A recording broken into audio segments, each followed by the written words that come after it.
Good morning, afternoon again. We're not used to this afternoon start, are we? So here we are again for the second day of our virtual dressage championships for the RDA, and we're here at Lowlands Farm at the RDA headquarters, and I have the lovely Erin Orford with me again, who is going to be helping me navigate you through today's dressage show jumping countryside challenge, and then for a little bit of dressage to finish.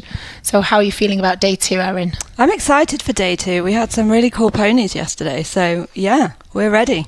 I think you're just excited to see the sheep again in the countryside challenge. I am, yeah, that was a favourite. So do let us know if you are tuning in, and send us a little message on Facebook. Erin will be looking out for your messages, and on YouTube we can keep checking. Let us know where you are. Does my voice sound any better? Not sure. Anyway, here we go over to our good luck messages, and we have got the RDA CEO Michael Bishop for you. Hello, my name is Michael Bishop.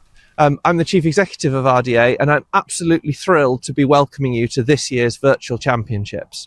We're excited to be kicking off a really action-packed weekend of competition, so get ready for a schedule featuring dressage, show jumping, carriage driving, performance showing, vaulting, countryside challenge, and the ever-popular musical ride and drive. I'm not quite sure how we're going to fit it all in.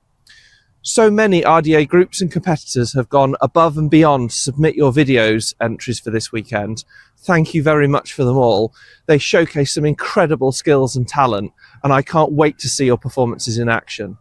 Our judges have worked incredibly hard to review all of the entries, and everyone will be sent a rosette and their score sheets just for taking part.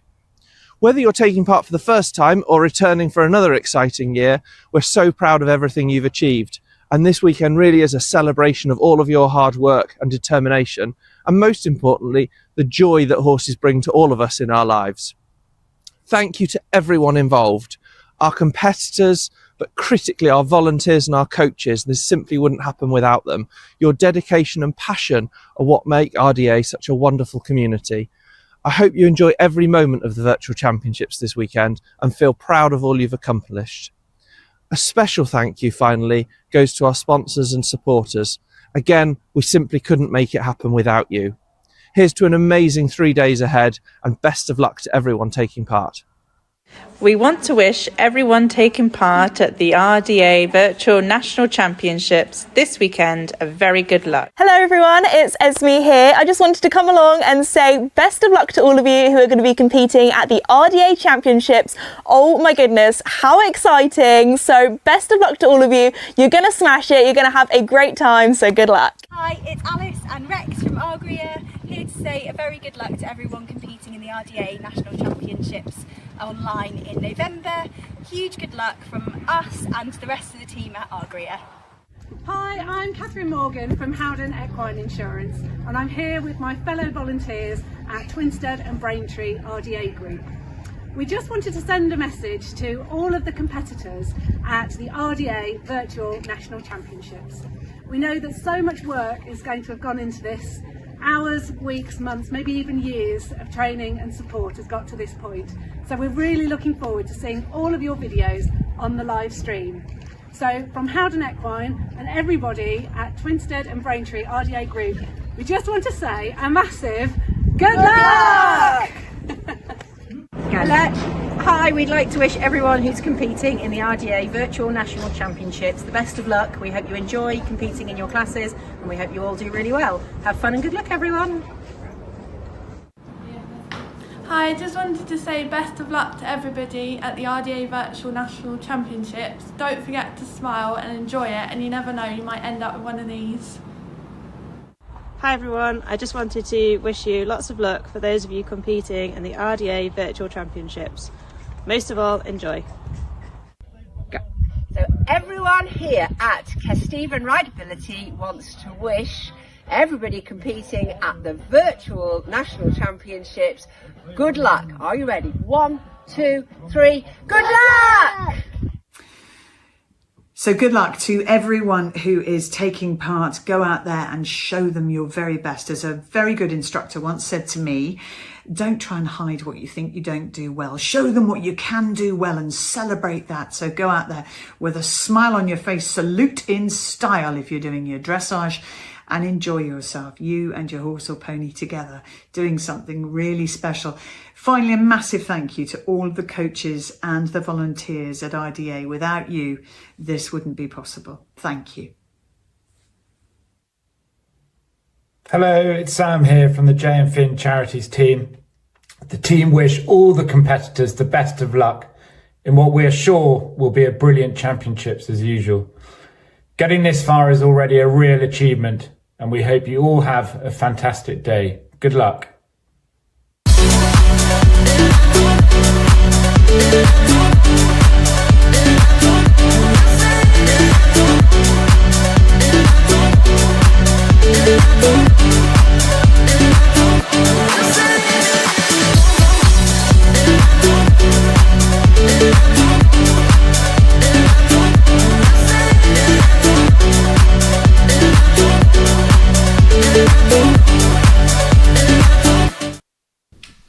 So here we go. Good afternoon, kicking us off with some dressage that is kindly sponsored by Dodson and Horrell. I've got Erin with me and we're going to guide you through what we're looking for as we let you know who are the winners of the next class. We start off with class 7, which is the dressage grade 6 walk only in the senior section. So here we have our first rider of the afternoon. We've got Linda Young riding Dana from the Equipower Central Scotland RDA group, and she got a great score of 111, which works out at a 65.29 and puts her in a fabulous third place. So Erin, in this test, this is the walk only test. Yes, yeah. So we're the judges will be looking at the rhythm of the walk, won't they, and the accuracy of the movements. And actually, we were saying yesterday how hard it is for the horses to keep their focus and the energy through the walk, because there's so much time through the movements they can get distracted. Yeah, I find walk really difficult. It's difficult to keep them in the straight line, difficult to keep them, like you say, on task. But Linda here is doing a great job there of doing her nice change the rein across the diagonal to F. She was really straight there. She's got super position. Yeah, she really does, doesn't she? And it's really nice to see the horses in their home environment and hopefully a little bit more relaxed than when they go somewhere else. So Dana looks very nice here and happy today, so that's good to see. Yeah, and as we were saying yesterday, this really is a groundbreaking opportunity for people, as it's easier for the horses not to have to travel everywhere, and you're bringing, your whole village with you to help you. So this is an event like no other that we do. Absolutely, it's so much easier for the horses to not have to travel, the riders and their support teams, and those RDA centres that don't have the facilities or can't take everybody with them, because some people have to stay at home and look after the ponies. They can all be part of it, so it's really great for everybody to be able to be involved. Really inclusive. Definitely. So there she goes round her half circles. So we saw some really good dressage yesterday. I'm hoping for a lot more of that today. Absolutely, and send in all your good luck messages. We enjoyed reading all the stories about the ponies and the riders yesterday, so we'll be on Facebook looking at the comments as well. And she was really straight down that centre line through that movement. There's nowhere to hide on the centre line, is there? There's nowhere to hide.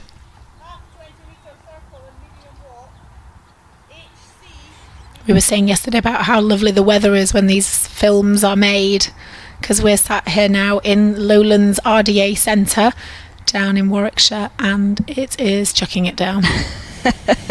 Living vicariously through all the sunny videos.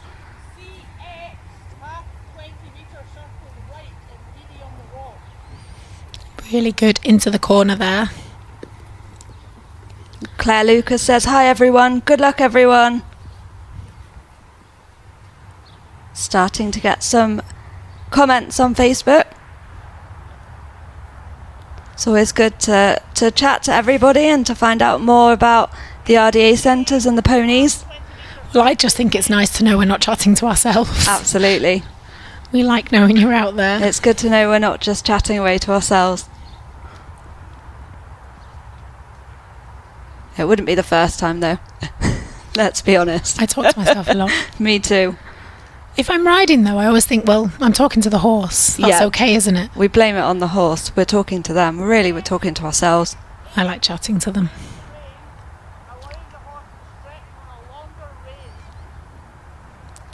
Dana heard us thinking that she'd rather be out in the field. She's looking at her friends in the field. Her friends snacking away in the background there. But Linda's doing a great job here of keeping her on track.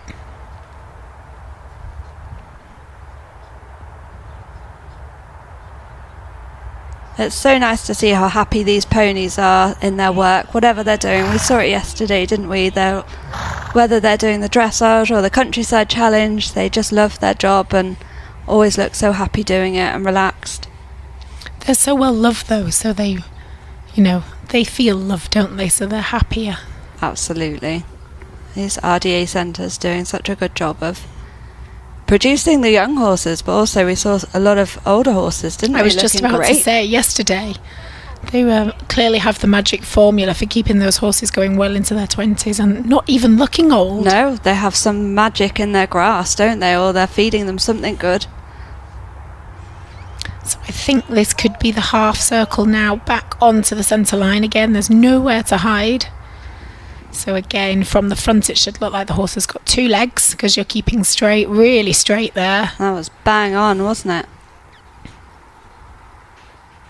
Small little wobble into the halt, but overall a good halt. So I think Linda will be pleased with her third place. We then head on over to the Avon RDA group, and we've got Amy Connolly riding Jim. I remember Jim. And they got a score of 115, which puts them on a 67.65 and puts them into a cool second place. They have some fancy artwork going on in this RDA centre. They do indeed. I really like this indoor school. I think Jim likes it too. I've seen him in here lots. He looks pretty happy with himself. So our dressage today is kindly sponsored by Dodson and Horrell, and they are all about animal health, nutrition and well-being. Their range of products has been trusted by horse owners for over 80 years. They're backed by research and science, and with a dedicated feeding for every horse as an individual. Dodson and Horrell have supported the RDA for 8 years and have donated merchandise, funding and sponsoring in the past year for the carriage driving discipline, and now they have taken on the dressage discipline at both the national and the virtual championships. So a big thank you to Dodson and Horrell, because again, we really can't do this without the sponsors.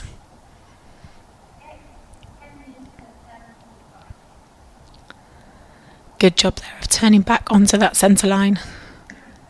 We're seeing some straight centre lines today, aren't we? So far so good. What a start.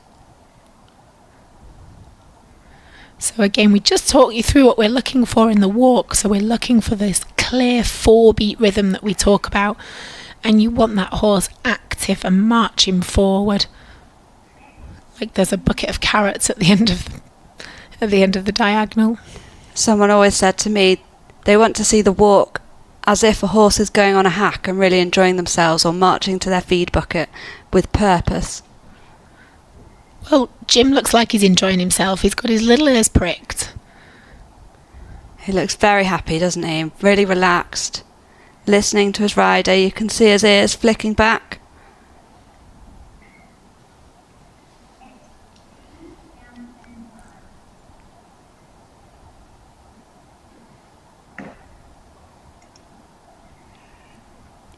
Really good onto that centre line again. Amy's smiling away there. She's pleased with herself, thrilled, isn't she?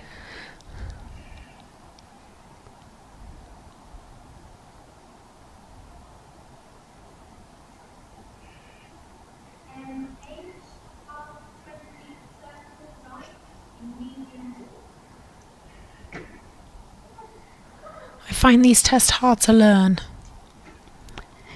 Yeah, they lure you into a final centre line feel sometimes, don't they? They do, yes.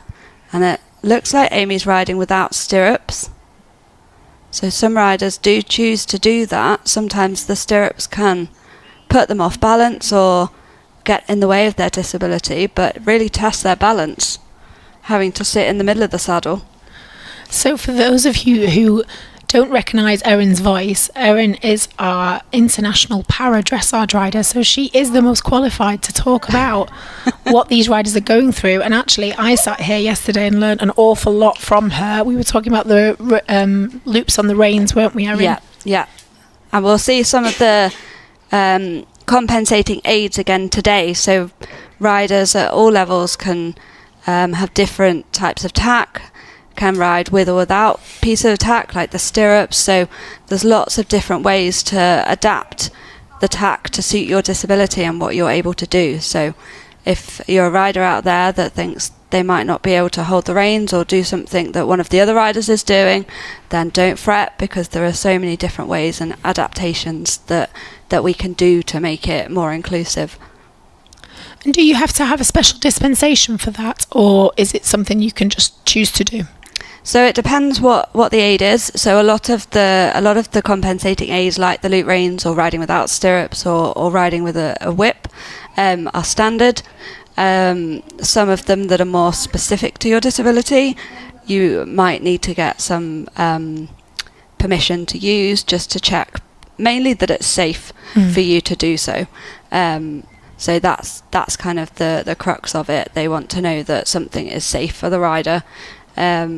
But really, people are there to help, and if it's safe and it's going to help you ride, then there really shouldn't be a problem. And especially a lot of these RDA groups have had huge numbers of riders coming through with different disabilities, so they'll often have a solution that they've found for someone else. So Amy doing a great job here with her test. You can see there how she went nice and deep into that corner. You can just see her there applying her outside aid to say, Jim, come on.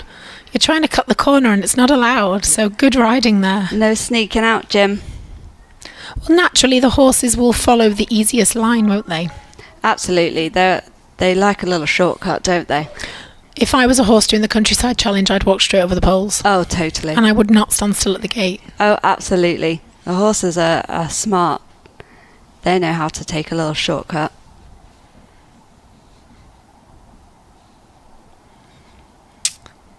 I think this is her going down her final centre line for that second place. Amy, we hope you're out there watching, because you've got a big smile on and you look like you're enjoying yourself.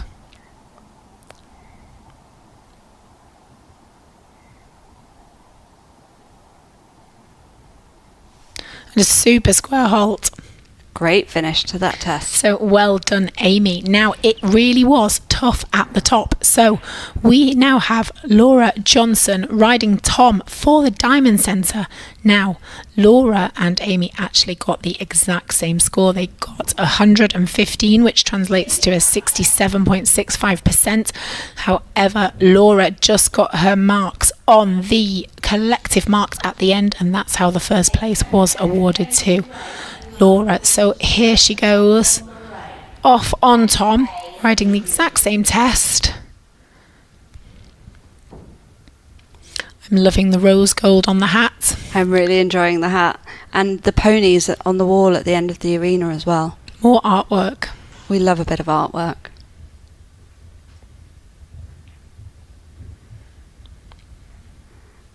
Tom has some great feathers though, doesn't he? They're very clean. Very clean. And a good tail. He's got some good hairdressing tips there, hasn't he? Susanna Moore on Facebook says, good luck to all the competitors watching from Cheshire. Darren Lee says, do you think we'll see more of Stephania Willow today? Who knows? We'll have to find out. See, Darren's chosen his favourites already. I think we already have a favourite vote. We might have got in trouble, didn't we, Erin? We may have got a little bit in trouble. We may have got a little bit in trouble, so We were supposed to pick a pony of the weekend. We picked a pony of the day. We picked pony of the day, and we stamped our feet and we said, nope, we're having a pony of the day, because that was hard enough. A pony of the weekend would have just blown my mind. So that's it. That's what we're doing. One a day, aren't we? We're doing one a day. We're having extra ponies of the day. We can't just whittle it down to one of the weekend. That's impossible.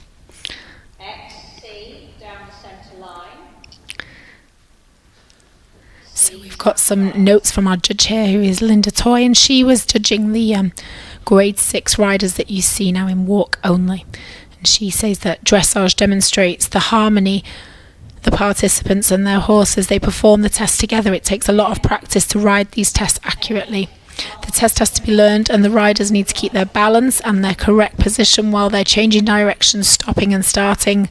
Therefore, some of the benefits for the participants are also there to improve their memory, balance and coordination. So you see just how much these horses actually help the riders. Absolutely, and there's so much to think about.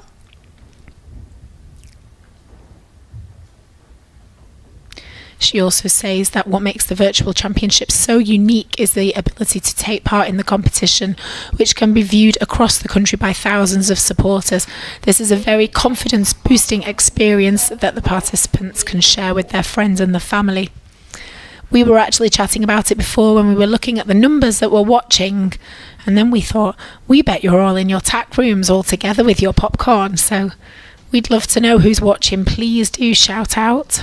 We'd love to know if you're having a watch party as well.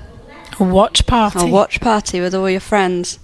I think we're having a commentary party, aren't we? I think we should, yeah. Erin's sat here with the jelly babies. I'm sat here trying to resist the jelly babies and not doing a very good job of it. So there we see Laura changing the rein, doing a really good job. Now she is keeping this walk really active, isn't she? She's doing a really good job, and even through the turn she did a really good job of changing the bend and keeping the straightness, and then getting the new bend and keeping the walk rhythm the same through all of it. It just didn't change, did it? So with the bend, what we're looking for is that the rider can just see the corner of the horse's inside eye on these turns and onto those smaller circles.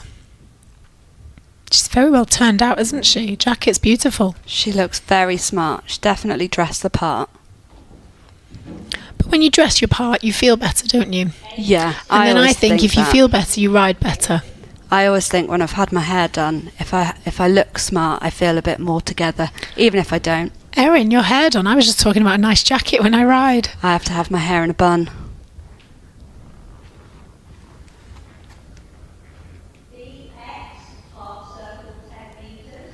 There we go again, round and into that corner.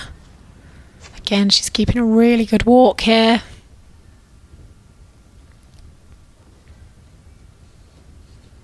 It's a really nice walk this pony has. Really relaxed, stays active. You can see why she's done so well here, can't you? She's ridden a really accurate test. I mean, look how straight she is there on the centre line. The A is above her head.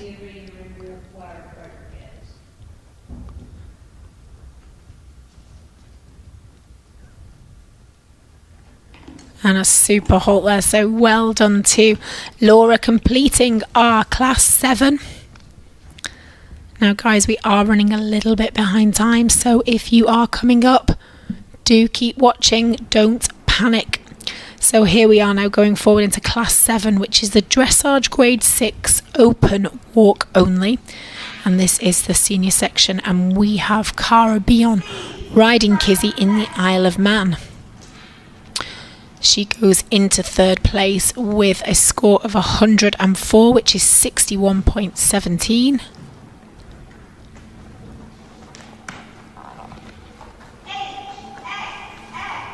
So Cara is actually a trainee nurse from South Africa. She found RDA following a love of horses to assist in exercise for ME and chronic fatigue, plus debilitating anxiety. She is a fully fledged volunteer now and helps everywhere she can. So multi-talented, a nurse as well.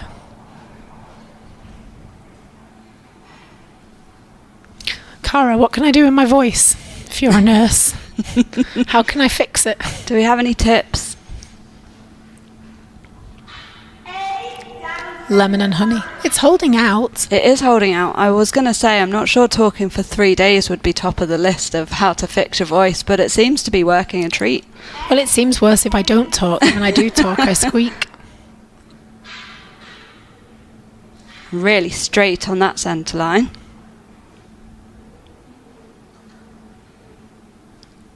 It's really tricky in the walk to keep that straightness because they can go a little bit wobbly if they lose a bit of the energy and impulsion, but she did that really well.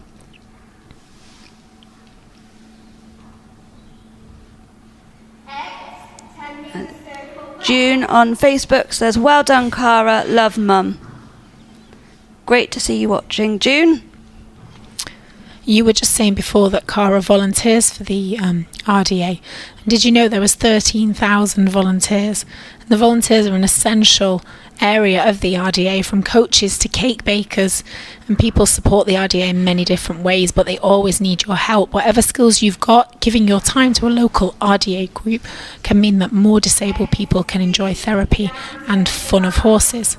Volunteering with the RDA should be rewarding and fulfilling, and we want you to benefit from your time with us. Our award-winning program of volunteer training means it's not just participants who get the chance to train and learn their goals, and they do welcome more volunteers from the age of 12 upwards. So if you fancy a go at volunteering at your local centre, you can check it out, and there is more information on rda.org.uk, so please do help out.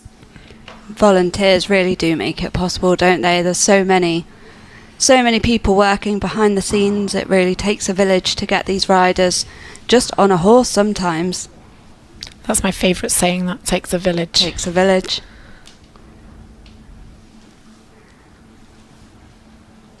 I mean, we all know with horses it's a massive team effort, isn't it? So, especially within the RDA, there's so many people that contribute to that. Cara's got her game face on there, hasn't she? She looks very serious, doesn't she? She's on a mission. Steely determination.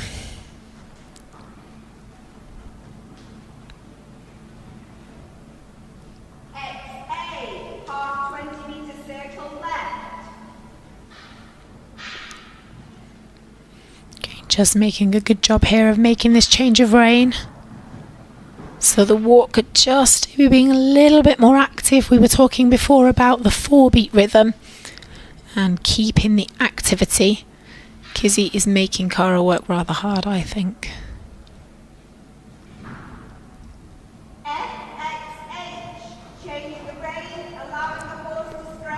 We've got a message from the Isle of Man RDA group saying, yay, Cara, so proud of you. Kizzy works so well for you. She does.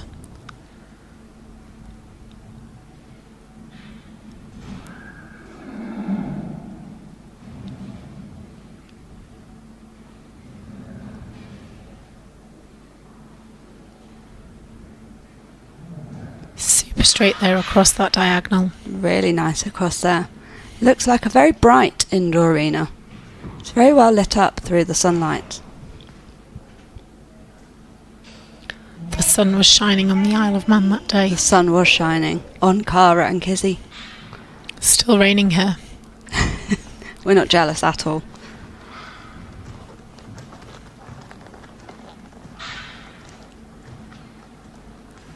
Kizzy's such a lovely colour. She's very white. Someone has done some very good grooming with Kizzy. Her schoolbold is almost like chestnut. Isn't it just? She's very pretty. Maybe she needs to go on the short list. Oh gosh, she's off already. We've only done 5 horses. We've already been told off for choosing too many.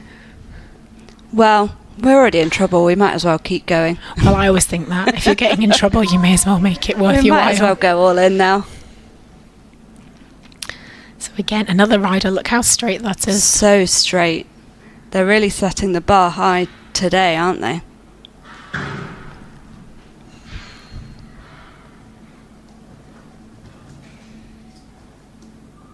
And a good square halt there, so well done for Cara. Going into 3rd place, and here we go. Look who we have now, Erin.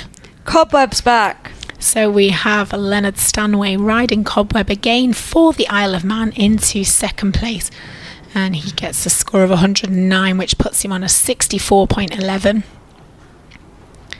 So it puts him into that second place.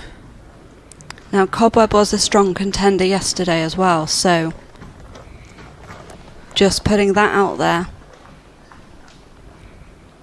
Well, you chose Cobweb when you saw his name. He does have a great name, doesn't he? And then when you saw him do his work, you were equally as impressed. He did not disappoint, did he, Cobweb? Darren on Facebook agrees with me. She said, Kizzy is so beautiful, can she be on the list? See, the problem with you and Darren is you're both the same, so you just want the list to be as long as possible. We do need a longer list, but I have already been told off.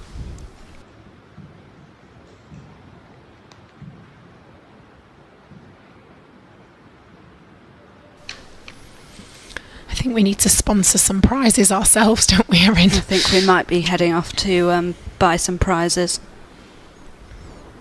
So if anyone would like to send us some prizes.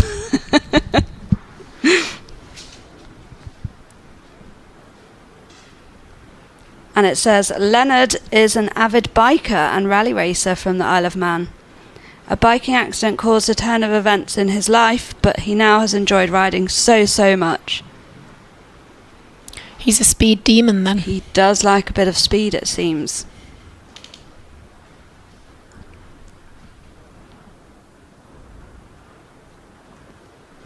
Leonard's teaching him, Cobweb's teaching him the slow and steady way. I think Cobweb thinks he's going quite fast. Cobweb says we'll take our time. Got to nail these turns. So these 10-metre circles, they really are quite tricky because they are very small. And again, as you start bending the horse to the inside, what you don't want is that the horse falls in and makes the circle even smaller. So you've got to balance that out by using a little bit of rein to create the bend around your leg, but then you've got to use the legs so that they don't fall in. There's a lot to think about. It's very complicated, isn't it? And also with the change of rein in the middle, then you've got to change the bend. And you've got to hit the middle exactly in the middle because, like we always say, there's nowhere to hide on that centre line and the judge can see you. And what you don't want is one circle looking bigger than the other. So to get them perfect in the middle does take a lot of practice. And I always find it sometimes quite hard to hit X when you're on those turns because there isn't a marker. So you've got to kind of gauge where the centre line is sometimes, don't you? You do, yeah. You've got to make sure you're looking up and at the judge if you're going obviously down the centre line towards the judge. There is a funny story for you. I was calling a test out for a lady one day and I don't know where she went wrong in her test, but she turned up the centre line and halted and the judge was behind her. I think it was my fault. I mean, I was shouting the test for her. I took the blame.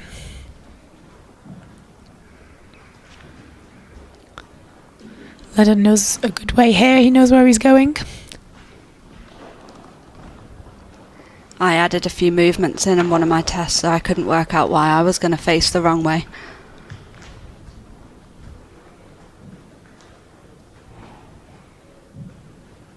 That's why freestyle tests are good. Freestyle tests are much easier. No one knows where you're going, so if you make a mistake, you just smile, pretend it was planned. The Isle of Man RDA group said, "Go Leonard and Cobweb, such a fantastic partnership. We are so lucky. All of our horses are so well groomed and cared for by Rose and her team." Absolutely. They are looking fantastic.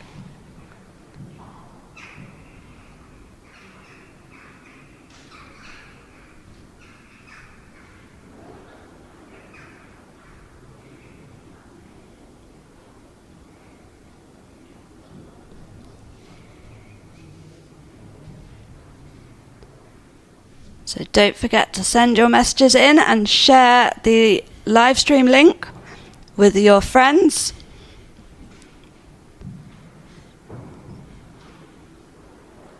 These riders have done such a good job, haven't they, just to get in this top three. So many more entries that have gone into this competition that won't all be shown, just the top three being shown. but such an inclusive competition that everybody can enter from wherever they are in the country or the world, as we saw yesterday. And it's really nice because with the wide array of classes that we've got from beginners to advanced, the RDA Virtual Championships serves as the perfect grassroots platform to embark on their equine journey. And it's also providing the opportunity to ride at a prestigious event without the stress of travelling or the logistics, and competitors can showcase their skills and experience of joy of competing right from their familiar surroundings. And I really like the fact that we get to look into these centres, because I know you've been to a lot of these centres, Erin, but I haven't, and I like seeing what they've got going on. I like seeing all their other volunteers in the background, and also the other horses that you don't really see that they're all there. There's a huge team at home. Well, I do as well, so I only have ridden with Bank Farm RDA and South Bucks RDA that were on yesterday. So I'm loving seeing all the different setups and the centres and all the support teams that come out to watch as well. Super straight. And a great salute. Great salute to finish. A confident salute there. So here we go now to Herefordshire RDA, an arena we've not seen this weekend yet. So here we are with Jessica Dallow riding Rose from the Herefordshire RDA. She gets a great score of 113.5, and she goes into first place with that. That score translates to a 66.76.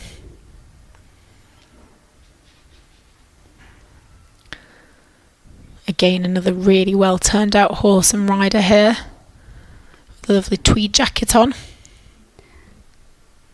So this is Jessica's third time competing at the Virtual RDA Championship.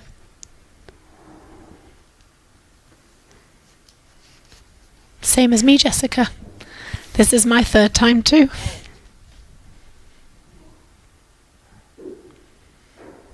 Angela Dallow says, "Well done, Jessica. I'm so proud of you. You and Rose have not long been a partnership, but you've done an amazing test together." Jessica, or Jessica's mum, do write in and tell us who she rode last year, because I remember this arena and I'm thinking I now remember Jessica, but she was on a different horse.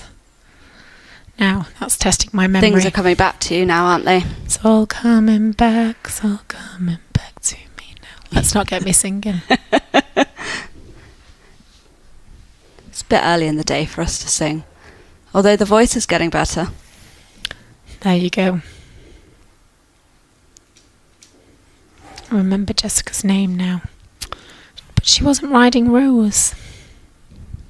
So there she goes round those half circles again, that difficult movement.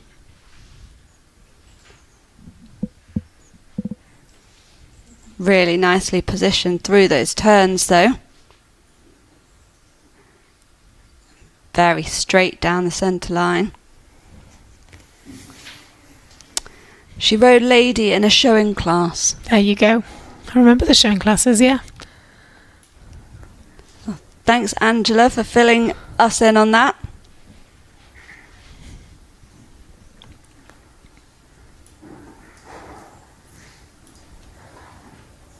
She has a very good position, doesn't she? Really good position. Again, you can see how her shoulder, hip and heel are in the same line. But not only that, she's got a really good position with her arms and her hands. Really nice. So from the elbow down through the hand and straight to the bit.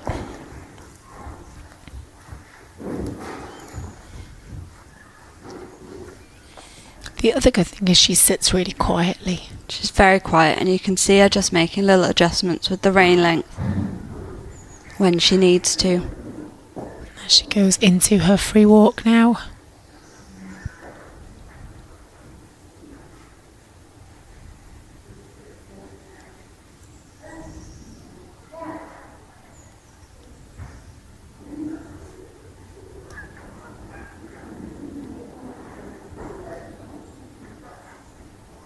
She was very quick to correct Rose when she thought she was going in another direction. Jessica was on it. Again, Jessica's got the harder point here of having to steer, so you can see where the gaps, where the poles have made. You know, it's quite easy to duck out there, isn't it? Yeah, they like to sit on the wall sometimes, don't they? And when the poles are slightly inside the track, and then, like you say, there's big gaps, it's easy for them to get drawn in and just pop out through the little gaps there. I like Rosie's face. She has a cute face, doesn't she? I love how she's got a black side and a white side to her face. Now, I bet every time she lies in her droppings, she always lies on the white side.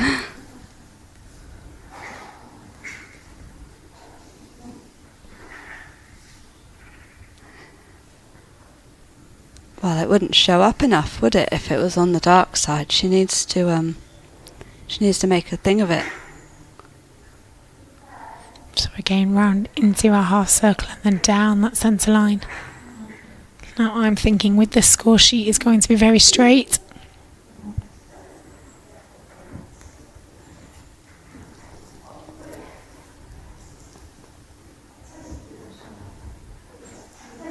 Look at that for a square halt. See, now it's not just me, we also have Rose nomination for Pony of the Day. So that wasn't even just me adding them onto the list now. And is that Darren? No, that was Angela. Angela, okay, you're allowed. So that was a fair nomination, I think. So here we go now forwards into our class 9, which is the dressage grade 6 walk and trot, and this is the junior section. And here we have our third place rider, who is Tilly Moore, riding Quinn for the Mid Cheshire RDA with 120, which is a score of 66.66. All the sixes. All the sixes. 6 is my favourite number. Is it? I don't know why. Okay.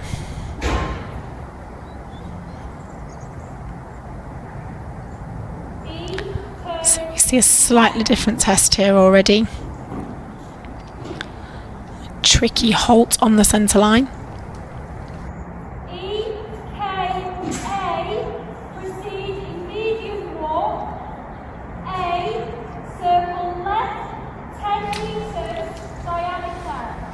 Not seen this arena before. No, I was thinking it's a lovely arena. It's beautiful, it looks brand new. Looks very new. There's not a single cobweb in there. There's not a cobweb. But we do have a Quinn.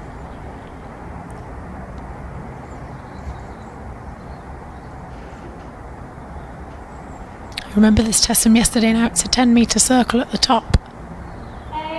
And that was very good positioning because it just touched on that 3/4 line, didn't it?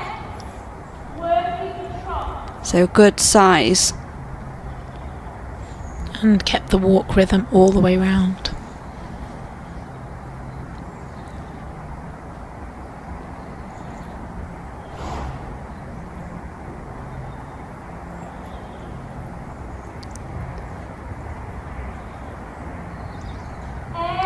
So into the trot work for this test, the walk and trot grade 6 on a slightly bigger circle.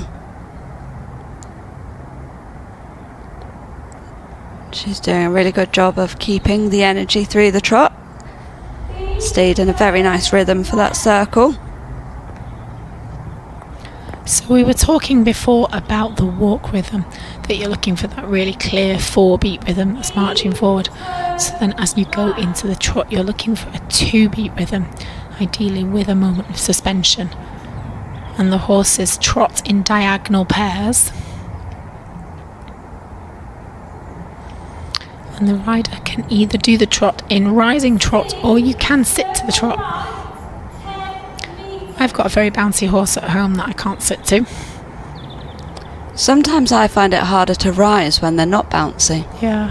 Sometimes it's comfier to sit.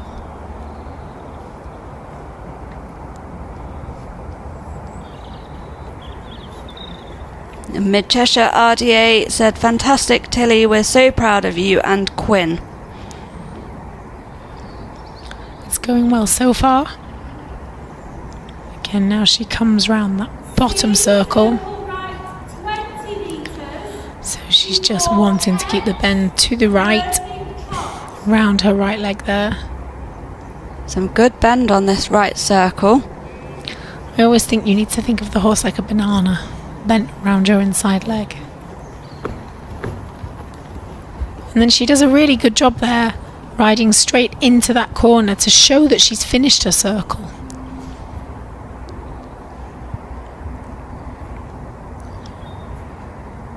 Some really nice positioning. You can really see the differences between the 10 metre circle, a corner, and the 20 metre circle.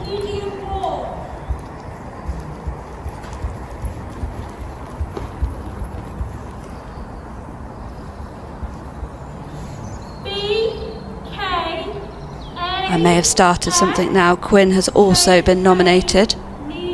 I'll give you one guess. It's my friend Darren. Yep. Darren's like the third commentator. I think Darren's list is longer than mine.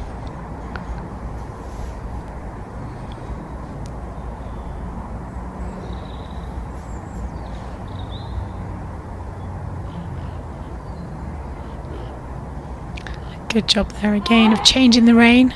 So we've seen some good walk work and some super trotting.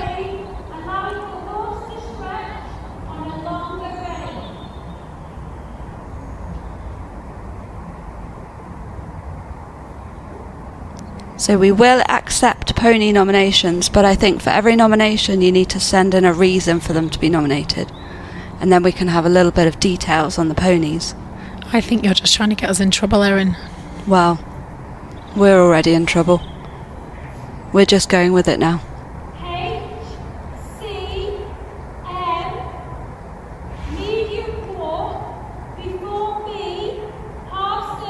That was a really nice stretch in the free walk across the diagonal. I always say to my riders, if you feel like you can put a tennis ball on your horse's neck when you're doing free walk and long rein, you want that tennis ball to then roll straight down their neck and through their ears. Oh, I like that. It's little things like that that stick with me, so I always find it helps my pupils too. Yeah.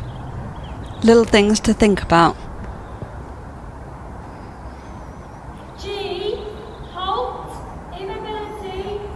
I'm quite clumsy, so I'd probably drop the tennis ball.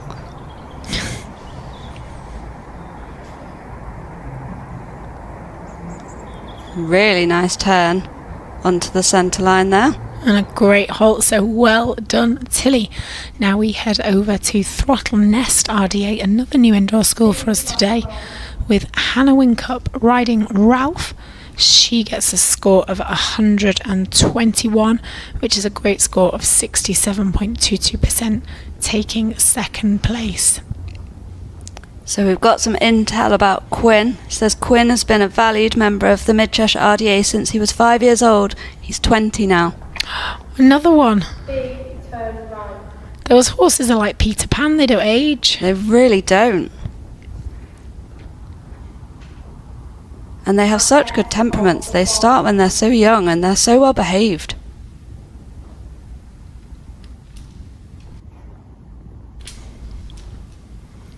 So Hannah doing a good job here. Her breeches are so white. She has very white breeches. Good halt there on the centre line. She's doing a really good job of keeping Ralph still. Again, it's hard in the halt, isn't it? Because sometimes the horses then go to sleep. Definitely. Sometimes they switch off and then you have to wake them up before the next movement. Circle left 10 metres.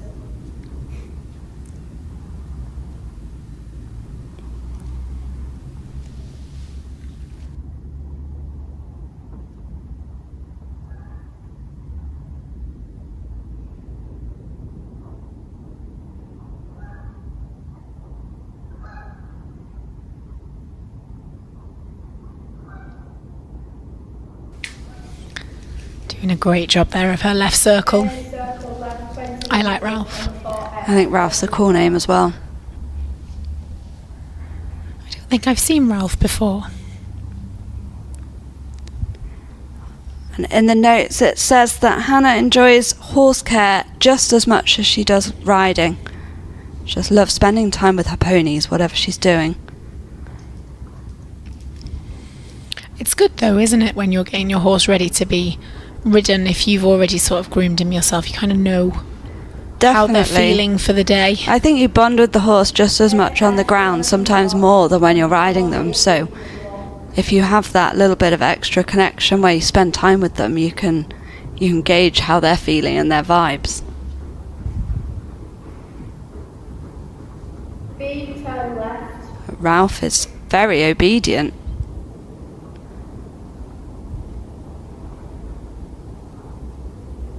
E, turn right. He's really paying attention to Hannah today, isn't he? He's doing a great job here, and he's really straight here across the middle and makes two really good turns at B and E. So they're right angle turn, 90-degree right angle turns that are quite difficult.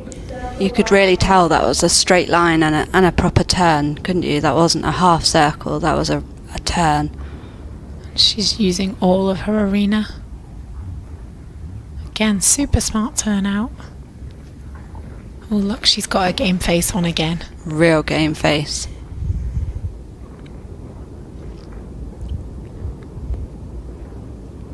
Sometimes I don't know if it's harder when you're filming this at home, because you're only allowed one take.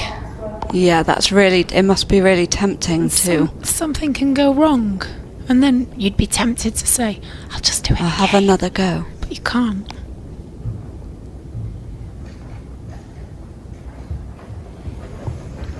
Again, they're a really good obedient transition from Ralph. Really nicely on the marker, wasn't it? You want to see that transition as the rider's body hits the marker. So it takes a little bit of forward planning to make sure the pony is on your aids. You don't want to ask too early and they react straight away, but you also don't want to leave it too late.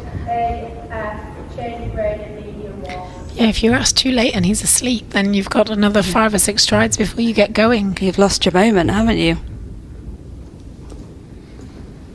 So, just changing the rein there.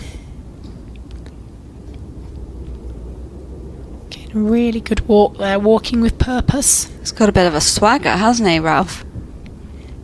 No, I like Ralph. Is he going on your list? I know he's on yours. Absolutely. FXH, change rein, allowing the horse to stretch on a longer rein.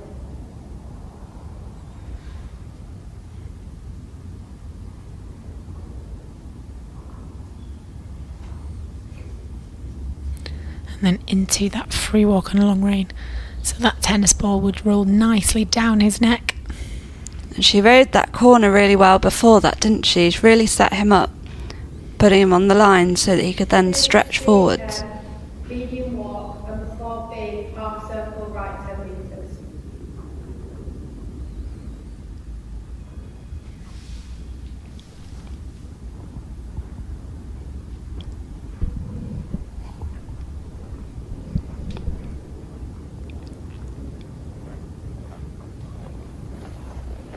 I think all the ponies should be on the list. They're up there with the volunteers. They're all amazing.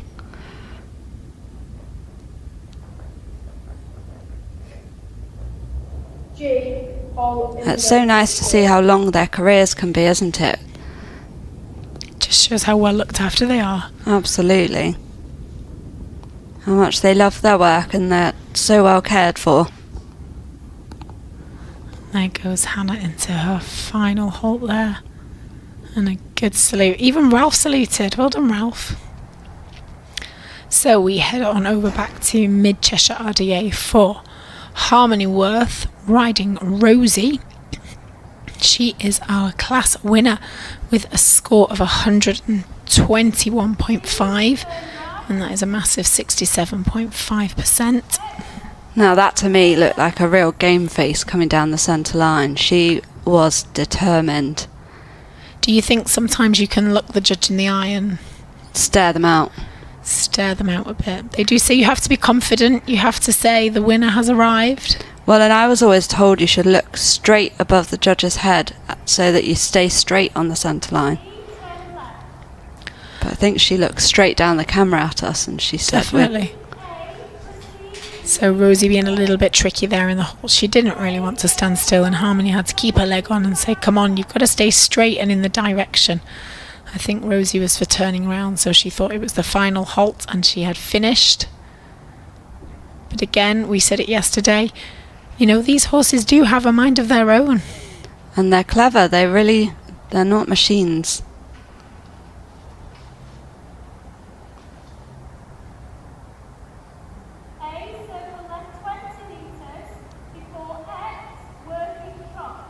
That's what makes them so special. They really want to work for their riders, but sometimes they can be a little bit sneaky and test them.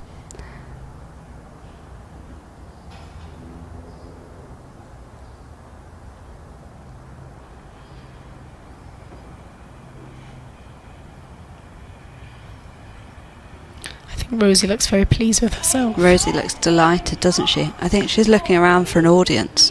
She's got some really interesting markings on. Do we know anything about Rosie? We don't have much about Rosie, so if anyone on Facebook would like to send us some information about Rosie, she looks very interesting. She looks like she's got a little bit of spirit, bit of wisdom behind her eyes. Could tell a good story. Yeah.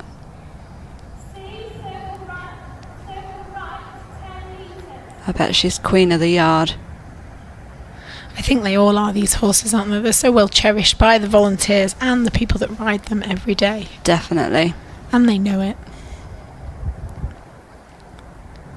So I think now we come around this corner and then we trot, don't we, Erin? I think we do.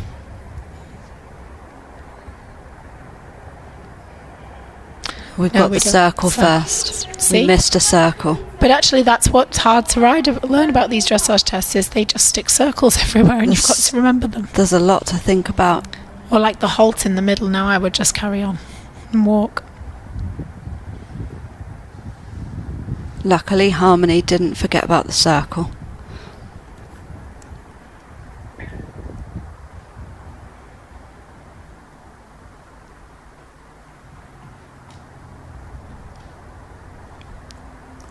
So we have some Rosie intel. Rosie is 12 years old and has been with Mid Cheshire RDA for just over a year. She's proving to be very popular and a proper queen, as we said.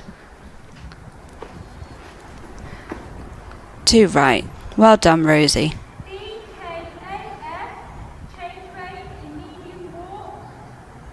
Good job there with those transitions and the trot round the circle. And then into the half circle, and nope, she changed the rein first.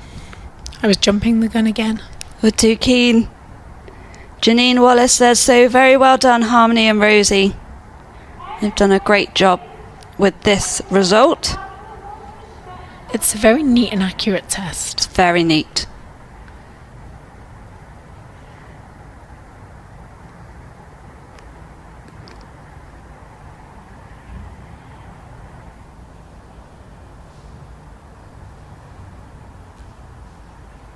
You have every faith that Harmony has complete control of Rosie, don't you? Well, you can see why she's riding the winning test here, because she's really accurate to her markers. She's kept Rosie nice and straight on the straight bits. She's very quick to react.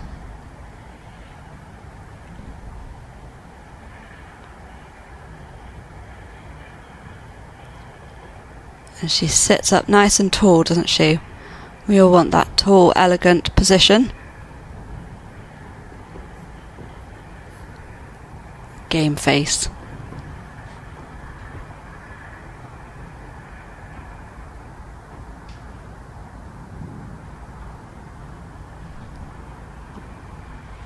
Now it's the final half circle onto the centre line.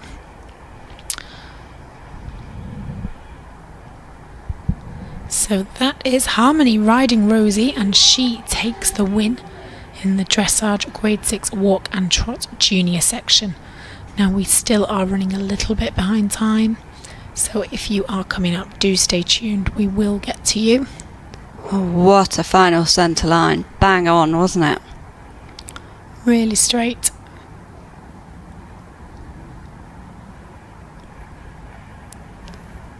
And Rosie says, I've done now, I'm off. She said, I finished, let's go. Toodle pip. So we move over now to the senior section. And this is Sue Tolliday riding Mr. Blueberry for Cleethorpes and Grimsby.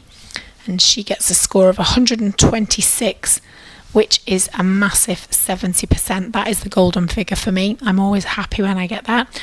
And she rides into 3rd place. Now this is a horse and rider I have definitely seen before.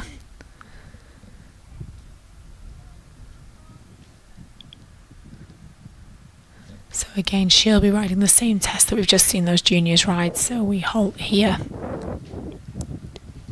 And Mid Cheshire RDA said none of their entries had ridden dressage before this, so they're so proud of them. So what a fantastic result for both riders. Wow, to have 2 in the top 3, that is some good coaching, I would say. Absolutely. They're doing something right at that RDA centre.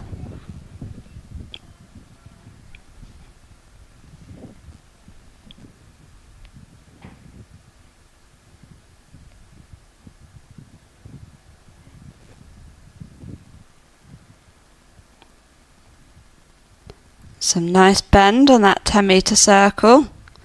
Really getting the horse bent around her inside leg. Looks a little breezy there on that filming day. Yeah, you can just see the trees there, can't you? That's more what we're used to. So there she goes, moving forward into the trot. Really good 2-beat rhythm there.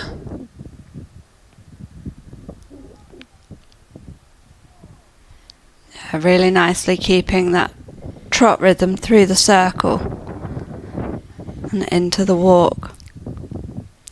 I'm thinking that I saw this combination last year. I've got a feeling they did the dressage to music.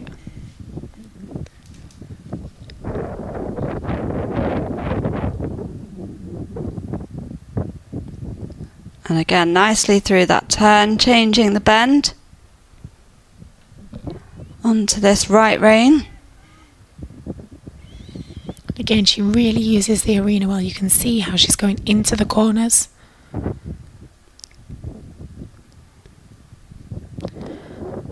Most movements are set up from a corner, aren't they? I mean, they're quite important to ride corners well. Yeah, those corners are really important to get the horse back on your seat, get that bend and set up ready for the next movement. And I think if you cut the corner, you lose so much space, don't you? So everything comes quick and fast enough as it is without losing space in the arena. So she does that really well.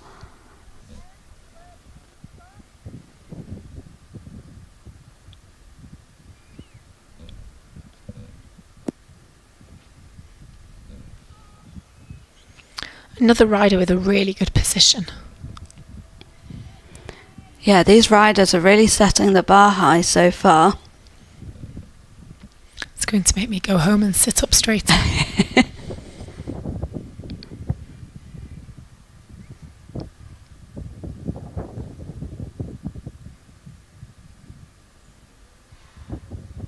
She's really good changing the bend from through the turns and on the circles, really sets the horse up.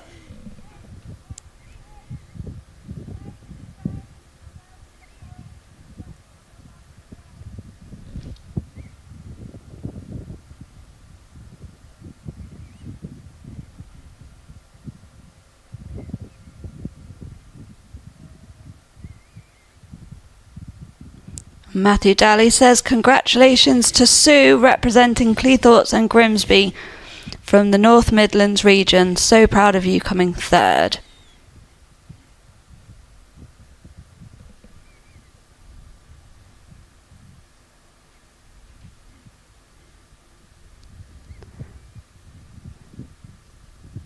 Sue looks pretty happy so far. She's coming to the end of the test. Do you think they got through lots of shampoo with Mr. Blueberry? I think they might have done. He doesn't have a single stable stain on him. He looks very clean. He's not the most forgiving colour, is he, for stable marks? But he looks very, very bright. Someone's done a good washing job. So there goes Sue. She's just doing her final halt. And a really good job there. She should be pleased with herself. So now into second place is Sally Belzone Campolinon on Ronnie. And she is from Richmond and Catterick RDA group. She gets a score of 128.5, which again is over that magic score of 70. It's 71.38 for the second place. We think anything over 70 is pretty good. You'd be pretty happy with that, wouldn't we? Oh yeah, it's a good day at the office if I can go out and get over 70. The magic 70. It was close the other day. I got a 69 in a music. Oh. So close but so far. So close. So Sally, another beautifully turned out rider then. Again, look at her position. She is sat so straight. She has a fab position. And we have a bit of information about Sally. So Sally has FND, ME, fibromyalgia, I hope I said that correctly, and laryngospasm, probably said that incorrectly. Despite these multiple disabilities, she's an enthusiastic rider, keen to progress her riding skills. So this year she has shown true grit. During a summer session, Sally had a fall and fractured her collarbone at an independent, unaffiliated competition. Undeterred, as soon as she had her doctor's okay, she was back in the saddle, honing her dressage skills at the weekly RDA lesson. They're thrilled to be able to enter her test video just in time before the closure date. So well done, Sally. A true horsewoman, though, never listens to the doctor, does they? We all know if the doctor says 10 weeks, they actually mean 2. Yeah. And they say that to us horse riders, knowing that we're just going to crack on with it anyway. So well done, Sally. Absolutely. When they tell us we're not allowed to do anything, we know they don't mean riding. So you can see here how Sally has chosen to stay in the sitting trot. Again, that is totally rider's preference, whether you rise or you sit. There are pluses and minuses for both, aren't there? Absolutely. I always find a comfier horse makes sitting a little bit easier. Definitely.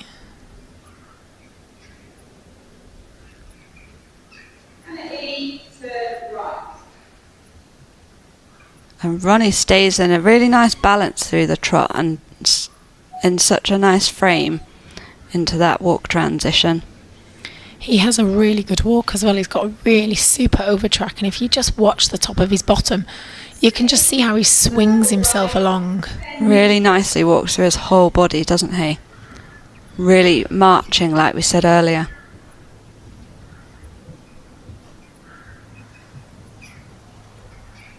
And then round that circle to the right.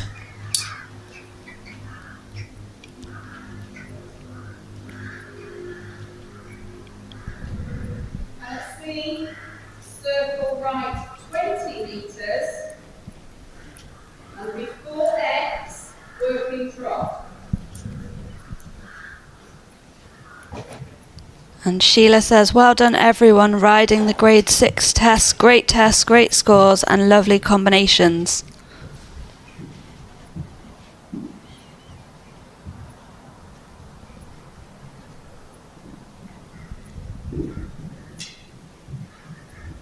CM, working trot, and before B, walk. Doing a super job through this trot work. He's got his ears pricked. He looks like he's having a great time, doesn't he? Doesn't he? Train BKAF in medium walk.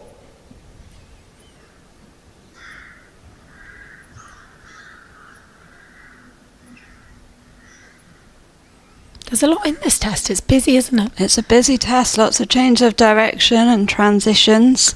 Lots to learn.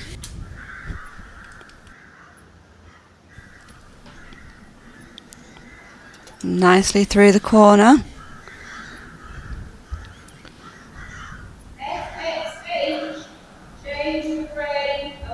Ronnie just having his say.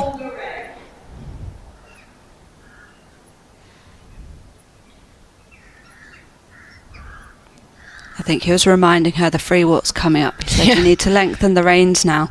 Don't forget. I don't think Sally looks like she's going to forget. I don't think she She knows exactly what forgetting. she's doing, doesn't she? I don't think you need to worry, Ronnie. She's on it. So a good stretch there. And again, this is where this horse will really pull the marks, because his walk, it really is super. And we've had a couple of votes for Ronnie now. I do like Ronnie. And he is proving a good point for that, I think. He's putting a strong case forward. What a fabulous tail as well. That's going to take a lot of canter coat shine. That's going to take a lot of maintenance, isn't it? A lot of prep.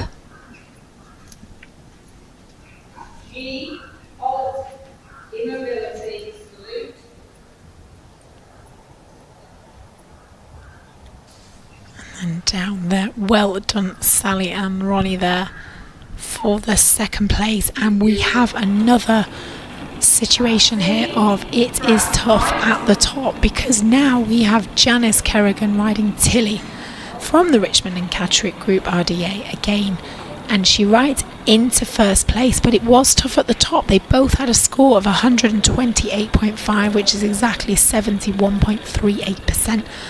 But Janice just pipped her on the collective marks. So the collective marks are at the bottom of the test, and they are for horses' paces, submission, impulsion, and rider's position.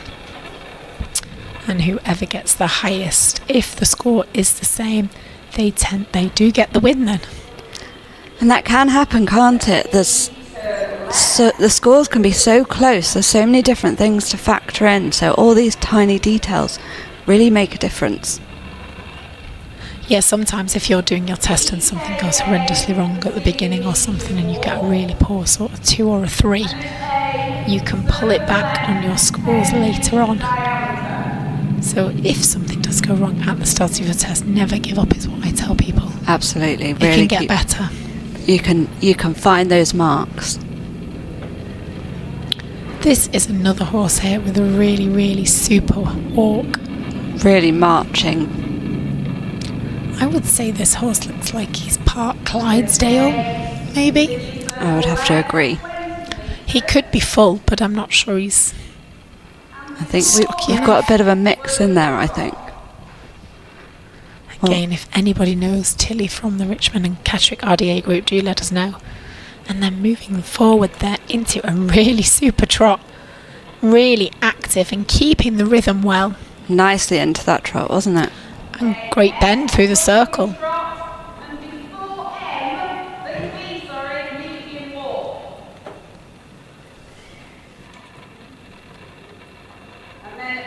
Super into the walk as well.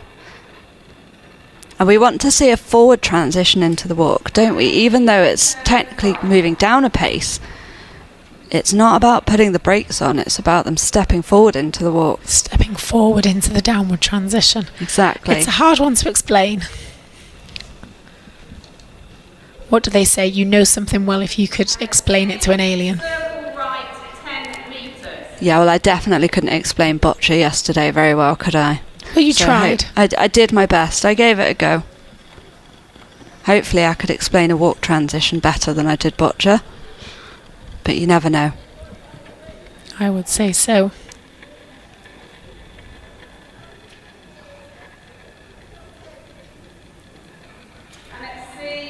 Really enjoy seeing all the different types of horses that you can have.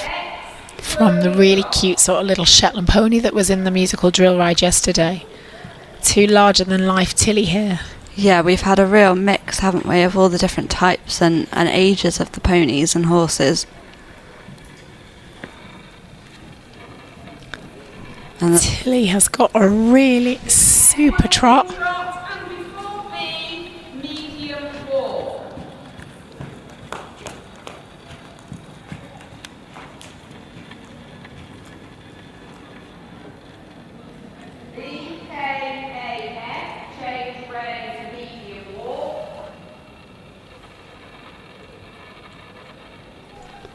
And I think what's so nice is that the ponies and horses click with different riders, different personalities sometimes. There's not always a rhyme or reason. I know that my favourite when I was doing RDA was a cheeky chestnut mare called Ruby who used to bite the volunteers sometimes, but she was so good with some of the smaller riders like myself. She did like a small rider. Was she worth her weight in gold? Absolutely. She was very cheeky. So going there into the free walk on a long rein. Oh, Tilly knows exactly what to do. She's read the test sheet, hasn't she? Sometimes I think they do. Now it shows you when a horse is willing to stretch that well that you've actually worked it well over the back in the other movements. Definitely, yeah. And she went straight into that and did that really nicely.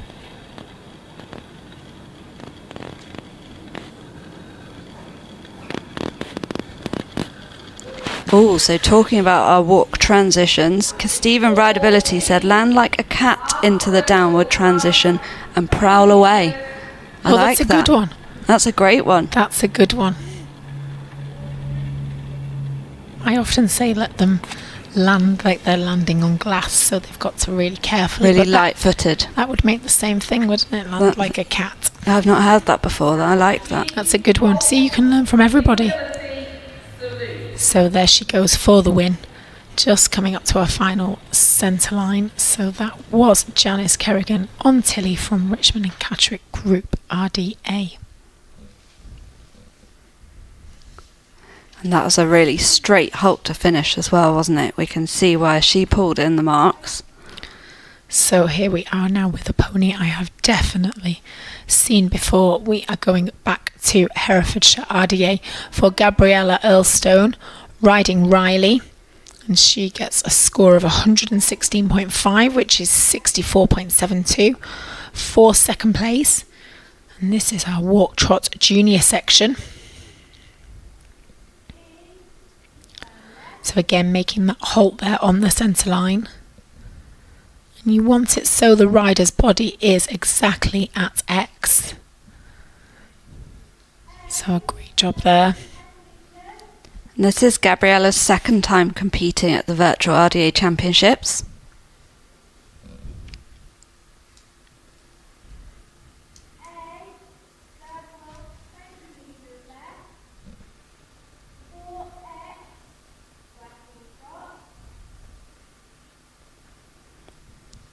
We've got a few messages coming in for Gabriella. Well done, Gabriella and Riley, for your amazing performance from Darren, and congratulations, Gabriella, from Angela. So as always, send in any messages or any shout outs for the ponies and the riders. We love finding out more about the ponies that come in. Again, just doing the trot work there. I think Riley made poor Gabriella work quite hard there to keep her in trot, but she did a good job, and we did see the trot.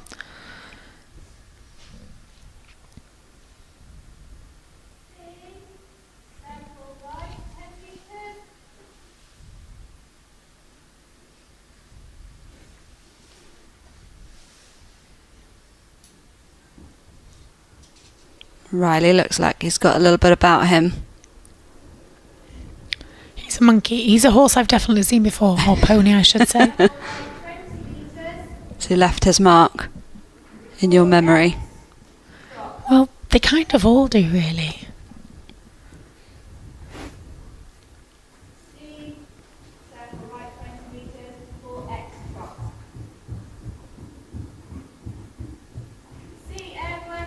Come on, Riley, you can do it. She's doing a good job of keeping him going, isn't she? Doing her best just to keep those lines.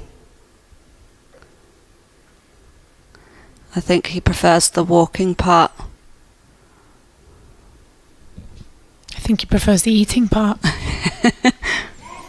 But sometimes you've got to just persuade them a little bit, haven't you, and say, come on, this is where we're going.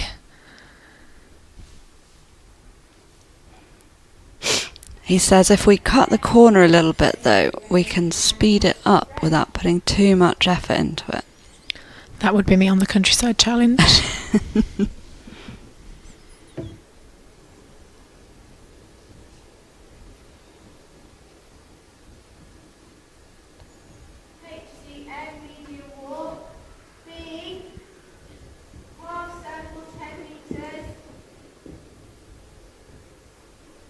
I like the pigtails and the red bow.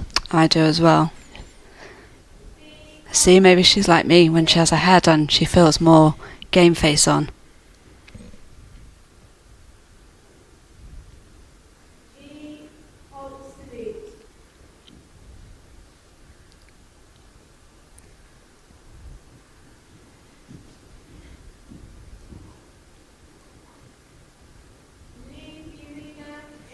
And then into her halt there for the second place, Gabriella Earlstone on Riley.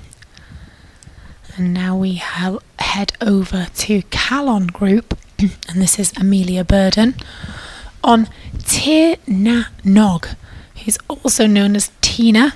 She takes the win with a great score of 123, which is 68.33.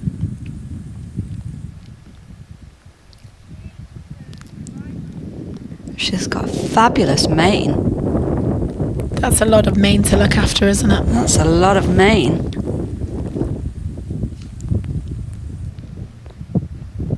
So again, here she makes a really good job of turning there, preparing for the halt perfectly on the centre line. Oh, Tina just said, actually, I'm not quite sure. Now, if you notice on the camera, I think it is ever so slightly raining. It does look like it's raining, doesn't it? What tends to happen is the ponies or horses turn their bottom into the wind, don't they?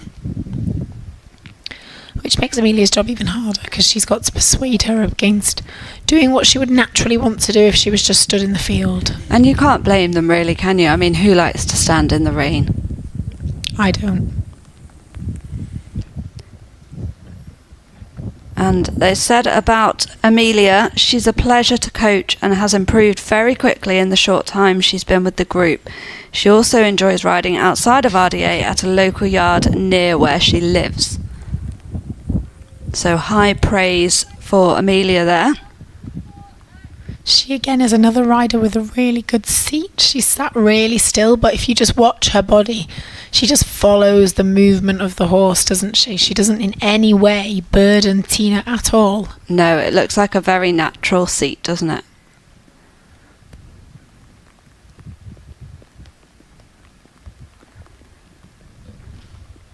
As she goes forward into the trot, and that really is a super trot. She could just do with a little bit more bend to the inside to make those marks even higher, but hey ho, she took the win, so I would say that was good. Yeah, and really nicely in the contact and through the trot work. She's really good with her hands, and the horse just taking it forward.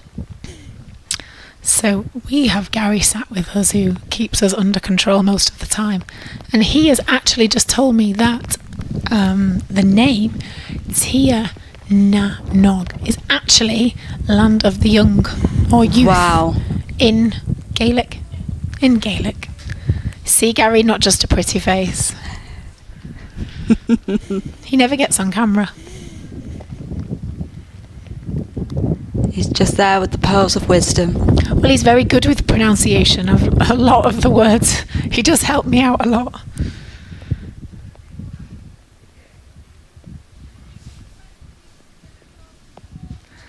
So again, she goes round that circle. We were talking before about her seat. You can just see how she's following the movement of the horse. But also she's got really good hands. Her hands just, again, follow that. Because in the walk, the horse will naturally have that little nod. And her hands just follow the movement of the horse. And I think that's a really natural thing. I think it's something you can learn. But Yeah. I think Amelia's got that. I think she does it naturally. She's got that natural feel, hasn't she?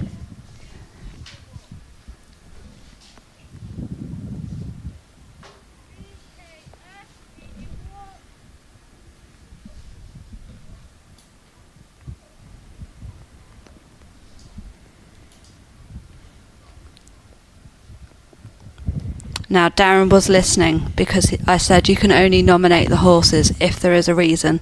And he said, Tina is so gorgeous, she deserves a spot due to her amazing performance in the rain. So I'm liking that we're now coming up with reasons for them. He never lets me down, Darren. So thanks, Darren, for nominating with purpose. I like her little black bit of the forelock. It's like she's got highlights going on. It's really striking, isn't it? She's very on trend.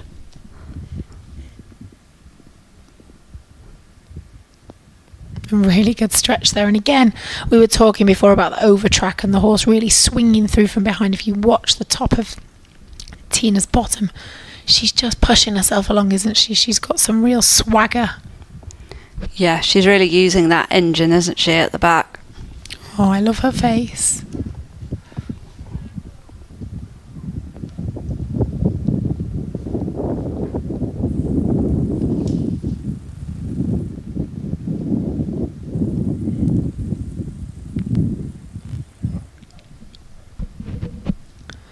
Round now into her halt for the win. So well done, Amelia. That concludes our junior section. Going forward now onto the senior section. We have Daniel Bailey riding blue back at the Herefordshire RDA. The Herefordshire RDA have featured quite a lot in this test, so well done. And they get a score of 127, which again is that magic score of 70.83 for third place.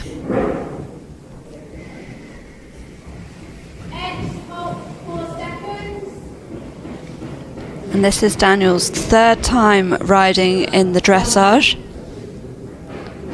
and also entered in the showing.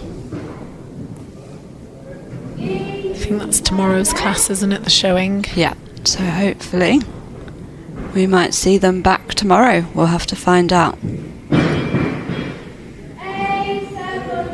So that was nice there. He did his halt and he just gave Blue a little bit of a reassuring rub on his shoulder just to say, come on, we're in this together.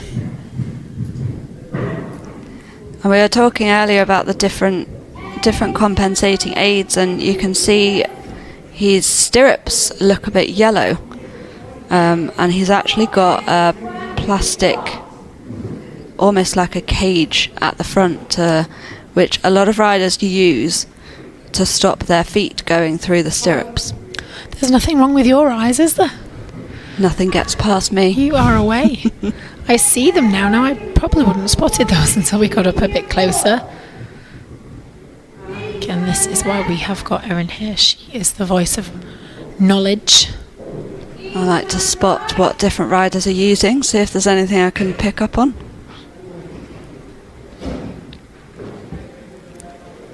Again, you can just see Daniel then reassuring Blue again and saying, come on, we're okay. He was very quick there, wasn't he? Again, that's all about having feel and understanding about your horse, and sometimes you're nervous, but sometimes they can be nervous too, can't they? Yeah, definitely. And even at home in their own environment, they can sometimes pick up on an atmosphere or a little bit of tension. So he did a really good job to reassure his pony. And another really good rider here for Turnout. Good, super clean pony. I mean, look at that tail. It's Definitely. like see-through. And position. He keeps a really nice position and balance, which helps the horse. If you imagine carrying a feed bag, it's really hard because it's all over the place, isn't it? And it almost feels heavy. So when the riders are in balance, it makes the pony's job a lot easier. Yeah, we were talking about how the hands need to follow the movement of the horse's neck, and again, he's doing a really good job here with his rein contact. Not always easy, because sometimes the pony or the horse wants to go one way and you've kind of got to pull them a little bit the other way, but obviously with kindness, because they have got a lump of metal in their mouth. Absolutely, but he's really quick to reassure and help Blue out.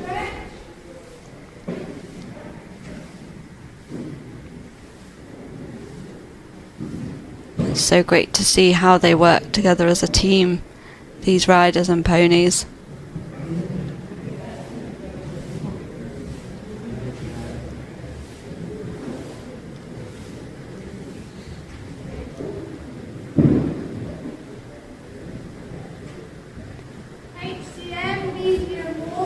Daniel's just looking around at the markers to make sure he stays on that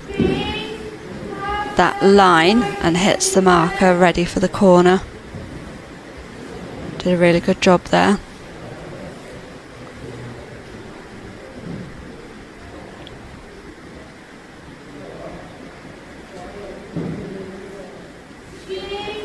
Well, no wonder the turnout is good if he's competed in the showing as well.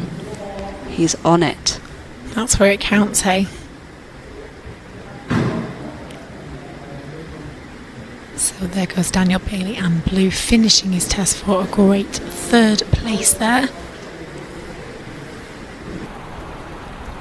So over now to our 2nd place rider, which is Blossom Burton, riding Thona Thing Wildheart for the Cavalier Centre with 129.5, which is a great score of 70.94, so close to 72% there.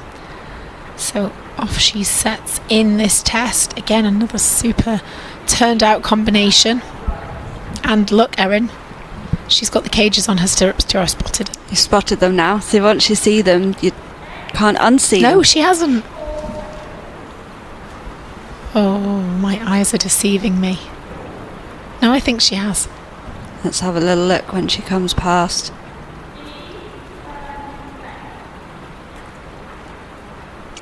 And she also competes in vaulting as well, so her balance should be another one that's very good. Oh, we've got some vaulting tomorrow. I do enjoy that. I've always said I quite fancy a go, but I'm not really that supple.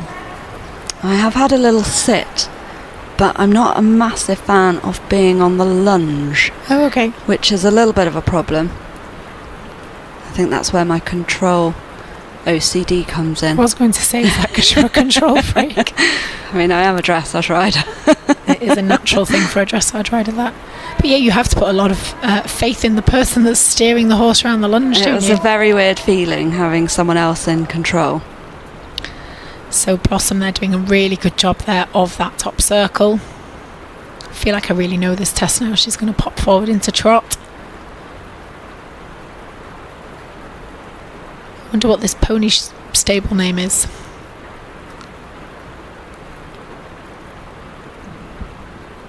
Yeah, if this pony has an easier name to pronounce. Well, we've got Frona Thing. But we've also got Throna Thrigg on the stage, on the camera. Maybe it's Wildheart for short. She's cute. Really nicely through those transitions as well. This bit of the test here is quite tricky because in the first time they turn across they've got to halt, and then the second time they turn across they don't halt. It really tests their concentration, doesn't it? Because the horses will then remember that, won't they, and they will try and halt. Yeah, they like to anticipate, don't they? So she did that really well. And then round now and into the circle.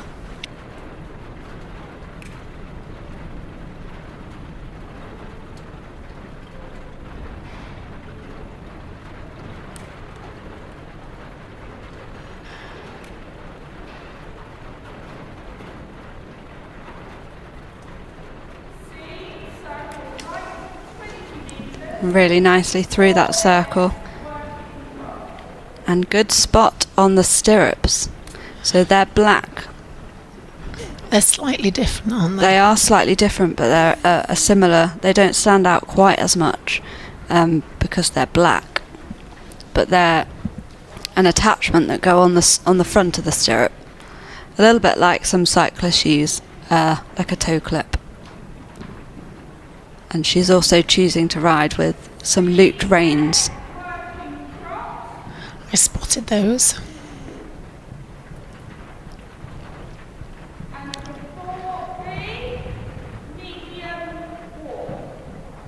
So a good trot there, round the circle, and then again forwards like a cat. Like a cat. What was it? Land like a cat. Into the walk. And Into the walk and prowl. Like a tiger.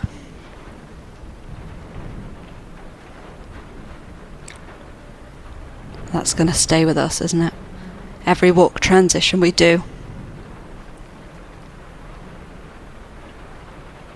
Doing a really good job here of staying super accurate.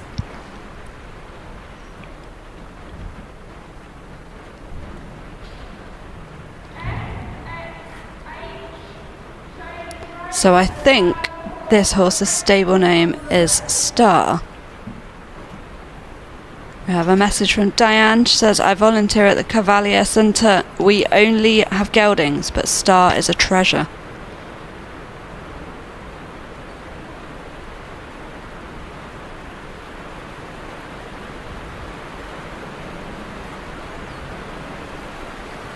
So there with the free walk on a long rein. Awesome, just pushing our hands forward so that Star can stretch out. I like Star. I quite like Wild Heart as well.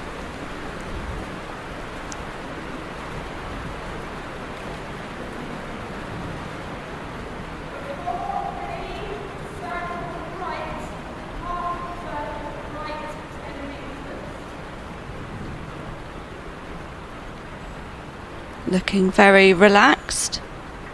Taking it all in her stride.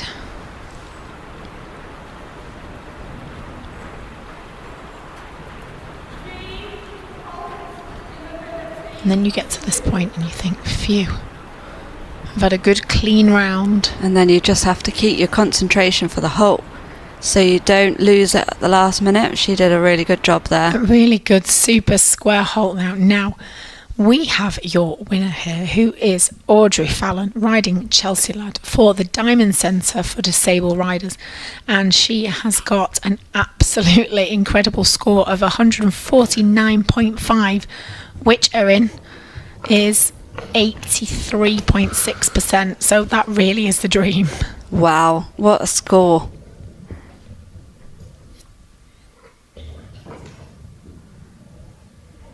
I think I'd be very happy if I got that score at the end of the day. Chelsea Lad is definitely a horse that I have seen before.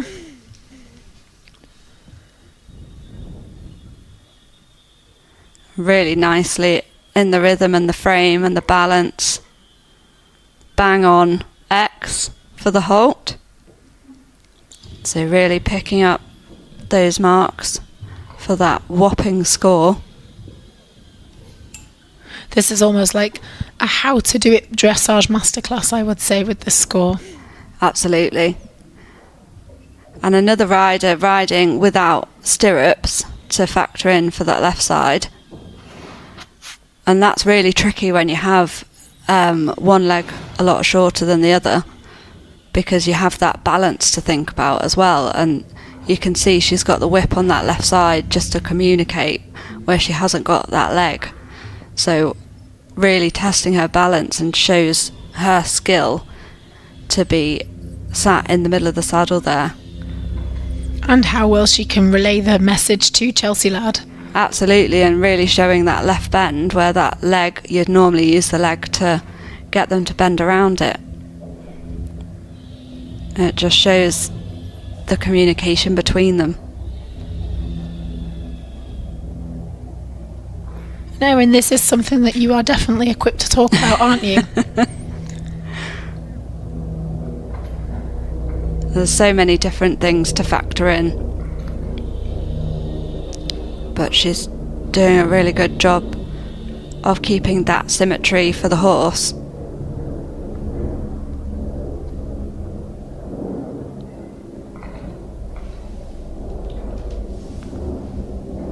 Really showing us how it's done.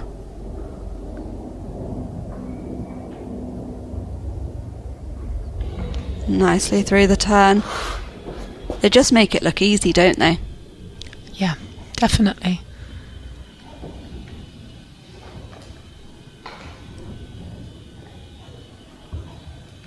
Which we all know it absolutely is not.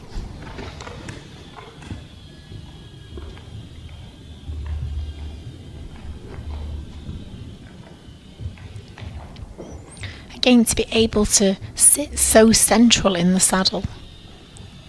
Yeah, and the weight distribution on its own, even when she's sat centrally, there'll be more weight on the right side than the left.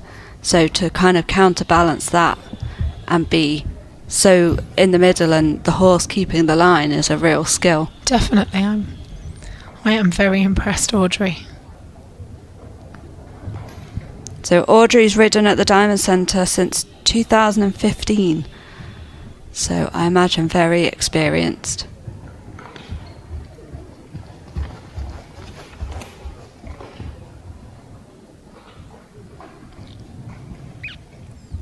Doing a really super trot there. Looks really comfortable to sit to.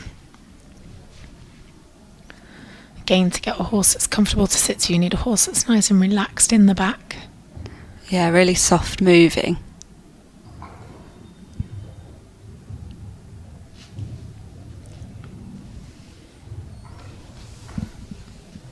Very soft and relaxed, but then going into the walk really shows purpose in the walk, really stepping through.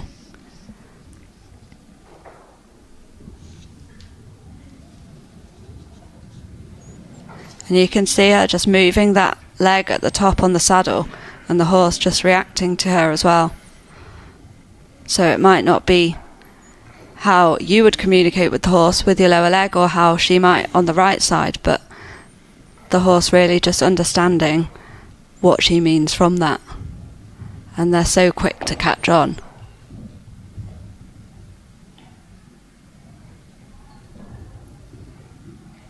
And again, that's tricky because Chelsea Lad will be ridden by other riders as well. Yeah, and absolutely. he has to get used to the aids that Audrey will give him, which would be totally different if you or I rode him. Completely different, but I always think if you're consistent and you keep saying the same thing in the same way, they're so smart and they know, they can feel. So it just shows how good their bond is that Chelsea Lad can understand that. And like you say, differentiate between another rider and Audrey. And he really is listening to her and trying hard, isn't he? Yeah, and they're so in tune. That's how they can make it look so easy and pick up this massive score.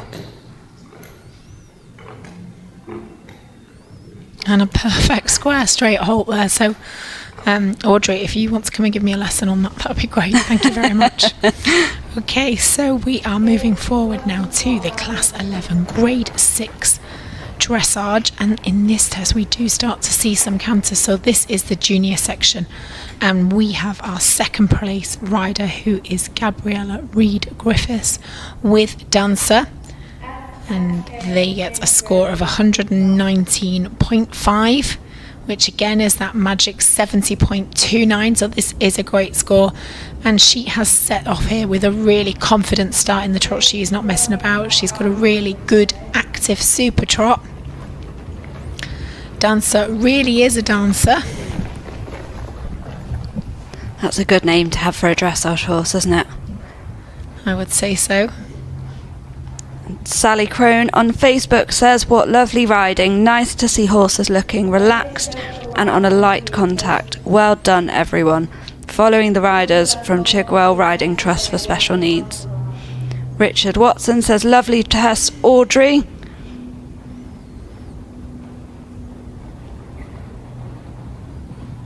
So always send in your comments on Facebook.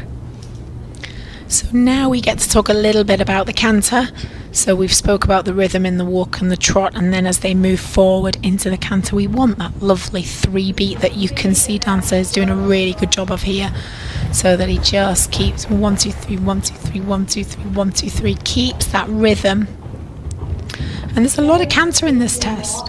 That's a long time to keep the canter, but Dancer looks like he's got a little bit of a spring in his step.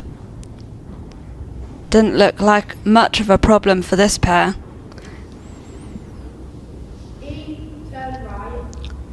Sometimes it's harder just on the long side as well. They can get a little bit strung out, but she did a really good job of keeping him together and keeping him balanced going into that transition too. You literally just took the words out of my mouth. To canter large is actually, I think, much more harder than cantering on a 20-metre circle where you've got a little bit more half halt and you can keep them together. They tend to sort of hit the long side, don't they, and speed up. Just get a little bit strung out. Strung out and longer. Gabby apparently enjoys riding a variety of horses and has been with this group for 5 years. So good to ride different horses and build up your skill set. I think every horse teaches you something different, and it's a real skill to be able to swap between them and learn to ride different ponies and horses. I think that is the skill of a good rider, though, isn't it? Being able to transfer your skills to different horses, whether they're a little bit hot or a little bit lazy. Definitely. I think you have your favourites, though, don't you? Yeah, you always have those. I think you start to develop a type, don't you? The ones that you enjoy to ride.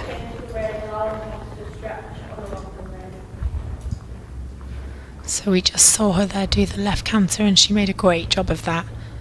But again, you know, she's on a score of 70% here, so you can see how this is good. Then she goes into the free walk on a long rein with a really good over track, and Dancer is stretching down. And she looks really confident through all the movements, doesn't she? She looks like she really knows what she's doing and trusts her pony. There's no messing about. This is, come on, Dancer. Down the centre line.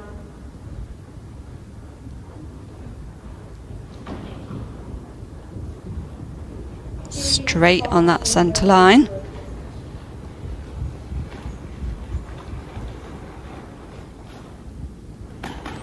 And a super halt there, so well done to Gabrielle. And now we move forwards into our first place position. We have Josie Chapman riding Davies Scuball for Valley into first place with another great score of 120. She just pipped onto the top spot for 70.58%.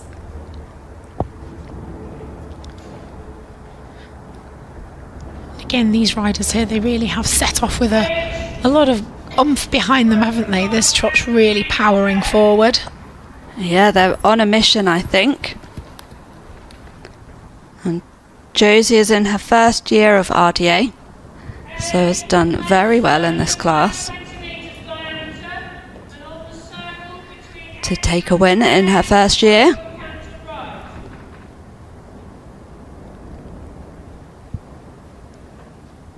There's real purpose in this trot, isn't there? Like you say, they're really riding positively. That's what you need. Again, when you ride positively forward, it's easier to keep the horse straight around the arena. And then she goes into a really good balance canter here. Yeah, really clear in that transition into the canter.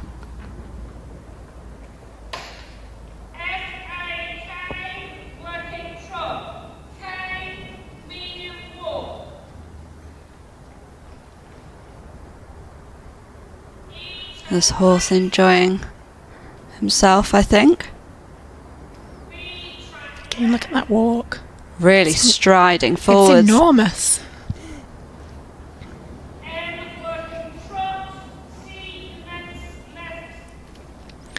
Almost sometimes he can just go a little bit quick in the walk, can't he, and push himself out of that perfect rhythm that we're looking for. Yeah, just sometimes tries a little bit too hard. You can't fault him for that, can you? No, definitely not. We love a horse that tries. Again, nicely into the canter. Very clear with the aids.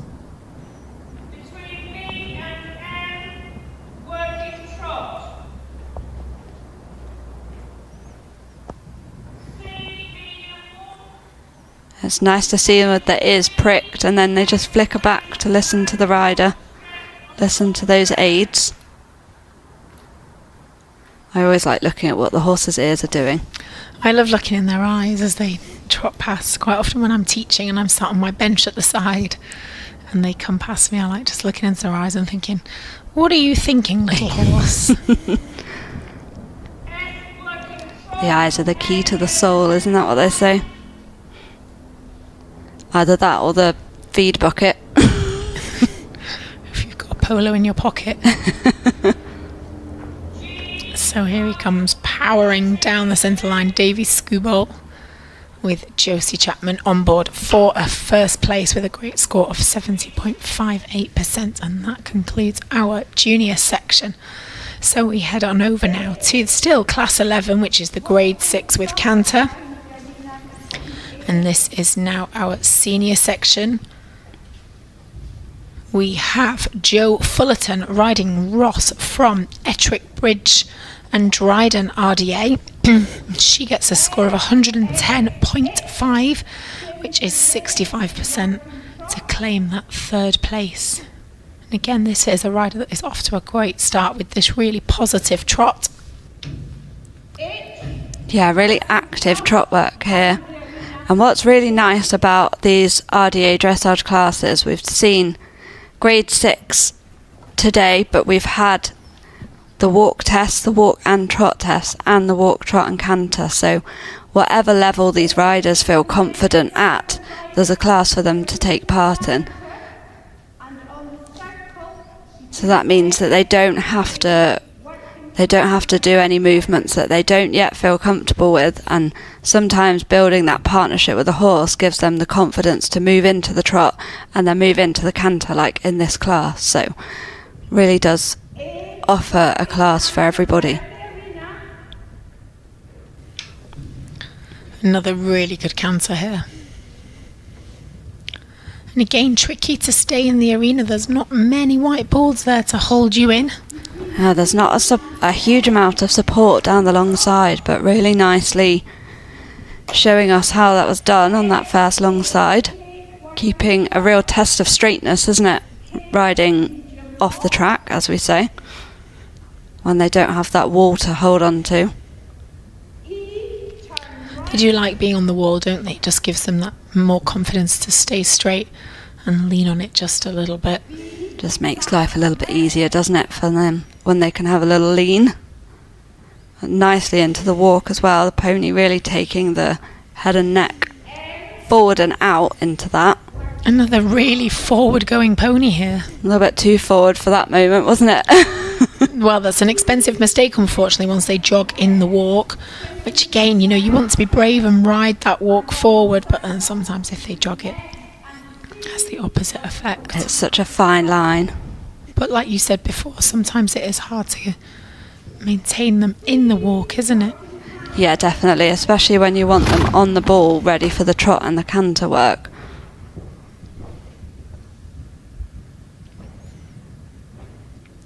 You want them like the kettle on the stove in the horse box with the gas, so they're not whistling and bubbling like mad, but they're just simmering on hot. Just simmering away, listening. Just doing a great job here. I like Ross. He's like a real sporty type cob, isn't he? He's cool, isn't he? He's in sport mode. Competition life for him. He's obviously on some very good feed as well, because he's looking very shiny with his coat. They're all in such good condition, these ponies. And again, a great tail. We do like a good tail, don't we?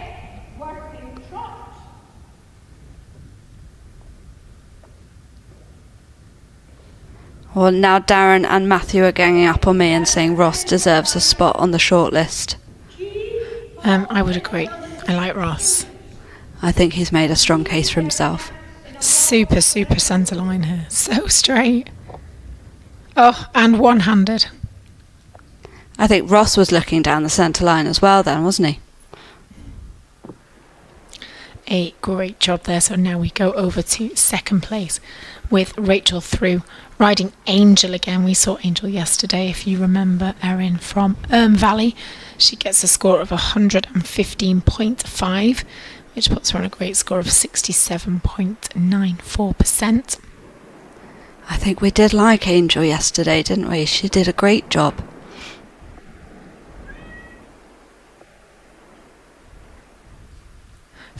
definitely seen Angel before, because look, she's got the most amazing hind legs. A real powerhouse. She just ticks along, doesn't she? So again, this kind of horse, Rachel is just having to say to her, look, just chill out. You don't have to bring everything to the table. She did a really good job there, because actually she rode her really round and onto the contact. She really settled her, didn't she, and got her back and listening.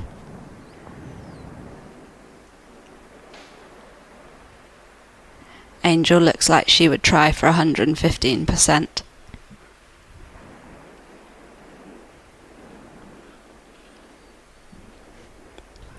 As well as a super trot, she has a really active super canter if you watch how far her hind leg comes underneath the body. So she can push herself along. So Angel has been working with the RDA for 3 years.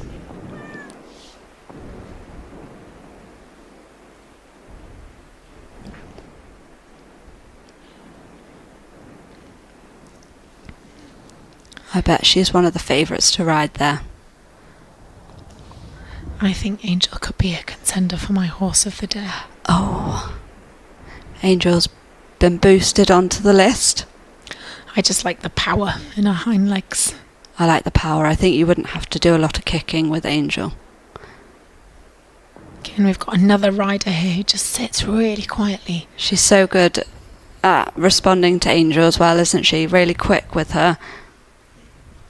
I think you'd have to be a rider that sits quietly on Angel, though, because she doesn't need much telling to go, does she? No, I think she brings the enthusiasm herself.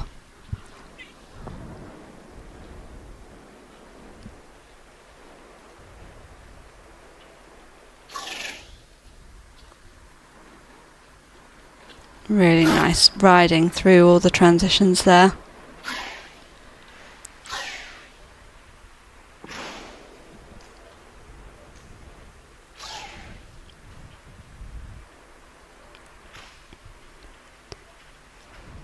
I think Angel's a bit of a fan of speed as well, isn't she? She's a speed demon. She's had her go fast juice. And it's a totally different thing, isn't it, when you're riding a hot pony or horse to where you're riding a really lazy one that you're constantly encouraging to keep going. Yeah, definitely. It's a completely different feeling and a completely different way of riding as well. It's a skill for both of them. Again, you do have some riders, don't you, that have what we call hot bottoms, and they make lazy horses a little bit more forward. Yeah, and then you have those riders that are really skilled with those hot horses that can settle them and stay quiet. Keep them on the straight and narrow. Definitely. I think it's that's why it's so good when you have the opportunity to ride those different horses and ponies and learn a bit of your craft very straight on that final centre line. Super job there. And a good halt with a lovely salute there for Rachel. So we now go over to your winner of the Class 11. So in first place we have Opal Lycett riding Bilbo Baggins for the Chigwell Riding Trust for Special Needs, which was a great score of 122.5, which is 72.5. And she does take the win here.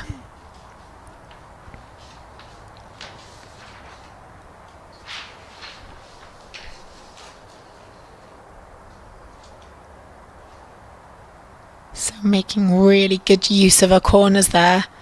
Now, we were saying about how Angel's hind legs were really super. Actually, if you watch Bilbo Baggins here, I'm going to go with he also has super hind legs that's just pushing him along. So we've got a bit of information about Bilbo. He's 11 years old and has been at Chigwell Riding Trust for the past 5 years. They said he's such a kind pony and was born to do RDA. This is the first time Opal is taking part in the Virtual Championships. She's profoundly deaf. She's 19 and has been riding at the Trust since she was 4. And her sister Ruby was very determined for her to share her love of horses, but when she was put on a pony at age 1, she didn't like it. Fortunately, things have changed since then. Outside riding, she finds joy in expressing her creativity and currently works as a florist. Well, there you go, hey. I wouldn't have any creative flair to be a florist. No, I wouldn't either. I'm probably the least creative person ever, so I can fully appreciate anyone who has that skill. Now, Opal is riding a really super tester. She is gone into every single corner. She's ridden her circles really, really well. She's left no part of the arena unused here. She's really pulling those marks in, isn't she? And again, she's another rider that sits really quietly. She doesn't interfere with Bilbo Baggins at all. She just sits and lets him operate. And she has such a good position just in every moment. If you took a picture, she would have that perfect alignment that we're looking for. Which helps Bilbo with his balance.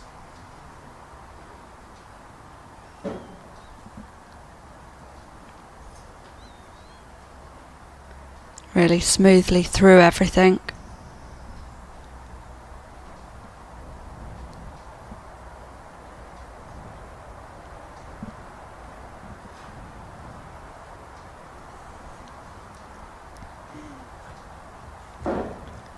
And it really helps when the rider is really nicely balanced. It really helps the pony, doesn't it, to keep their balance too.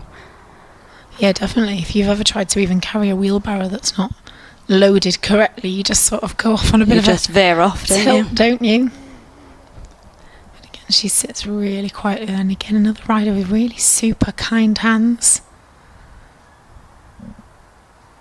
Just enough contact that she can have a little conversation down that rein to tell Bilbo Baggins where he needs to go, but soft enough to just allow him to do what he needs to do. Just keeping that line of communication going, isn't it? And a really good stretch there.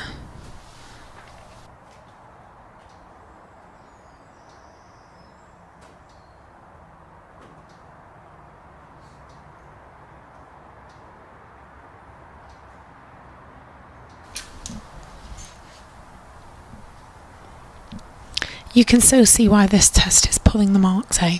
Yeah, she doesn't give a mark away, does she? She's really so precise with everything. And everything just looks really easy. The horse looks happy. She looks happy. I think the judge was happy. Well, that makes everybody then. Bang on to finish. Well done, Opal. That was a really super test. So now we head on over to Class 12, which is the Dressage Grade 6 Open Canter. And we start with the junior section. And here we have your first place rider, who is Georgia Halliwell-Paget, riding Valentine Independent at the Cavalier Centre with a score of 113, which is 66.47. And she rides that straight into first place.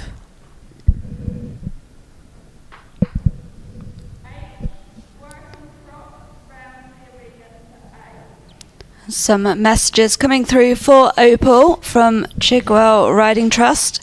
Wow, many congratulations, Opal. So proud of you and Bilbo. Richard Watson also so proud of Bilbo and Opal. Did us proud.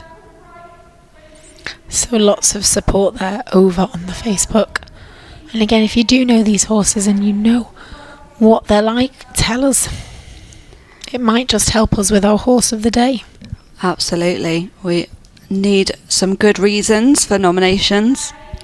So there is Valentine Independent going forwards into the canter. I think he was a show pony in a previous life, maybe. Does look like that might be the case. They've said Georgia has been riding with the centre for 4 years and very much enjoys competing. She competed both at regional and national championships for the past 2 years. However, this is her first canter test. So well done, Georgia, stepping up into the canter. And that's where these tests are so good, that they have the option to progress up the paces. And for some riders, some ponies are too big moving for the trot and the canter. So sometimes it can depend on the pony or horse that they're riding, and sometimes they just need to build up a bit of confidence, and it takes a bit longer to be able to cope with the movement in the canter. Georgia doing a great job here.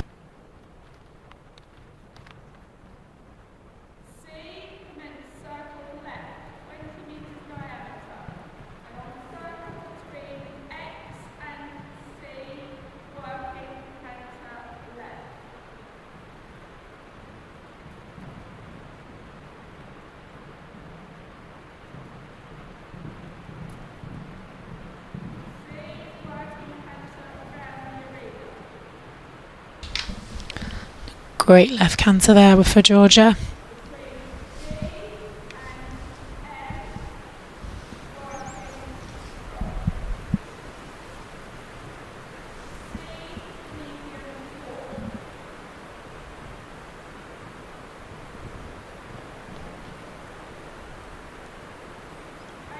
There she goes now forward into a free walk on a long rein.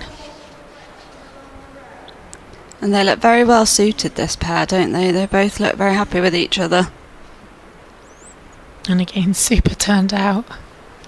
Definitely, we love a good turnout.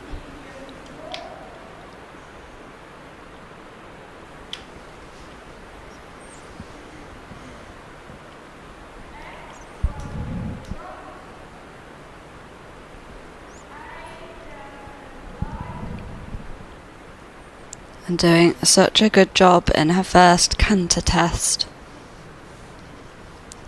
It can be a little bit more difficult when you're starting canter to be able to do the movements at the right place at the right time.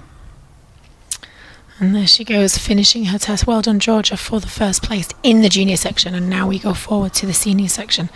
Now, this is a name I know, because Stella Jelly is always chatting to us on Facebook. So hello, Stella, it's nice to see you. And you ride Blueberry Crumble from Avon RDA into second place with a great score of 115, which is 67.64%.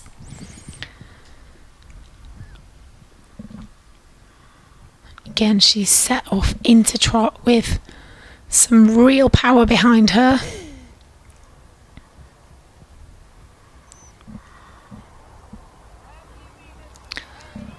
I think Blueberry Crumble looks like she's got a mind of her own. I think she has. She's got a real look in her eye. She's another one that just takes a little bit of woeing, maybe. A little more woe, less go for Blueberry. Again, Stella, I know you normally are with us on Facebook, so do let us know. And she said Stella has been riding for Avon since August 2004.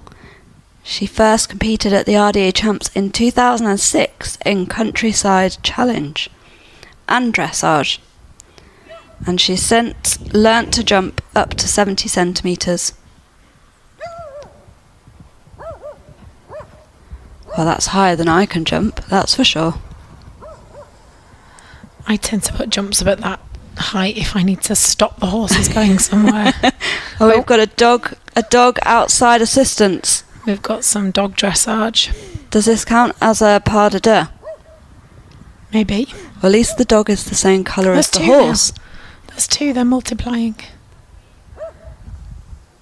But Blueberry Crumble is keeping on track. Stella is doing a great job here of saying, don't look at the distractions. The ultimate professional.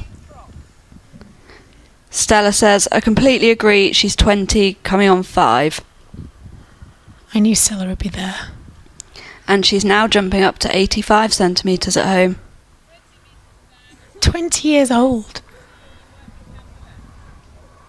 These horses are fed on magic, I think. They look great, don't they? I genuinely would have never thought 20. No.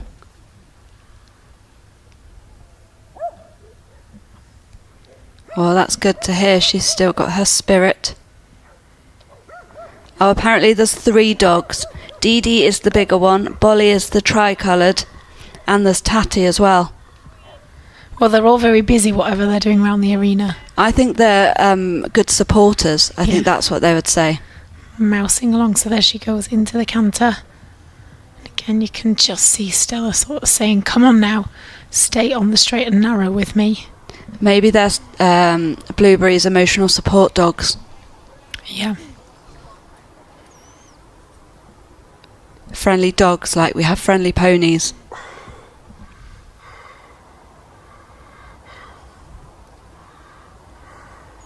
And the free walk in the long rein with a really good overtrack there.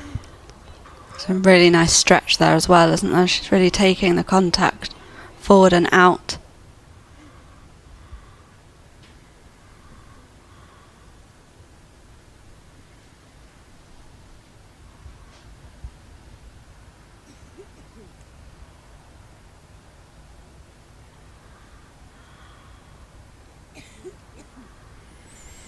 And here she comes down the centre line. Looking like they've got enough energy to just start the whole test again, hey? Absolutely. And what a nice view there. Really enjoying the arena at Avon. Definitely. So now we go forward to your first place rider, who is Ruby Lysett, riding Paddy 6, V1. Oh, I think I'm 4. Well, we're going to have to brush up on our Roman numerals here. I wasn't prepared for the exam that I am now getting. And we have 121.5, which is a massive score of 71.47. That was really checking you're on the ball, wasn't it? Well, I wasn't, was I? So Ruby here is doing a really super job. So you can see why she has got such a good score, because she's riding Paddy forward into a lovely round contact here. Again, another rider with super hands. It's a really nice picture, isn't it, here? I was right. Gary has just confirmed I was right. Well, I thought the V is the 5 and then the 1. Simple mathematics. 6. Proud of myself now. Just testing our knowledge, isn't it?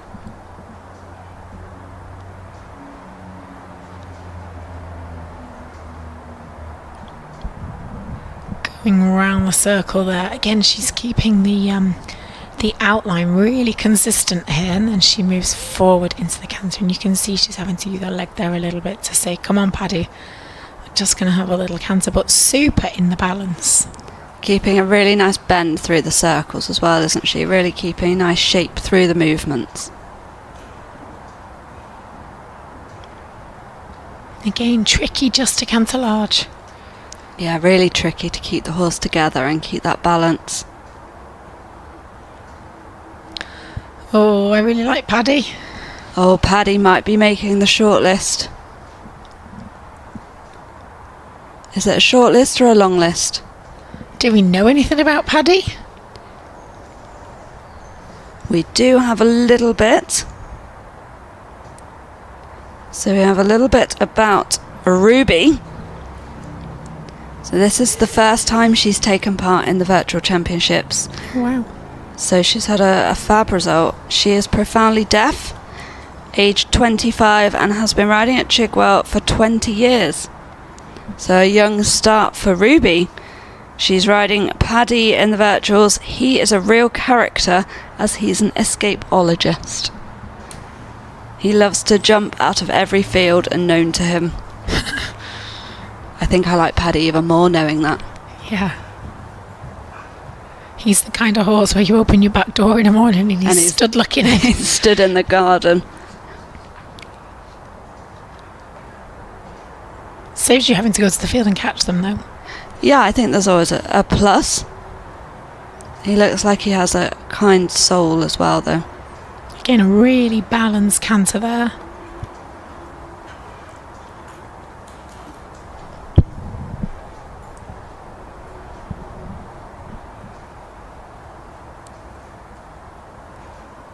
He's really trying for Ruby, even if he doesn't try and stay in the field.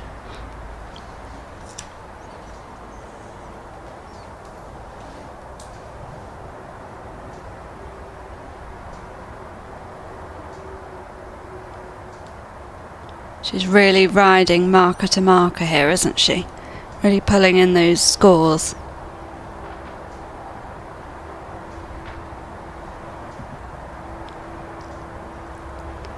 Very straight on that final centre line. Well, you can see why they took the win, and well done on it being your first ever time at the Virtuals, Ruby. I hope to see you again here next year.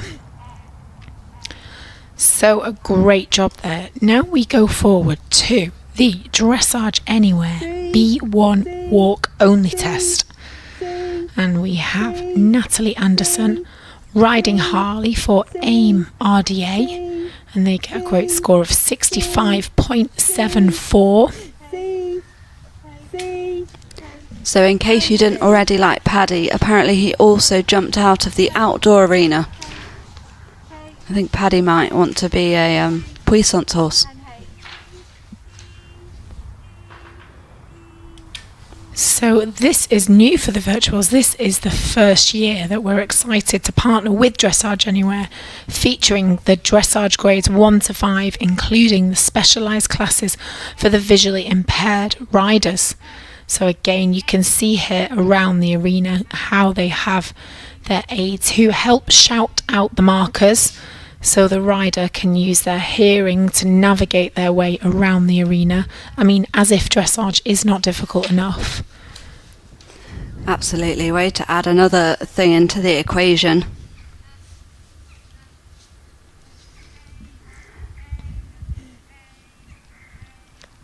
And what makes this even nicer as a competition is that they can use their own arena rather than having to travel somewhere else. So hopefully they can be a bit more familiar and a bit more confident in this environment than they would be if they had to travel to a different venue.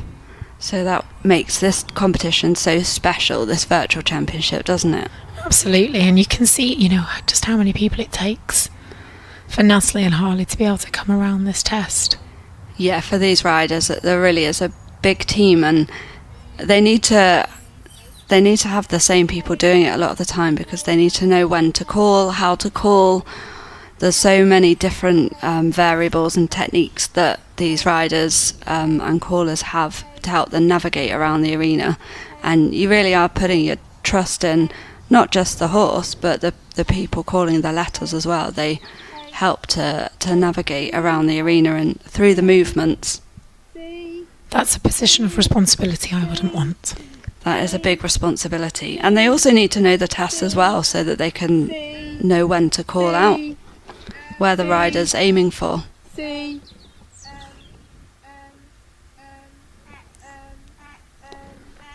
So again, she's moving confidently through this test. And AIM RDA is actually the newest RDA group in this country, having been officially registered in July this year. Natalie is one of AIM's founding riders and is aiming to progress up to the walk and trot test next year after making amazing progress in this new group. Her virtual test was filmed this year as a bit of a surprise, as her practice lesson while her regular coach was on holiday was going so well.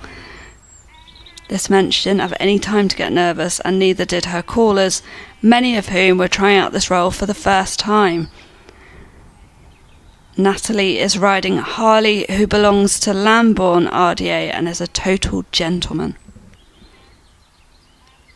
They look like a good partnership. They look like a great partnership, don't they? So, like you say, we were talking about the responsibility, so the callers get nervous too.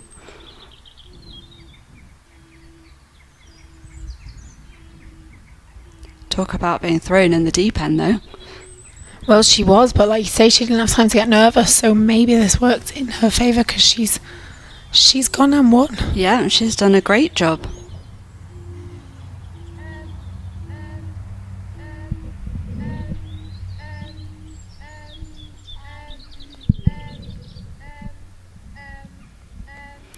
Karen Thompson said, "This is a brand new group, so fab to see them in action. Congratulations, Team AIM RDA."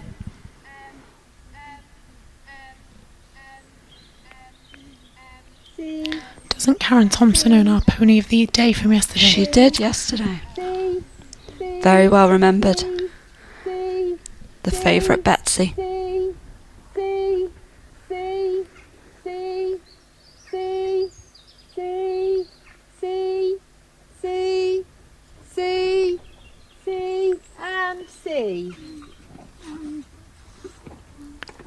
Very confident there into the halt. And again, Natalie saying, come on, Harley, let's get going. I think Harley did think really, and then Natalie persevered, and off they went.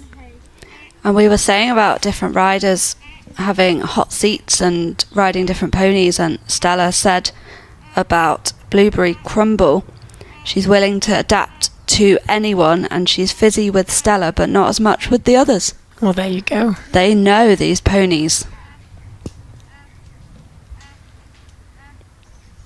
They're so good at knowing when they need to look after the rider and when they can be a little bit feistier.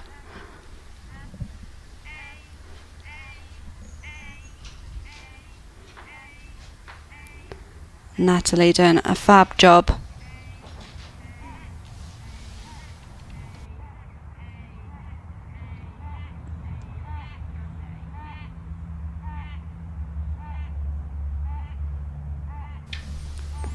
And sometimes it can be harder actually riding outside when you have callers, because you don't quite get the noise bouncing off the wall, especially if it's windy. Oh yeah, the sound gets carried in another direction. Yeah, so there's a lot to think about.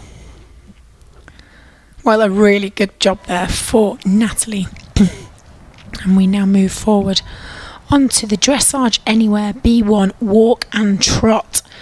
So again, this is our new little bit here. We've got the Dressage Anywhere incorporated. So here we have Kiana Lucas Young riding Patch for the Bradbourne Group RDA with a great score of 69.44%. Again, I'm sure this is a rider I have definitely seen before, and she takes the win in this junior section. Well, I have a bit of information. She's aged 16 and began riding at Bradbourne Group RDA in Sevenoaks, Kent in November 2021, having not ridden previously. She was diagnosed with leukemia in 2016 and relapsed soon after her 2.5 years of chemotherapy ended. In 2019, she received a bone marrow transplant and more chemo and radiation therapy, and then went back to school in year 7. But in March 2020, she was paralysed from the neck down and unable to see. An MRI showed inflammation of the spinal cord and optic nerve. She eventually regained feeling in her body and limbs, but not her sight. Having started on a lead rein, she quickly learned the layout of the indoor school and was soon riding independently. In September 2022, she began learning to trot until she could trot independently and ride a walk-trot dressage test. She rides Patch, a black cob with white stockings and a white patch on his belly, and they've established a lovely relationship and hope to continue to progress together. What a story. What a story indeed. Well, Kiana, I think you're amazing. Isn't she just? And she's obviously worked so hard through her rehab and to regain her strength to be able to ride again. Sounds like one determined lady. You know, and she's not just doing this, she's actually doing a really good job of it as well. Oh yeah, she's not here to mess around, is she? She's got a great score. And a fabulous partnership with her pony.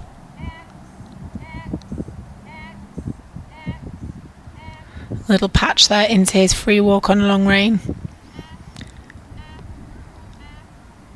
And again, really tricky sometimes when you have a caller in the arena, because the ponies and horses want to go to that individual, but Patch really staying on the line there. Really test their concentration.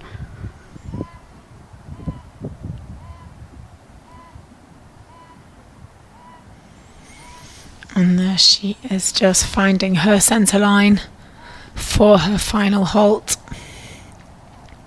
So there is your winner of the junior section, Kiana Lucas Young, riding patch into first place, and then we head on over to the senior section where we have Alexandria Line riding Mr. B for the Cornillo RDA with another massive score of 70.83 and first place in the senior section for this Dressage Anywhere B1 walk trot test.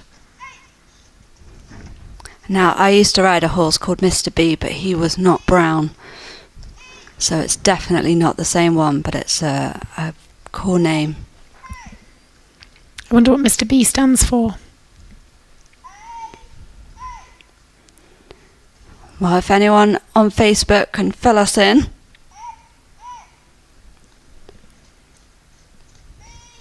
Is there a story behind Mr. B?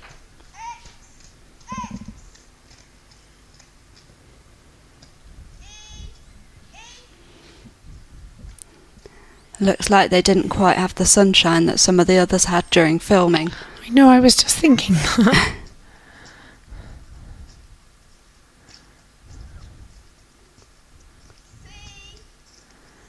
So Alexandria is riding confidently here around the arena, using good availability of all the space.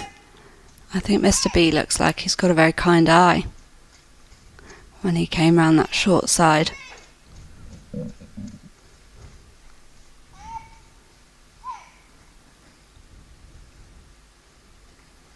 Some really nice trot work here.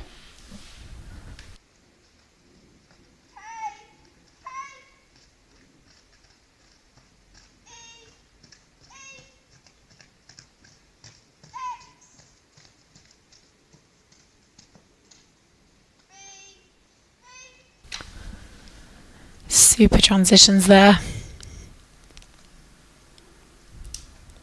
Again, he's got a really good, nice active walk here. Yeah, very flowing between the paces as well.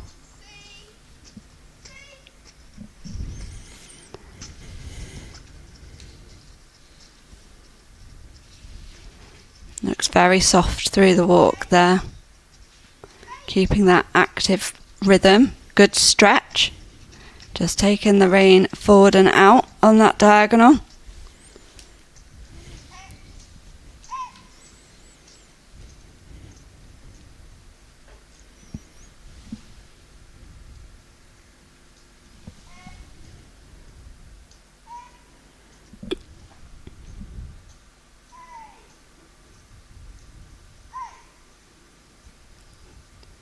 And a super turn onto that centre line.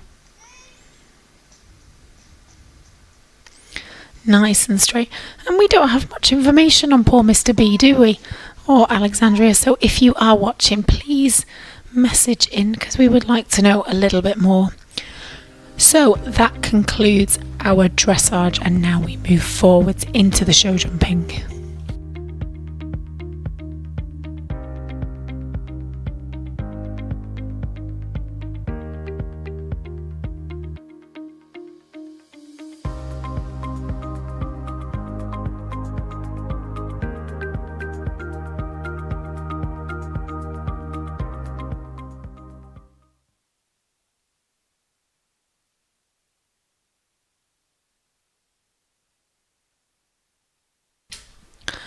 So here we go now. We are moving forwards into the show jumping errand, which is not mine and Erin's strong point as we are dressage riders, but we are here to talk you through it, which is kindly sponsored by Oliver Wright Eam LPP. Oliver Wright Eam is a business transformation consultancy who have been operating for over 50 years. And in 2024, just like the RDA, they will be celebrating their 55th anniversary. And we at the RDA hope that we can do something to celebrate and be supportive together. We also thank them for their support over the past 13 years. They also support the upkeep of the paddock at the National Training Centre and are sponsoring Erin, one of our national training ponies, who's a 14-hand mare called Erin, and she's regularly ridden by the RDA rider who has autism, anxiety and post-traumatic stress disorder, and she loves to talk to Erin. So there we go, with all of us sponsoring both the national and the virtual championships, and also the showing and the show jumping. So here we go now. Round 2, our first show jumping class of the day, which is the class 37A show jumping level 1 lead, and our first rider is Myla Martin, riding Dolly for the Clydesdale RDA, and she rides into a cool 3rd place with a score of 69%. That's the first time I've seen a pony called Erin, so you were away. The sponsored pony.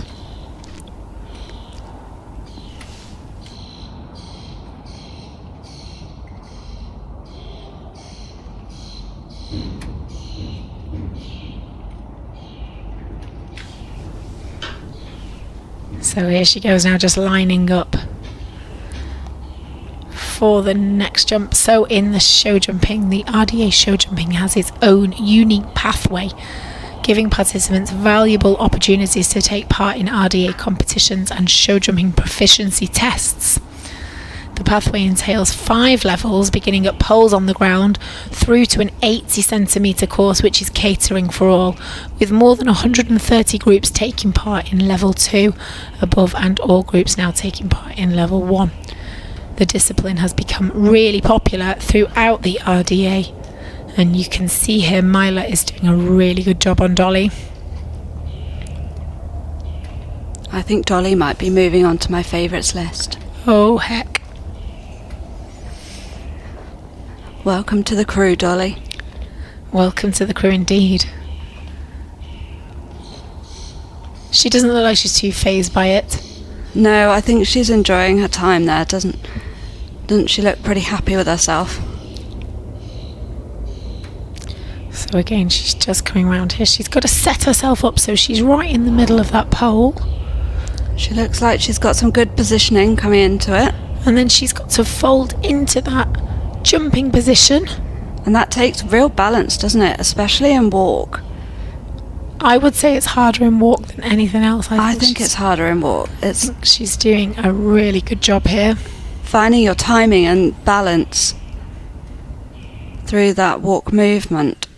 She did a really good job. So we move on to second place rider, who is Jacob Spur, riding Ralph, who is one of our firm favourites, with a score of 69.5 for the Throttle Nest RDA, and he jumps his way straight into second place. So our show jumping judge is Katie Chapman, and she is the coach, chair and show jumping judge. She says that show jumping is a real test of partnership and communication between horse and rider. Riders learn technical skills like balance, harmony, which bring pride and a sense of achievement, especially in competition. The thrill of a clear round is unique, and riders feel the joy and accomplishment when they both perform well. Show jumping requires quick thinking, good riding, control paces, which makes it challenging and exhilarating, and judges focus on the quality of the pace, rider control, rhythm and balance in the turn, alongside with not accumulating any faults for knocking down the fence, refusal, circling or crossing your tracks. Competitors are scored of quality of pace, preparation and approach to the start line and each fence, and also the turnout and of the horse and the rider, and the collective marks will be awarded for control, effectiveness, suitability and overall performance. So you can see Jacob here going round, keeping Ralph now straight on that line, heading for the middle of the pole. And it's really important to get the middle of the pole, isn't it? You don't want to be going to the sides. Yeah, exactly. And we can see him as he goes up to the pole, really getting into that position that they're looking for, and giving the pony a little nudge, say, come on, stay committed, stay on the line.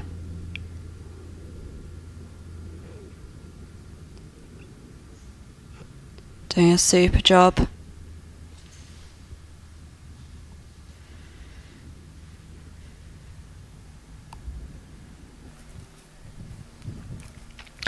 So there we go. And oh, look who it is. It's our pony of the day. We have got Victoria Neesham riding River Song from the Kesteven Centre, and they get a score of 74 and they ride into first place in this junior section. Yeah, we saw her yesterday doing the Countryside Challenge back here in the jumping.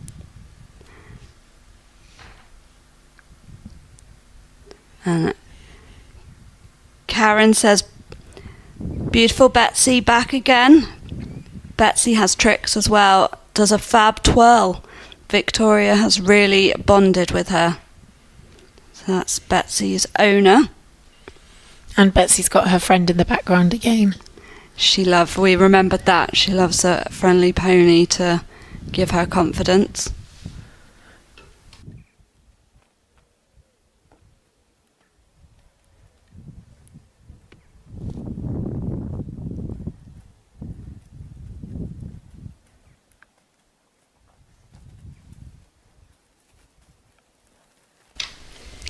So again, if you are watching the show jumping action over on Facebook, do let us know.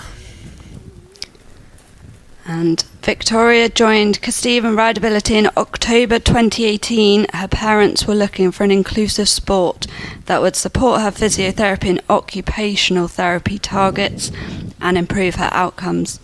She loves being around the ponies and is genuinely excited every week about attending. The riding centre is one of her happy places, boosting her self-esteem and well-being. The development of her riding skill has impressed us all, and she is rightly very proud of her riding achievements. Endeavour Awards, Rosette and Riding Proficiency grades. The RDA is particularly rewarding and encouraging for Victoria, both in the sense of community friendships and fun, as well as the recognition of her riding development. So a great round there from Victoria. Now we move into our senior section of this class, where we have Vanessa Thomas riding a horse we've seen before in the dressage, Davy Skubald, with a great score of 69 from Valley. And we have got loads of people over on Facebook saying congratulations to Victoria and Riversong and the horses that were going before.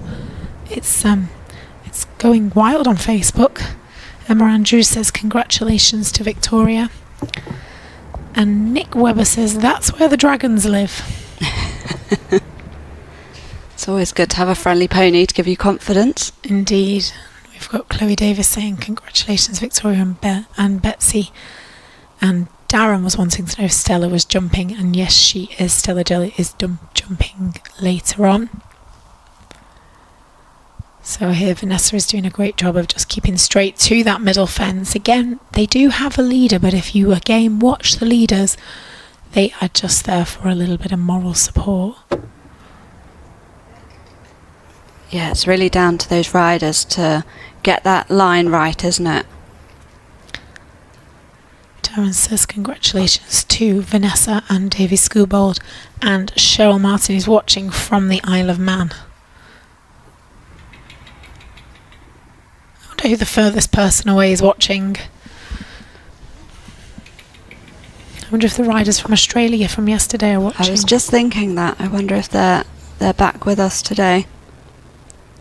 It's probably their night time now, though. Very true. Or early morning.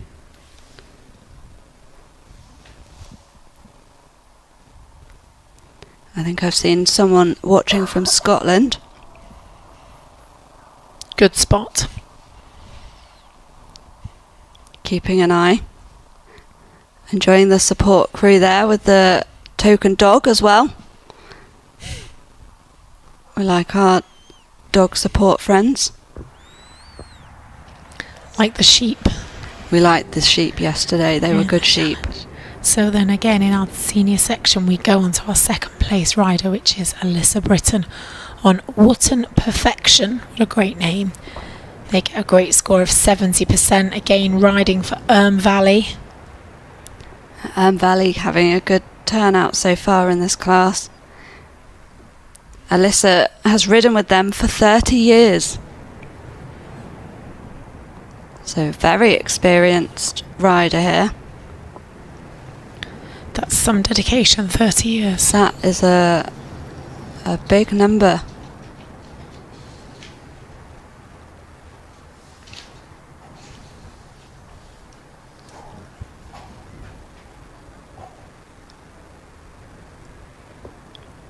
I've just worked out it was over 30 years ago that I started riding RDA as well, so that's quite scary. Gosh, when you think about it like that. I started when I was 4, so I've been riding 34 years. I didn't think I was that old, to be honest. Yeah, I don't like doing the maths. I'm not going to work that out again. So again, Alyssa has got her game face on here. She is just pointing up that long side for that final pole. No, I quite like this pony. This has a real look of concentration coming around that corner. I think it's a great name. Wooden Perfection. Let us know what the stable name is for this pony. Do we have any intel? Mr. P. Mr. P. Did we find out what Mr. B stood for as well? No. I think we can work out the P for this one. Darren on Facebook is wishing them good luck, and Matthew Deli says great score from Alyssa. So here we are now. This is your winner of the Class 37A show jumping level 1 lead, and it is Martin Stewart. Again, we have Wooden Perfection, who's clearly a firm favourite at the Valley riding, for 79.5% for the win. See, now here there's some notes about Mr. P. And it says, Martin has ridden with Valley for 15 years, and Marmite is a New Forest pony who has come to Valley for her semi-retirement. So Marmite is the stable name. Well, I love Marmite. So I love Marmite.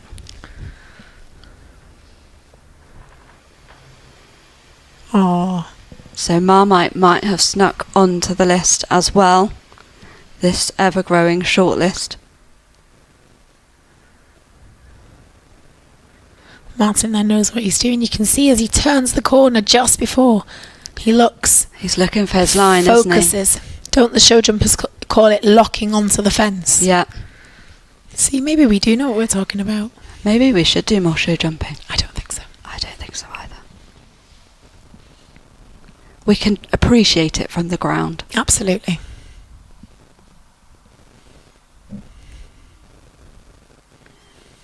There goes Martin, our winner, with a great score of 79%.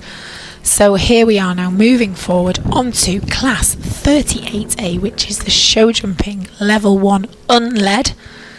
And we have our second place rider, which is Freya Birch, riding Hermit's Elsa for the Kesteven Riding Centre, and that's a great score of 78%.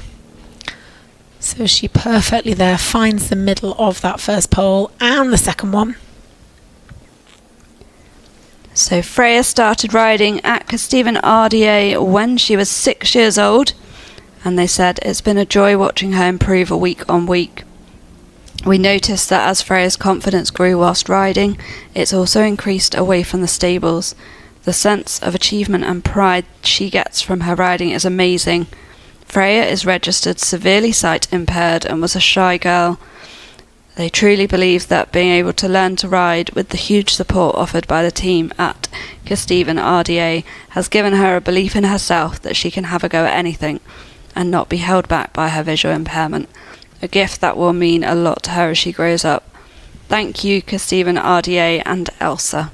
Oh, that's a lovely story, and we actually have Kesteven Rideability on the Facebook, and they've said here is one for your list. The wonderful Elsa, she is a ride and drive pony, but she loves to jump, and this is Freya's first go at independent riding round a course. We thought we'd give it a go, seize the day. Freya loved it. Lots of work to get to this point though, so maybe we should take a leaf out of their book and we should seize the day, Erin, and go home and get some jumping done. Do you think we should seize the day? I think I'm enjoying watching other people seize the day here. I think I'll fall off. I think I would fall off too. And we've got Darren Lee saying congratulations. We've got Gavin Birch who's sent in lots of love hearts, and that's nice. And again, Matthew over saying, lovely to see the RDA show jumping growing up in this discipline for everyone to enjoy. Something well done, Freya. Lots of love for Freya over on Facebook from Chloe Davis and Emma Andrews, all saying congratulations and well done, Freya. And you can see her doing such a good job of lining up Elsa, really hit in the middle of the poles. And I think Elsa was Betsy's friend in the corner. Elsa is multi-talented. So here we are with your winner. We have Joseph Oliver. He is riding Clancy for the Wenlow RDA, and they have a great score of 85%.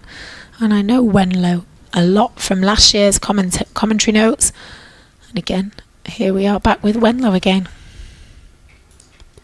Another 80% today, this time in the jumping. I definitely like an 80%. An 85? Anything over 80 I'd be delighted with, let alone an 85. Well, it's halfway to 90. So we've got Chris Fowler on Facebook saying well done kiddo and well done Freya. Love from Rose from a Mike Brummett. And we've got Adam Grant saying well done Freya. Lots of love for Freya, hey. And Matthew saying well done Joseph at Wenlow RDA. We do love seeing the support for these riders and ponies, don't we? There's lots on the Facebook. It's faster than I can say it. Keeping you on your toes again.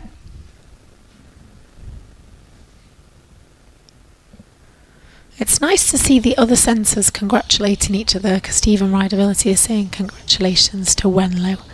So that is super. So now we move forward into the senior section, and this is your third place rider. Stacey Vovlis riding Maverick with a 71.5 with the Clydesdale RDA. And it says here Stacey has ASD and now rides at Clydesdale RDA after being a helper for several years. Maverick is an excellent RDA horse. How nice that she's transitioned from a volunteer and now riding there too. I think we saw Maverick yesterday in the dressage. I think we've seen Maverick before. I like Maverick. He takes it all in his stride. He's very comfortable in there. Takes his time, doesn't he? Enjoying his moment. Do we not have any information on Maverick? We do not. Oh, somebody must know him. He's lovely. Send us messages about Maverick, please. We need to know more. So far we just have that he's an excellent RDA horse, which we can see he is.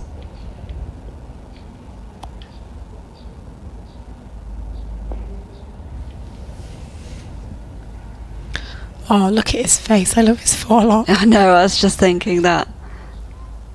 He has a little look at the camera as he goes past. So you can just see her there gearing him up to stay on the line. He was wandering off there, wasn't he? Yeah, he had a little bit of a sway, didn't he? Stacey had to put him back on the marker as she folds into her show jumping position. He was looking to take that shortcut in the middle of the poles, wasn't he? Why go over the pole when you can go around it? That's my motto, exactly. So there you go, and now we go into second place, which is Sarah Baker on Breeze from Valley with a huge score of 76%. Darren Lee says Maverick is really handsome.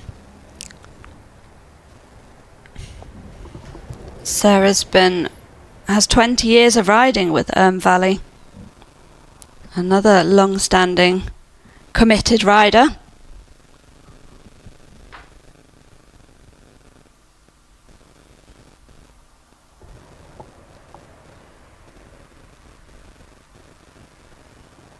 I mean, another lovely arena. You can see why they keep coming back to this one.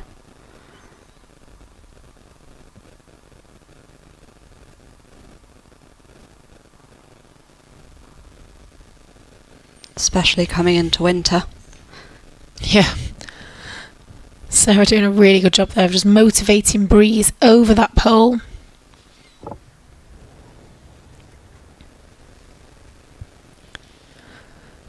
We've got AIM RDA over on Facebook who says, Karen Thompson, thanks Karen. 4 of our letter callers have never tried this before, so we are chuffed to bits with these results. So what I want to know is how close do the riders have to be for the letters to start calling, or do you call it all the time?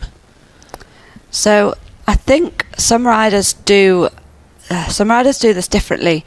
So when I've seen it done for some of the para tests, they do it as they're approaching the letter, but they all seem to have their individual way of how far in advance they want to hear it, and sometimes they'll say it twice as they go past it so they can see that they've hit it. But again, some riders will want it exactly as they go past it, and some will have it just before as the horse's nose hits it. Sarah was really pleased with her Real round. cheer at She the gave end. herself a cheer at the end. Well done, Sarah. I am really pleased for you. And Darren wants to know if Breeze can be nominated. So here we are with our winner of this class. So we go forward to Katrina Gray riding Tinkerbell for Murray, and they get a 86.5, which is a massive score to take the lead in this class, which is the 38A unled level 1 show jumping. Well, we were saying that a lot of the horses were like Peter Pan, and now we found Tinkerbell. Yeah, we've got the full set. We've got the full set. And look at that mane and forelock.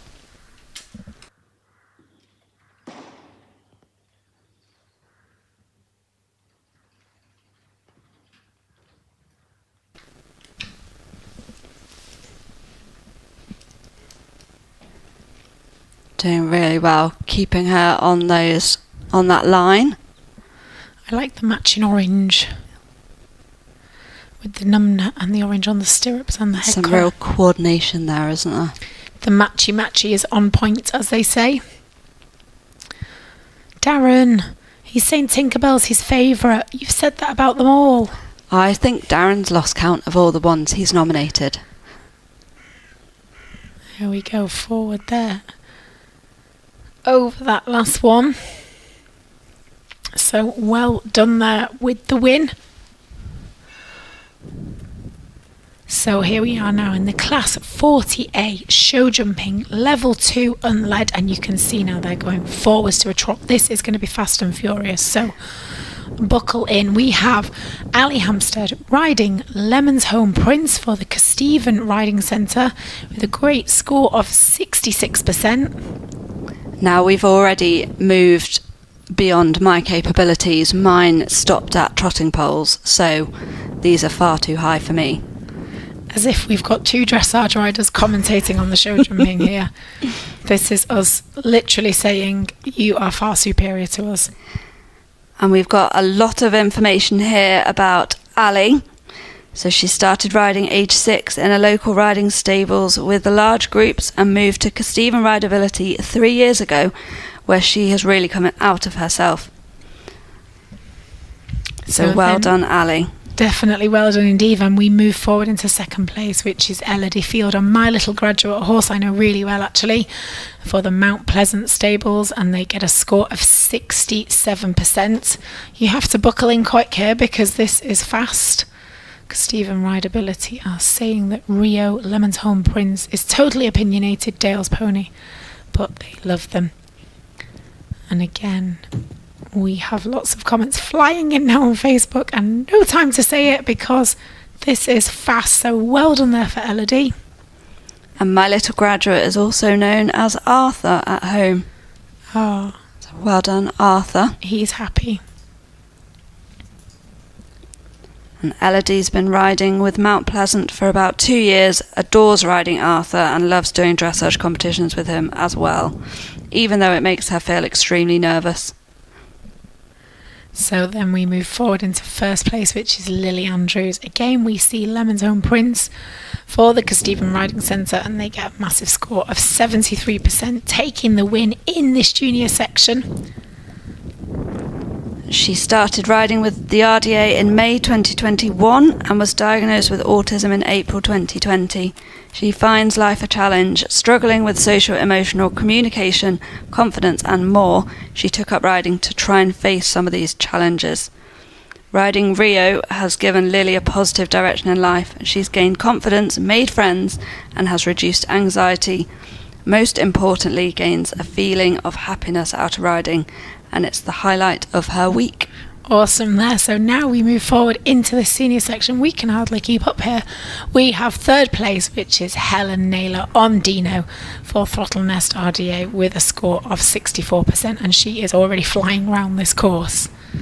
Well, I think they're all putting us to shame, aren't they? We're well beyond our abilities here. Super jumping position there.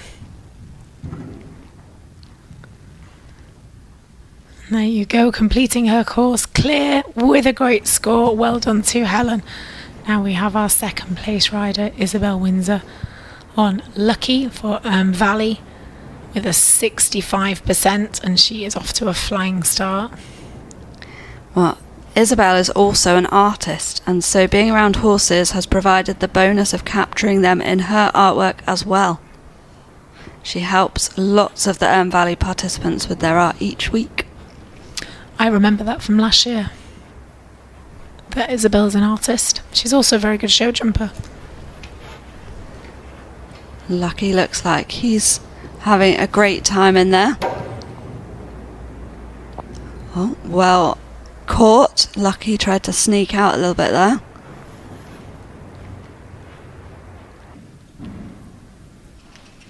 So here we are now going forward to Christy Brookin on Pop Him for Carlin RDA, who is the winner of our senior section of the Class 40A show jumping with a whopping score of 73%.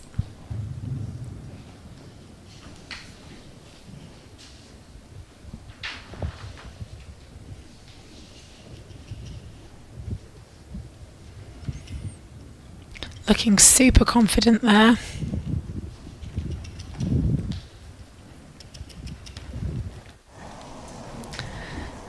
And she takes the win there to sort that class out. Now we move forward very quickly onto Class 41A, and this is Joe Murray riding Hagrid Bertie for the Avon RDO group, and we're on 75.5% into the second place in this senior section. And cantering into these jumps now, really going for it. We're never going to keep up, are we? No, they've lost us. We'd really need to up our game. Oh, nearly there, but very carefully ridden there. Well done to Joe. Then we have Anthony Luren riding Davies Schoolboard, a horse we've seen a couple of times now for the Valley. First place with 76% to take the win in this senior section.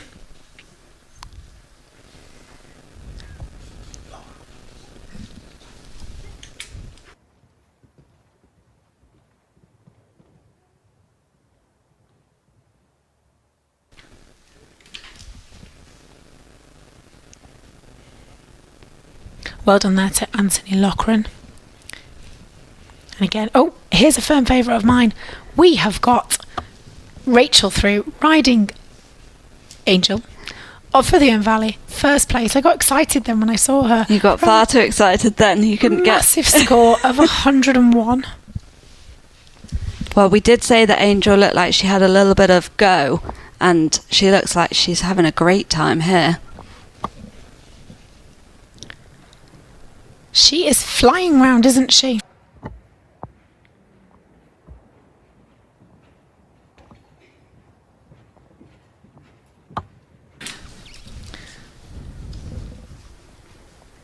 Angel is clearly a super show jumper, not just a dressage horse, and this is the Class 42 show jumping level 4.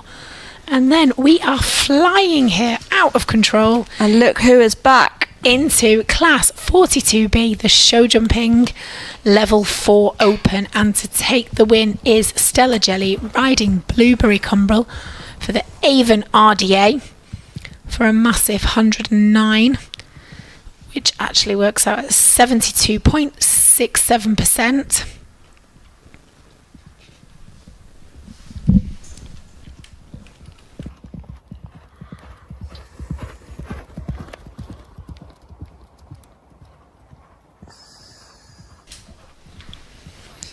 She is flying around here.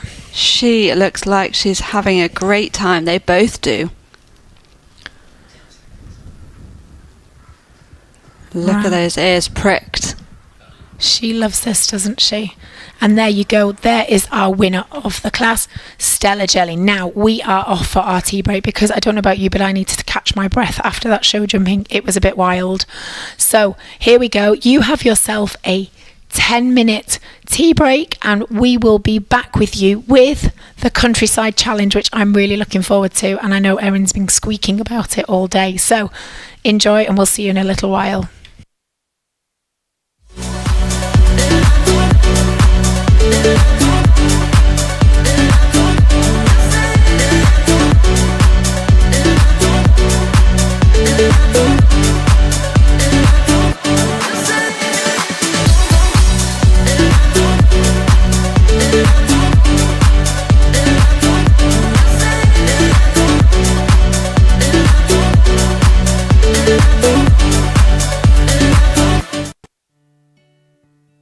Everyone competing at the RDA Virtual Championships, we wish you the very best of luck from all at Team Lucerne.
everyone competing at the RDA Virtual Championships, we wish you the very best of luck from all at Team Lucerne.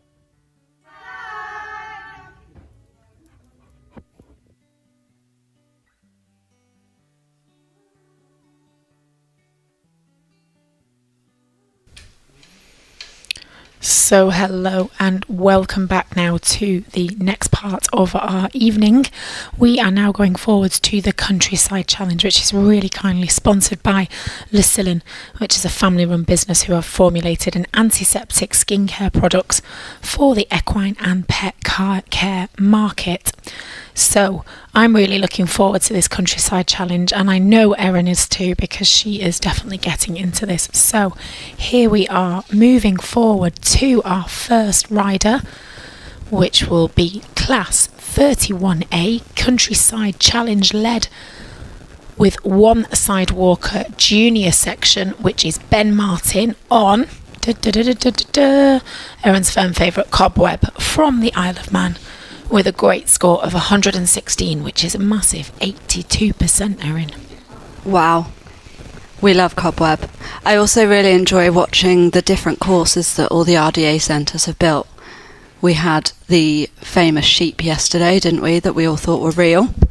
And the duck ponds. So let's see what we've got today. So Ben here off to a really confident start. Again, we've got our judge, who is Sue Mack, who's the national lead for the Countryside Challenge, and she said the virtual Countryside Challenge promotes inclusive activity, learning and competition for all. The virtual championships opens the window of opportunity for participants to compete in a more relaxed way without the pressure and the problems of travel. So participants enjoy being able to compete, show off their skills and have fun and excitement in their own environment with fewer pressures. And the virtuals promote a learning and develop teamwork for including the leaders and the sidewalkers, because again, you know, they're a big thing here, aren't they? This discipline promotes excellent horsemanship, achievement, progression and enjoyment in a more relaxed way.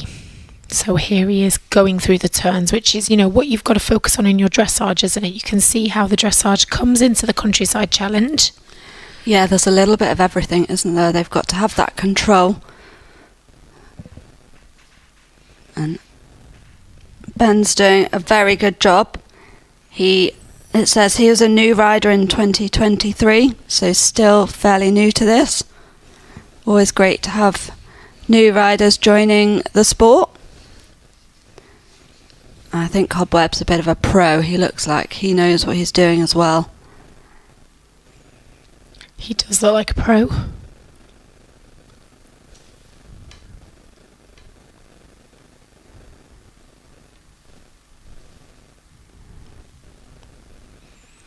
Really well past that fence. And looks like we've got the duck pond coming up over there. So this is where they have to do like the serpentine, isn't it? Where you're focusing on the bend and turning round.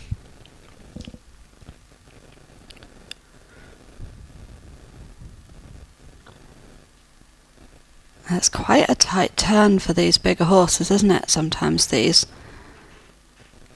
But he did that really well. This is where we were having the conversation yesterday about whether you're better on a bigger horse or actually the little quicker, fiery ponies are easier to manoeuvre through some of these really tight turns. Yeah, so send your advice in. What are the qualities that you look for in your Countryside Challenge ponies and horses? I mean, Cobweb's big, but he's kind, isn't he? Exactly. He's very patient there, waiting for the rider to get the gate. Yeah, he's patient, and he's at a good height for the gate as well. So if you had the little zoomy ones, might be a bit trickier for these other movements. This is true. And then the halt into the box. So he does take third place there.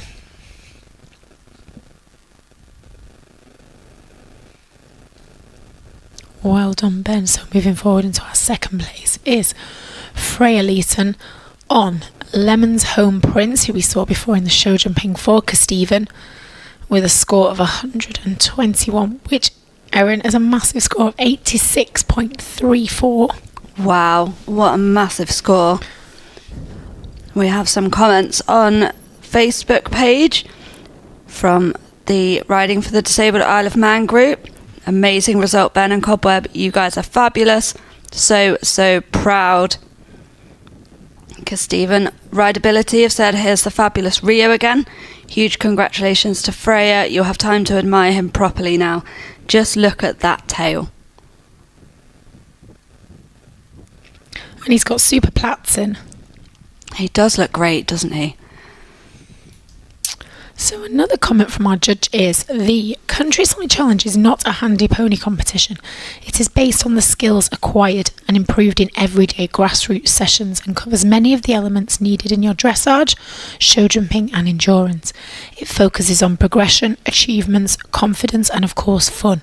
Judges are looking for positive, active riding, using correct aids to achieve the accuracy and activity, also the balance and the control, obviously around those tight turns, and then teamwork, equine awareness and also welfare. So this really does bring everything together, doesn't it? Absolutely, and lots of congratulations messages online as well. Cara Lee saying well done Ben. Darren says congratulations Freya and the Lemonsholm Prince. Emma Andrews says well done Freya. Chloe Davies says congratulations Freya and Rio. Belinda Good says well done Freya. Cheryl Martin, well done Ben and Cobweb. And Stephen Rideability, what a dude. He is a dude, isn't he? Isn't he just? Oh dear. Cruising through. Lemonsholm Prince. What was his name? Rio. Rio, that was it. Rio, as he's known at home.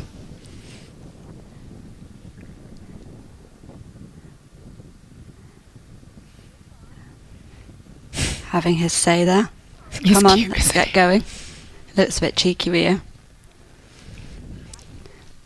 I think these ponies absolutely know that they are just the centre of everybody's universe. Don't they just? They know and love that. The amount of pictures that this pony will have up on people's walls is probably more than like the top footballers. He is probably like a celebrity.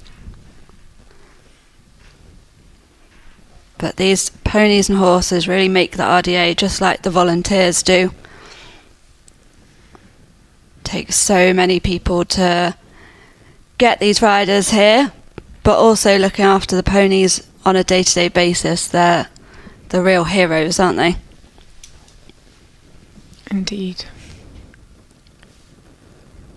13,000 volunteers the RDA has. Wow. So again, if you would like to get in touch to help volunteer at one of our centres, please check out your local RDA centre, as the minimum age does vary, but they do take most people from 12 and up, and there is more information. Visit rda.org.uk if you would like to come and help as a volunteer. And there's always something they can do, isn't there? Even if they, can't do as much leading or tacking up, there's always some way you can get involved. Bake a cake. Exactly. A lot of the riders volunteer as well. It's a real community. It's a great way to spend time with the horses, isn't it? Definitely. So there they are, confident they're opening the gate. And again, watch the leader. She's not helping here, is she? She literally jumped out the way then. Exactly. She's just holding the end of the rope. The rider, Freya, has really got to do it all. What a great job she's doing there into the hole for a cool second place there with a firm favourite, Lemonsholm Prince. So here we have your class champion. We have Freya Birch on Hermit's Elsa, also from Stephen. They're in first place with a score of 123, which is 87.86. I mean, she's actually only a smidgen off 90. I mean, wow. Because Stephen have got some massive scores. They're obviously doing something right here.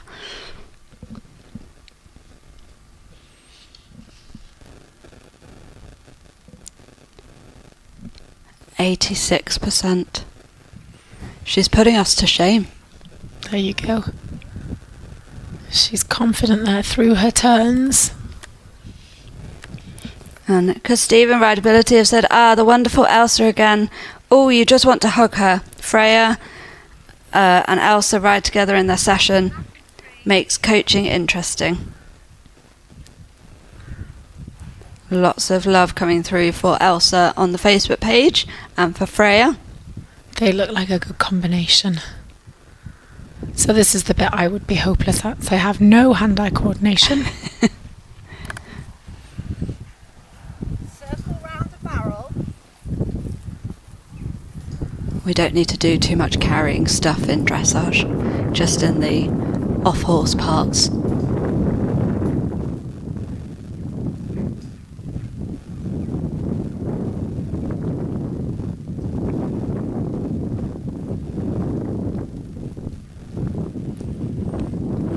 Confident there round the turns.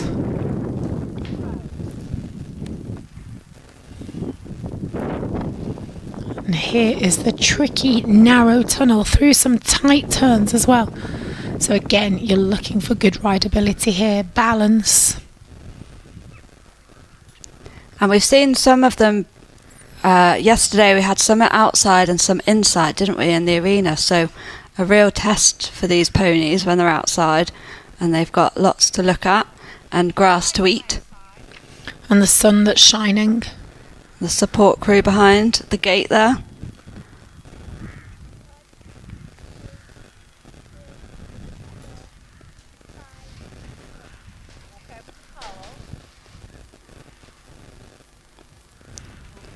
Emma Andrews says, Stephen are doing brilliant, so proud that we are part of the team. Karen, you must be so proud, such a great team of ladies for our children.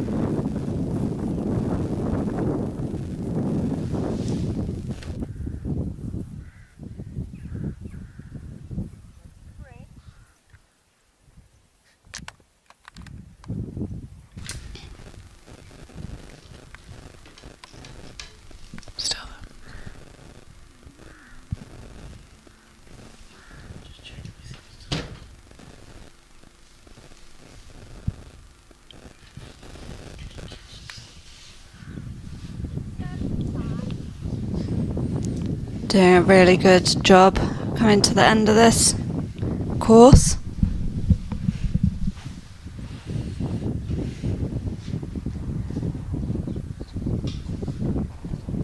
She is confident through these turns, isn't she?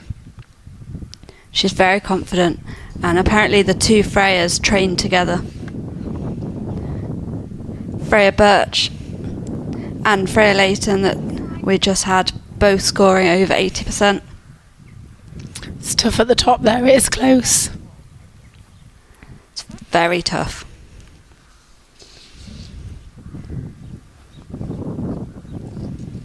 So she's just heading up now to the gate.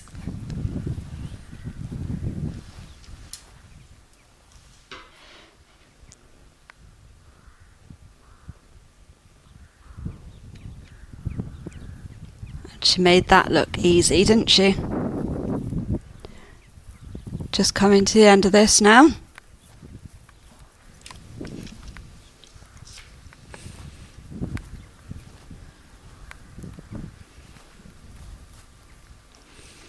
And then the final halt in the box there for the win for Freya Birch. Well done, Freya.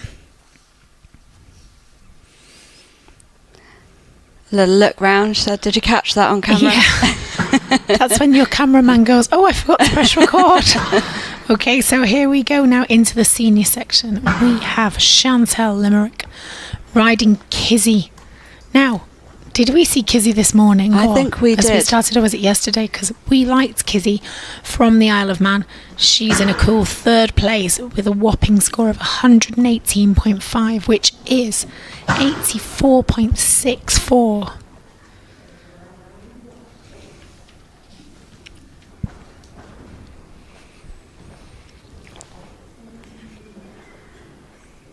I've completely lost track of time, but I think we've definitely seen her before. I can't remember if it was yesterday or this morning. I think it's all merging together. She's doing a great job here of putting Getting those balls in that other bucket. Go on, you can do it. Oh, close. Look at how good Kizzy stands. She doesn't mind. She's solid as a rock. So again, while we're watching this, we're just going to again thank our sponsors, which is Lucillin Antiseptic Skincare Products. And they work on contacts to kill pathogens and is sting and stain free, soothing the skin. This year is the first year that the family business has partnered with us at the RDA and sponsoring the Countryside Challenge disciplines for both the national and the virtual championships, and provide a free fun activity on our first family day event at the national championships this year with their fun game of germ pong. Our thanks to Lucillin for their support this year, as we look forward to working with more programmes of support with them in the future. And I actually did take a little spray bottle home from my time at the national championships, and I can confirm I like it. So back to Chantal, who is steaming round this course. Kizzy looks like she's enjoying it too. Ears pricked, she looks happy. They both look very confident, don't they? And the Isle of Man RDA said, yay, Chantal and Kizzy, what a score. You guys are such a team, so proud of you. Darren confirmed she was on earlier today. Thanks, Darren, for letting us know. Gavin Birch says, well done everyone, super proud daddy. And so great for everyone to be able to watch from home with this virtual championship.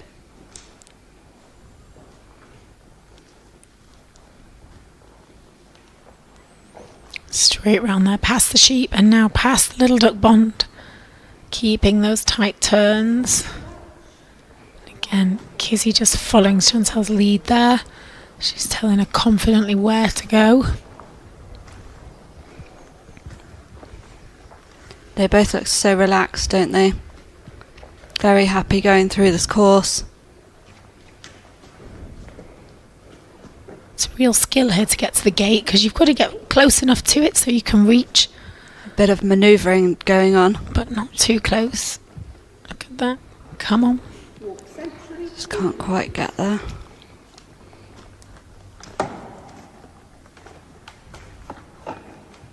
It looked like the gate was stuck a little bit.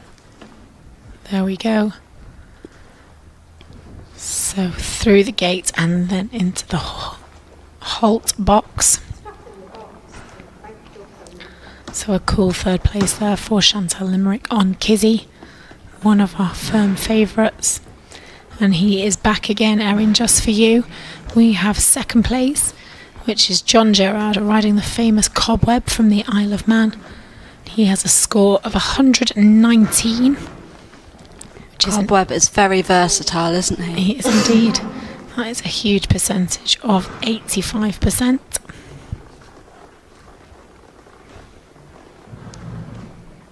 And John has ADHD, dyspraxia, Asperger's as well, but is a great rider and a great man. That's solid feedback. Matthew says, great riding from Chantal. And congratulations, John and Cobweb. Cara Lee says, go Chantal, well done. So great to see the support we're getting on Facebook for everyone.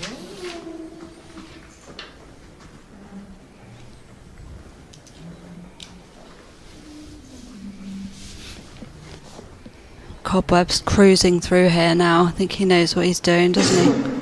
Well, he's confidently led by John here, isn't he? Absolutely. They're a team on a mission.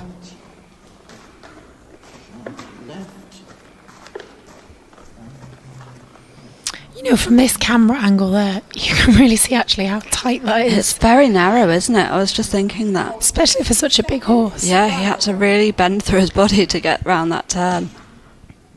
And that is so good for the horses. It's like a free physio session. Yeah, definitely. They really have to be supple, don't they, to get round those turns. And John did a really good job there of making sure he didn't fall out through the cones.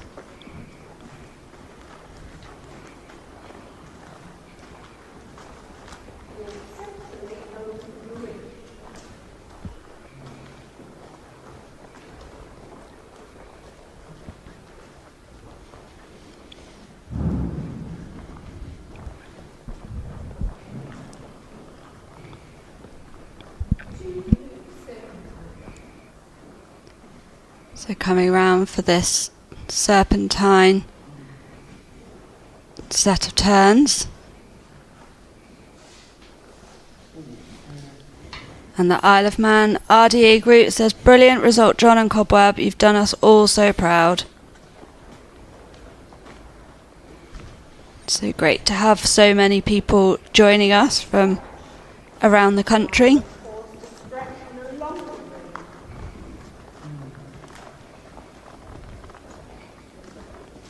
Do you think the other centres think, oh, we can do that on our countryside challenge? I think they're all picking up on some good ideas. We want to see some real sheep next year, don't we? Oh yeah, I think we should have a mixture of real and imposter sheep. We had some very realistic ones yesterday, didn't we? Walk centrally through the gate.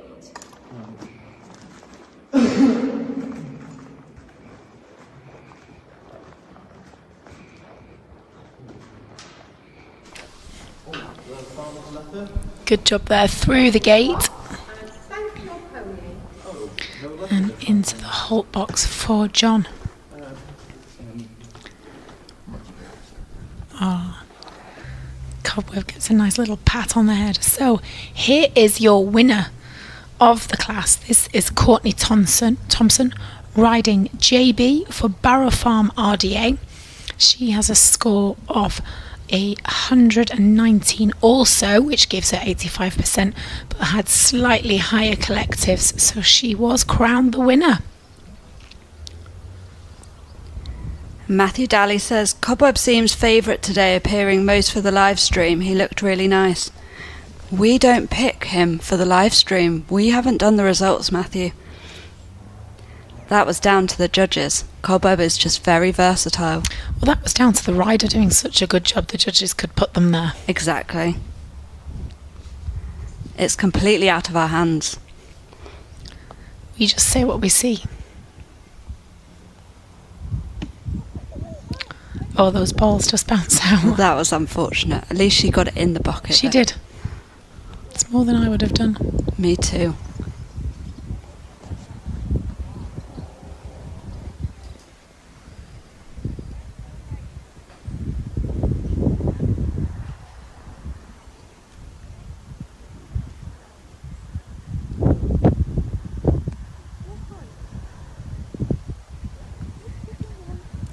I quite like JB. JB has a chilled vibe going on. I was just looking at JB's eyes. He's sort of just blinking his way through the test, or the course. And this is Courtney's first year competing in the Virtual Championships. She's been riding for a few years now and thoroughly enjoys her lesson each week.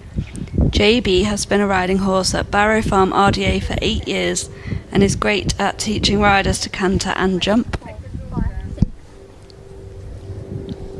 So JB can turn his hoof to any discipline. What a great job Courtney's done on her first year to take the win. Absolutely. Showing us all how it's done.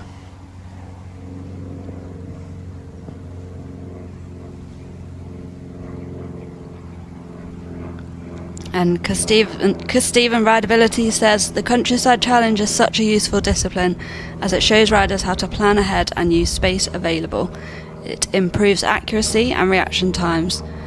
Plus, it's great fun. Riders can then use those skills in their dressage and show jumping. So very good points.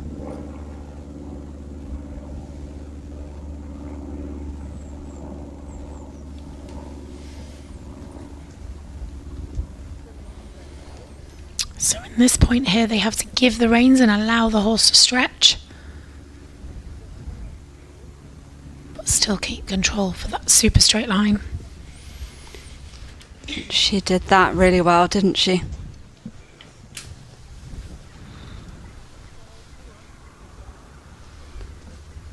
So we have a question. Which horse or pony would we choose to ride if we were doing the Countryside Challenge? Hang on a minute.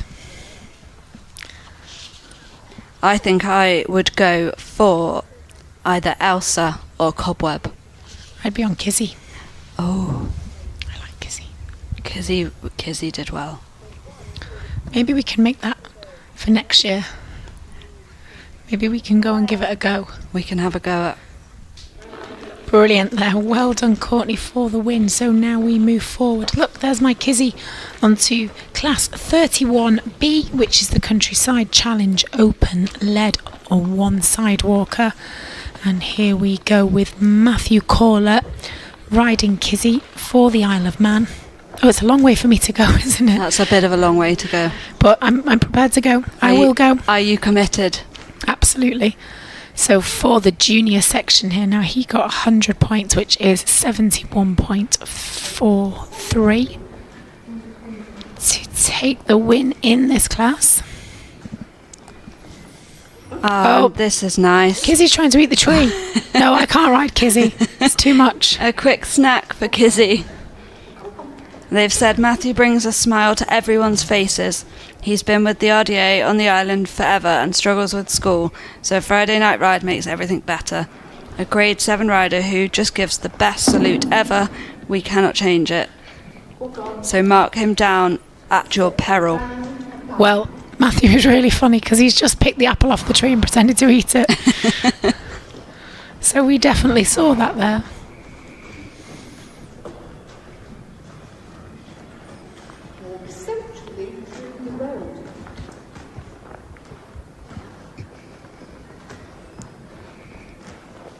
So much support online. Matthew Daly says every horse and pony we saw yesterday, today and tomorrow will be turned out so beautifully. Well done to all the volunteers who groomed and making sure they look good.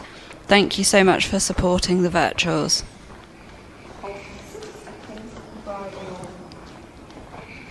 Cara Lee says, yay Matthew, well done you, very proud.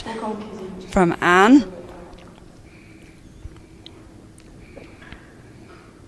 And we have another vote for Elsa or Kizzy as the favourites to do the Countryside Challenge.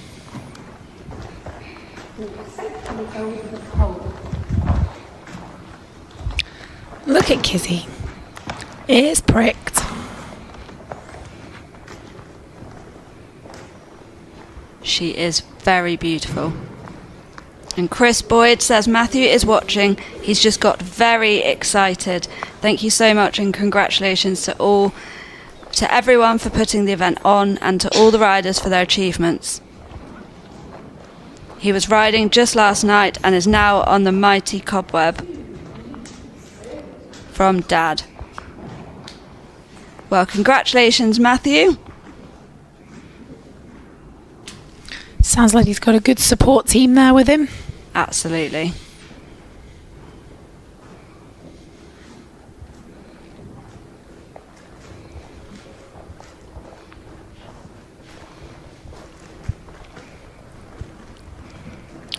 He's making this look easy. He's cruising round, isn't he?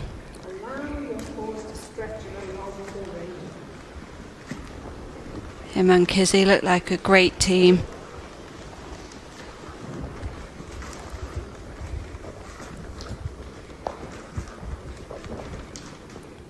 Well, if you go all the way to the Isle of Man, you might as well ride Cobweb as well while you're there. Hey, I'm up for that. I've never been to the Isle of Man. It looks like they have some lovely ponies.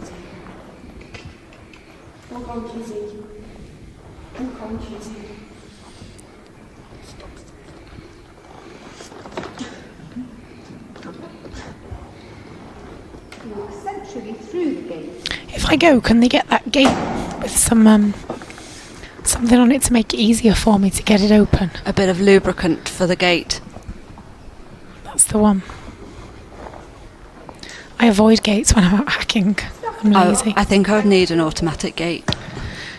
press a button. So there you have your first place. Well done, Matthew, on the absolutely lovely Kizzy for the Isle of Man with a great score. So we're going forward to the Class 32A Countryside Challenge Independent, and we fly into our junior section here with Evie Good, and we're back on a firm favourite here, Hermit's Elsa from Kesteven. She gets a score of 117, which goes to 83.57%. for a super third place, and she is flying round this. She is on a mission, isn't she? I was just thinking she looks a bit speedy for me.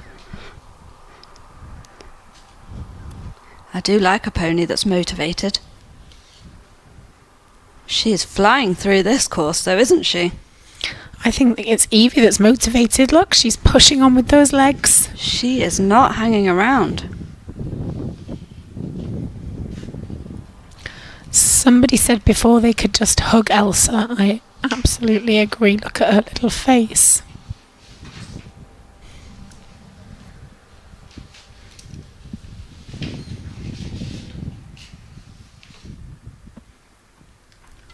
I hope if they do freestyle to music, they use music from Frozen. That would be a good shout.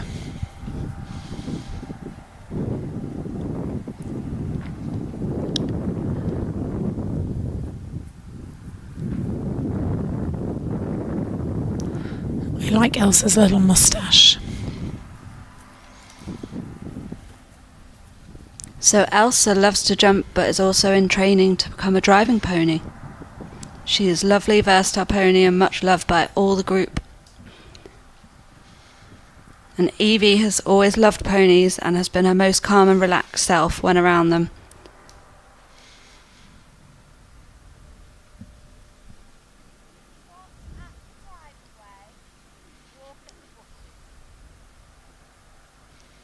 Over the last year, with the amazing support of the team at Kesteven Rideability, Evie's riding scores have improved so much. She's now independently riding around obstacles at walk and trot. And her mobility and coordination issues have shown a real improvement as well. Her anxiety levels have decreased and she's getting much more confident and chatty with everyone. Her riding lessons are a real highlight of the week and she's very proud of herself for completing this challenge and remembering the course. Well, she looks very confident going around this course. Absolutely. You wouldn't think that was the same girl, would you?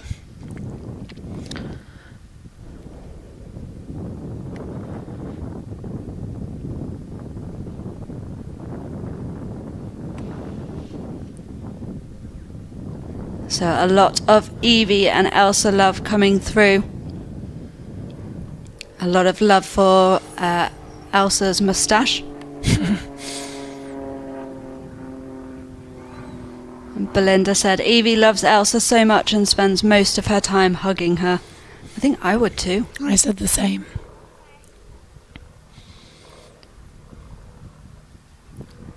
And Emma says yay for moustached ponios.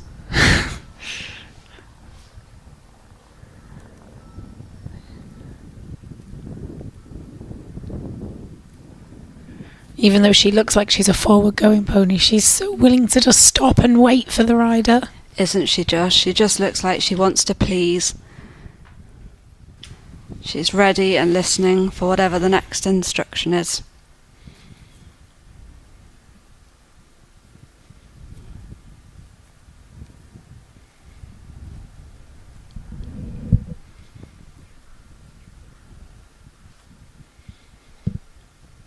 A good wave there at the camera.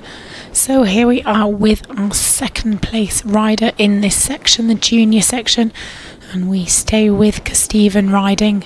We have Lily Andrews on Lemon's Home Prince, also known as Rio, for a great score of 122, which is 87.14% for that second place. And the weather looks like it's got a little bit windy there. It's a little bit breezy over there for filming.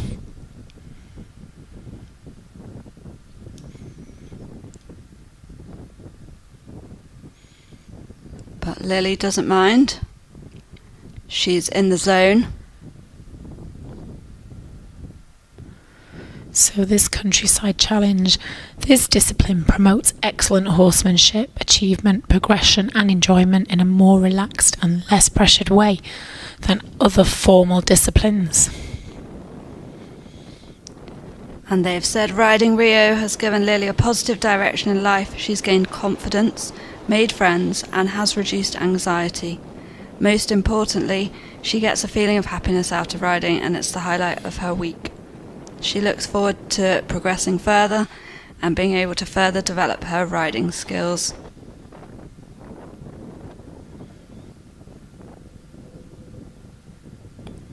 Rio was chosen as the ideal representative of an RDA pony in 2019 on the launch on RDA UK's new website due to his versatility, willingness, kindness and obedience.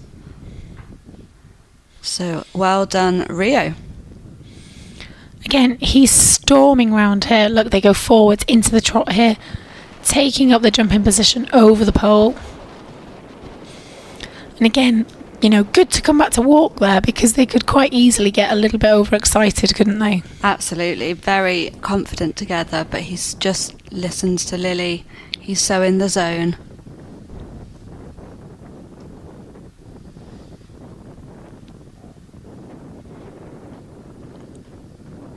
And because Stephen Rideability says, wow, that's a fab score.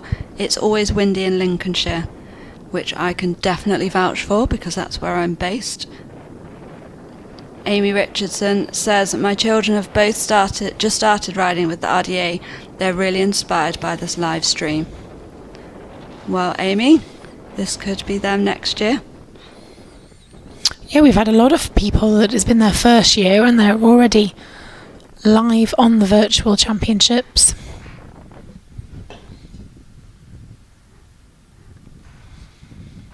It's such a great competition for everybody to take part in without the challenge of travelling to a new venue.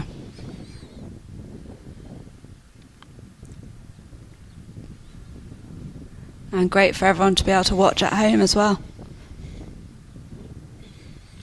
Flying through that gate there. She's not hanging about, is she? And then into the box. Is she going to turn around and give us a little wave? Yep. Yes, indeed. And then look at this. We have the top spot staying with Stephen again with our favourite Hermits Elsa, but this time under Thomas Underwood Harley with a great score of 127.5. Are you ready for this, Erin? I don't think I'm ready. 91.0. Wow, what a massive score. To take first place. I don't think I'd even dream of getting a score like that. Well, we've hit it here, so that's brilliant. So here we are with Thomas. So we've not seen Thomas before, but he is absolutely flying around this. Well, Thomas began riding in 2018 and his parents were hoping that the riding would improve his confidence and self-esteem. His mother always says that riding puts Thomas in a great place for the rest of the week, and he really looks forward to his weekly riding session. He loved riding the Countryside Challenge course independently to show off his skills at riding solo. And Elsa has only been at Stephen Rideability since February 2023. So she has very quickly become very popular, it looks like. She has indeed. Thomas is certainly showing off his skills at riding independently. He looks very confident out there, I'd say.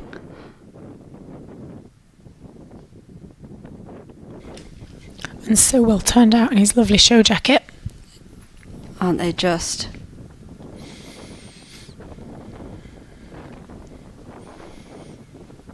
So yes, it's a 1-2-3 for Stephen Rideability. And they've said they couldn't be prouder for their riders and the whole team.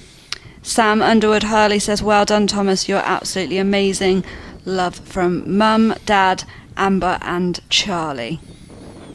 Matthew Daly says, a big congratulations to Thomas. What a result for Team Stephen. And Darren says, amazing, Elsa's back. Congratulations, Thomas, and the amazing Elsa. Belinda Good says, well done, Lily.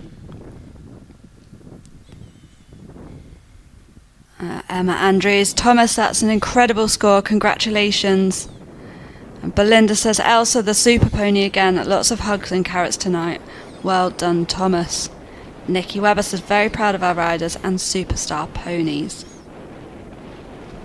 That's a lot of support over on the Facebook. There's a lot of support.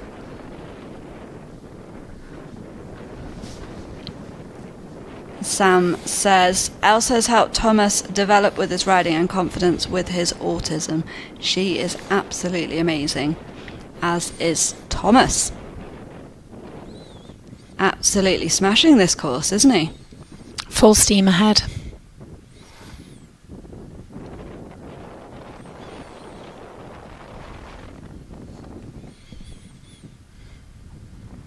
They both just look like they're having the best time. Maybe I fancy going Elsa. How big is she? Do we know? How big is Elsa? Help us, people. I think I'd squash her. I'd be a little bit tall on her, Erin. I think she might be my size, Gina. I was going to say, you're shorter than me. You can have Elsa.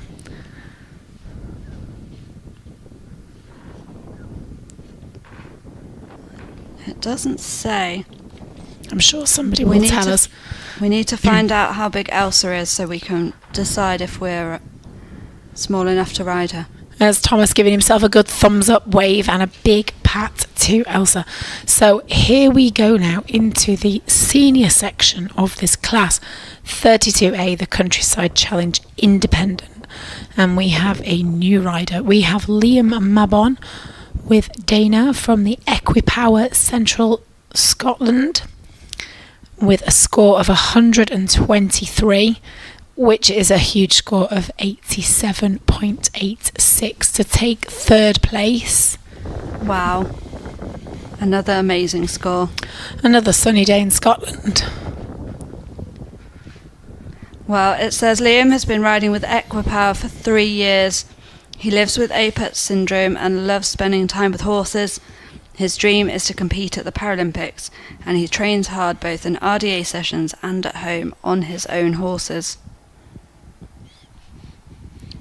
Well, a lot of the power riders come up through the RDA, so you're in the best place, Liam. Elsa is 13-1. Oh, I'd need some roller skates. Well, I'm 5'10", so I think I'm too tall for her.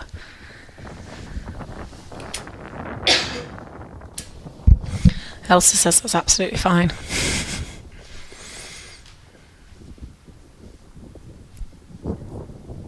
And again, those turns look very narrow, don't they? These are really tight here. Even that small circle around the barrel.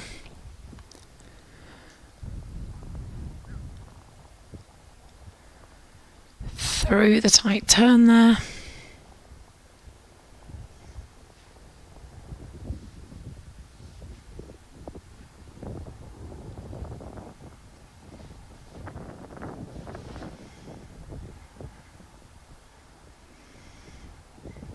And Liam's got a very good position. You can tell that he likes to do his dressage.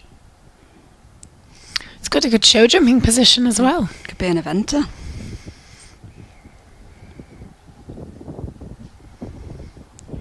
Emma Osborne says, yes, Liam, brilliant result. A lot of support coming through on Facebook.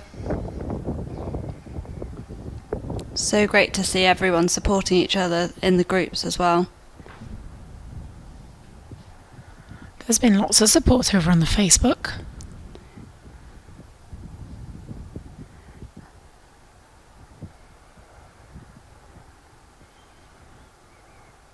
Really good through the turns.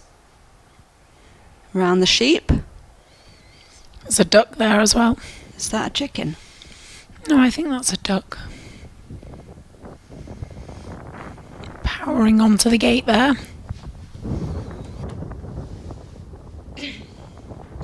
Emma says, what a difference in Dana too. She can be cheeky in the Countryside Challenge.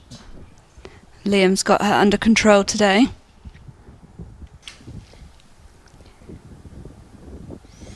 She's a big horse. She is a big horse. But He's managed to manoeuvre her around the course, hasn't he? And then forward into his halt. So well done there, Liam. So we now head over to somewhere I don't think we've been this week. So we've got Ray Wild Tyson from St Ives Bingley Group, and they've got a score of 124.5, which is 88.93%, and that puts him in second place in this senior section, and he is off to a flying start. Wow, we've got some big scores coming through, haven't we?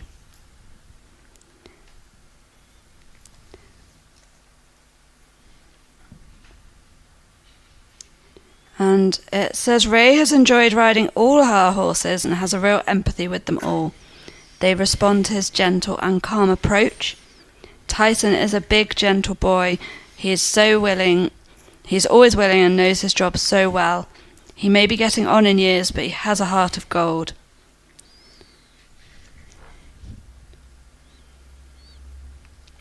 Really confident there through the tight turns.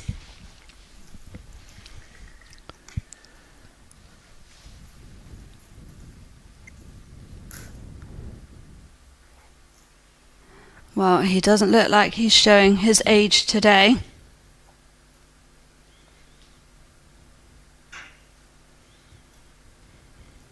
And Emma says Dana is multi-talented and not only does a countryside challenge but also dressage and vaulting too.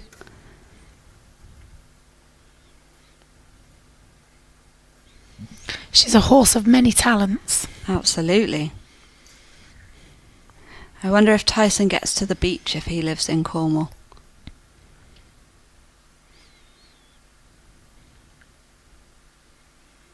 Is that St Ives, Cornwall? No, I don't think so, because look, McDonald's Skipton is on the wall. Oh, It'd be a long way to Skipton. go from McDonald's and Herd and Partners. So yeah. Good spot. It's a different St Ives. We're in Bingley, aren't we?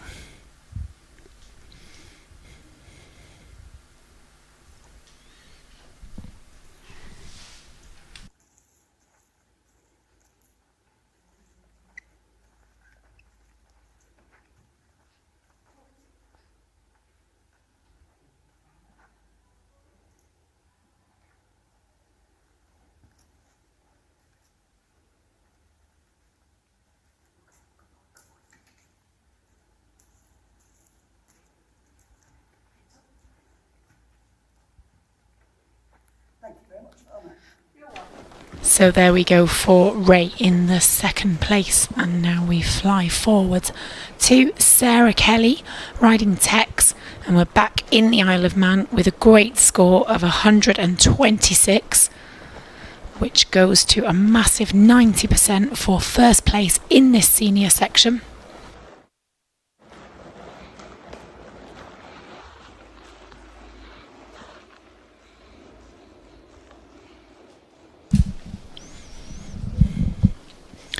Round to the apple tree. Do we think Sarah's going to try and eat it like Matthew did? No, she avoided the temptation, but she got the bucket. Well done there. No snacking from Tex.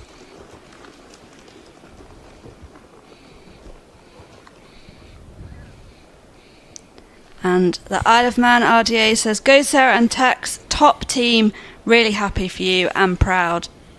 Oh, they've also put, ladies, hope you didn't miss your invite to the Isle of Man to ride Kizzy and Cobweb. I'm going. I'm going too. I'm absolutely coming to the Isle of Man to ride Kizzy and Cobweb. They've said, most of our riders haven't ever competed before and it's our first time entering the virtuals. Thanks to the virtuals team, it's so brilliant to give so many of our riders this opportunity. Well, thank you for our invite. Great for being good, because that's what gets you on this screen. Absolutely. They're doing a great job through here.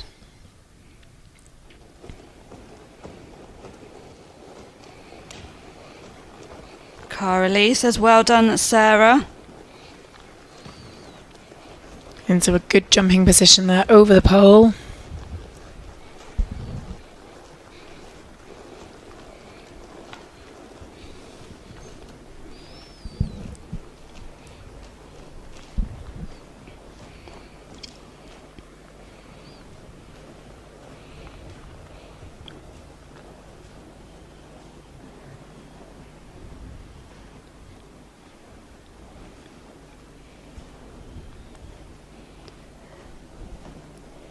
Well, Sarah and Tex looks like they're cruising through this. I do like Tex as well. How long is our shortlist getting? Longer. If anyone can offer any suggestions about how we whittle down our long shortlist. And we haven't got long left to whittle it down. We're running out of time. So if you could make your case for the pony of the day and help us out, that would be great. Oh, what a pro. How cute is Tex's face?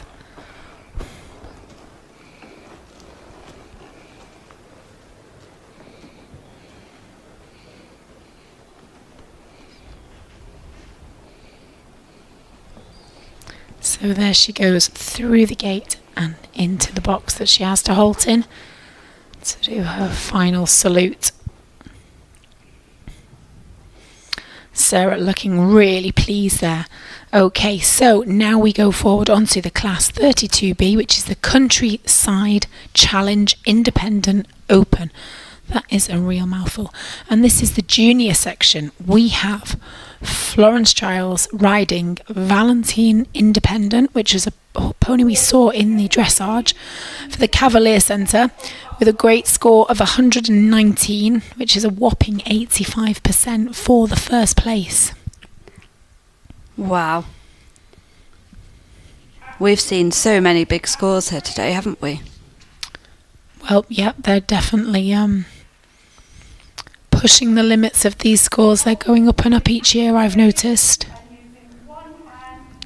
And they've said Florence has been riding there for the past 4 years and loves Heston, that's his name at home, very much, even though he can sometimes be quite cheeky, just like Florence.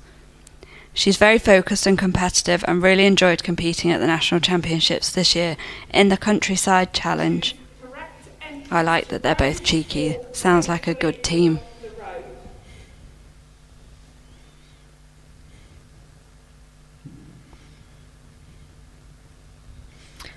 Independent, Valentine Independent is definitely multitasking because we have them in the Countryside Challenge and in the dressage. Just shows you need your dressage skills for this. Absolutely. Maybe we would be good, Erin. Maybe we need to give it a go.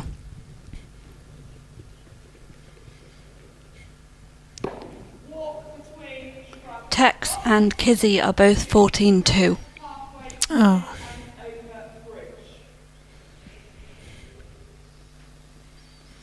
I'll put my stirrup short. 2 loop serpentine around cone 1 and... So for our suggestions, names in a hat is a good option, or just pick Elsa. I think there's a little bit of bias going on. I think there's just a tad, yes. To be fair though, she's been very busy. She has been very busy. We'll bear that in mind. Controlled walk along the riverside, allowing the horse to stretch.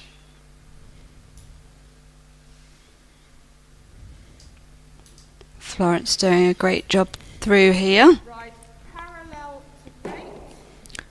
She's confident, isn't she? She's very confident. She's got that look on her face. No messing around. Game face on.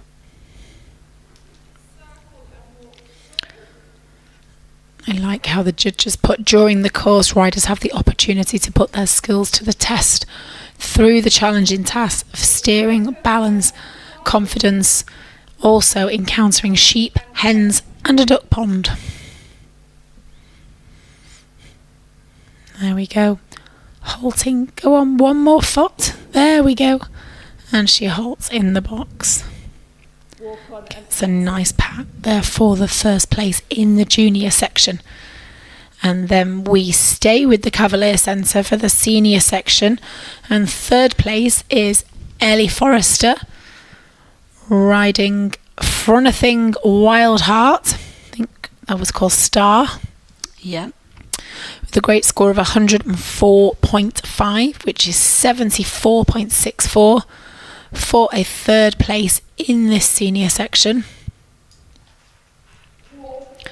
She's off to a confident start there through the cones.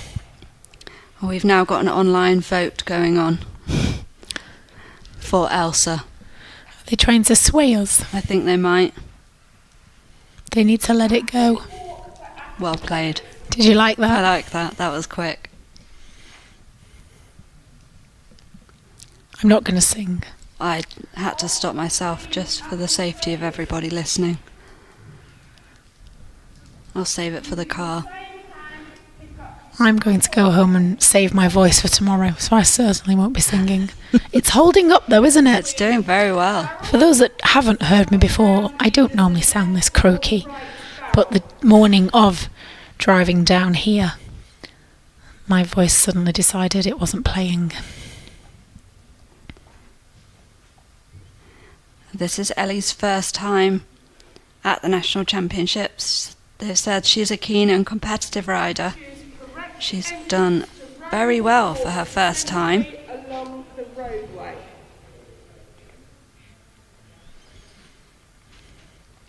She's flying along, looking confident, and again, we get to these tricky turns. It's very tight, isn't it?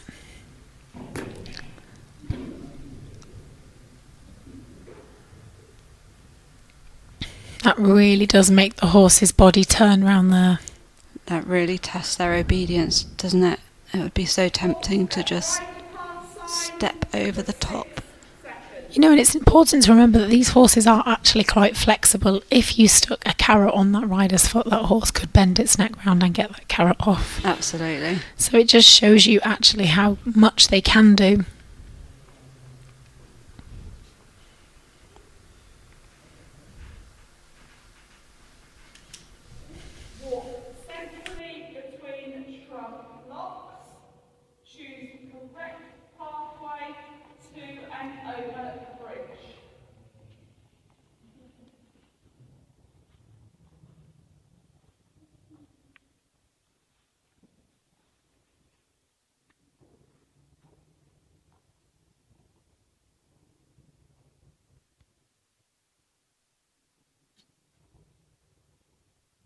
Two-loop serpentine around cone. Well, the support online is brilliant. We've got a suggestion, maybe there should be a Pony of the Day online poll. I mean, it does look like it's going that way at the moment because none of us can make our mind up. So, yes, maybe for next year we could actually put a Facebook poll up. I think there should be. And that would take the pressure out of our hands. I think our decision making has not been strong. And then we can't get shouted at. Exactly. Anything that means we can't get in trouble and don't have to make decisions, I'm on board with. Pony with the most votes at the end of the day. Well, and then we can just put all of them up right from the start. We don't need a long short list, we just have a list and a vote. I mean, they're all deserving, aren't they? They really are the unsung heroes, I think, these ponies and these horses. Maybe we should do a tally about how often they appear with a different rider. They are well compensated, though, because these centres look after these ponies like they're absolute golden. Don't they just? And they look great, and they all look like they're having the best time. And they keep appearing because they keep winning. So there we go for Ellie Super riding there into third place. That was a really confident round, Ellie. Well done. So we are back with a firm favourite for our Erin. We are back with Leonard, who we saw in the dressage, if you remember. Leonard Stanway riding Cobweb in the Isle of Man. And he gets a whopping score of 109.5, which is a massive 78.21% for second place in this senior section. And he is storming through. Now, I remember about Leonard. He was into the biking, wasn't he? He was, yeah. An avid biker and rally racer. A speed demon, I would say.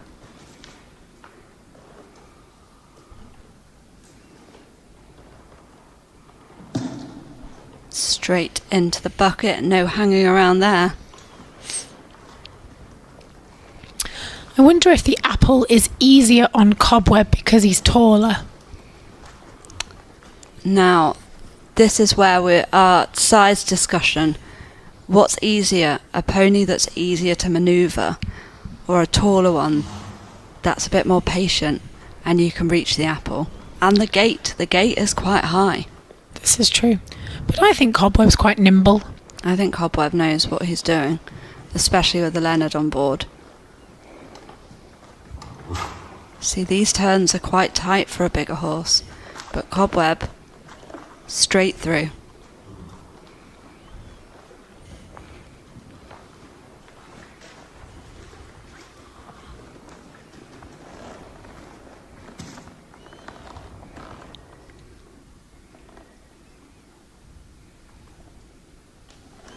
I think I'd need a sat-nav for this course. There's a lot to think about.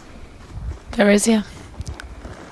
And he goes forward here, over the pole, into his jumping position. Look at that. Super job. Great position. The Isle of Man RDA have said, eek, Lennon and Cobweb, speedy, so pleased and proud. Cara Lee says, congratulations again, Leonard. They've done very well again in this class.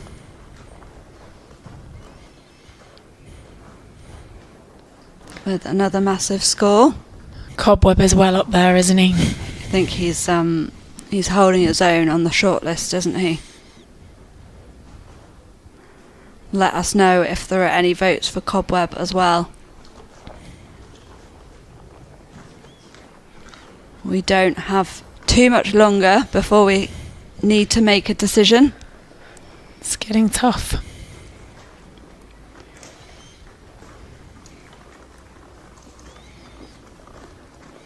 Really confident there into the stretch then. Did he just let those reins go?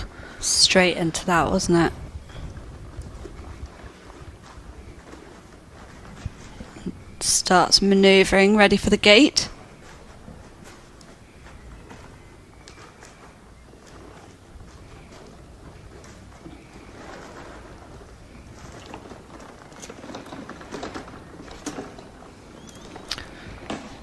Made that look easy.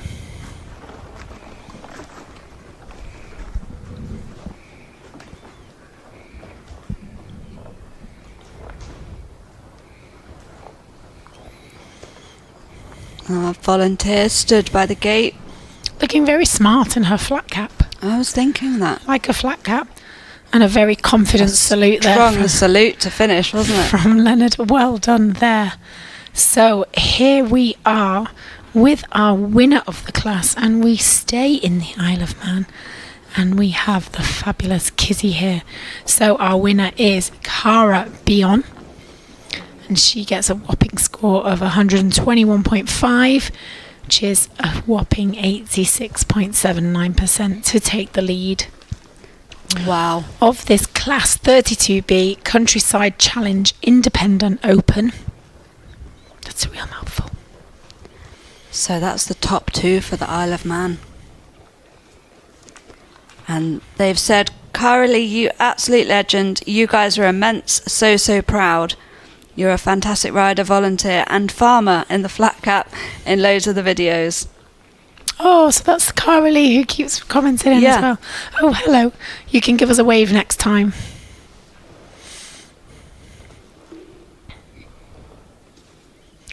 That's nice to put a name to the flat cap. Isn't it?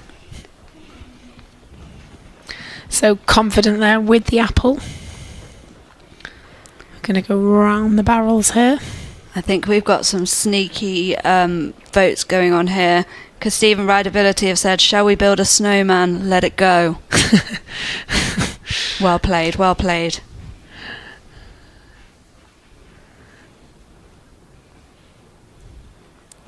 June Taylor Mills says, congratulations, my Cara. I'm super proud of you, Mum. Darren says, I hope Kizzy's got some votes too. Don't worry. She absolutely does. Chris says, wow, fantastic, Cara and John, really well done. And Cara's messaged as well. Congratulations, Cara. Glad you're watching.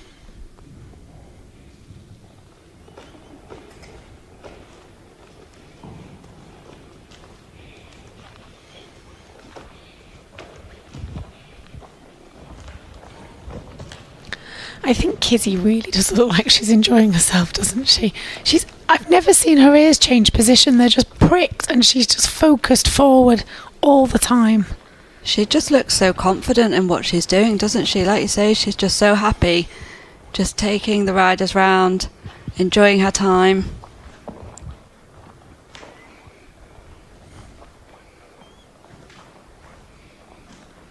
And Emma Osborne says, Isle of Man have come in strong and absolutely smashed this competition.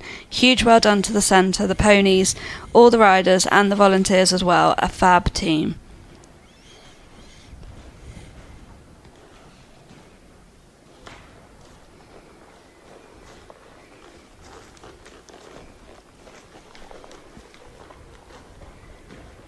She just looks like the ultimate professional, doesn't she? She does indeed.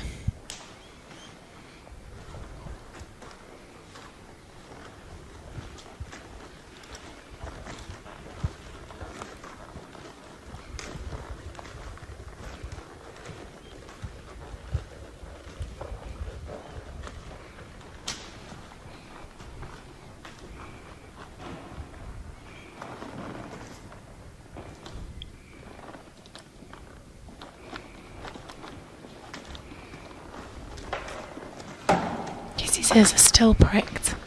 I'm just watching her the whole time. She's just having the best time. So super confident there through the gate and into the halt there, taking the win for the Countryside Independent Open there. Cara Bion on Kizzy. So well done there. Okay, now we move forward into the Countryside Challenge, which is class 34A, which is the visually impaired led with one sidewalker. And this is the senior section, and this is your first place rider, who is Chelsea Tiley, riding Lily for the Richmond and Cashwick Group RDA. She gets a huge score of 127, which breaks that 90% barrier. To get 90%.71, I mean, she's only a smidge off 91%. Like, what else have you got to do to get 100? Is it possible? I mean, it's as close to perfect as I could ever hope. 90%. It's amazing, isn't it? We thought 70 and 80s were great. I'm just happy with a 60. I'm just happy if I finish my dressage test with the horse between me and the floor. Absolutely. Stay in the arena, stay on the horse. Finish the test. That's my goal.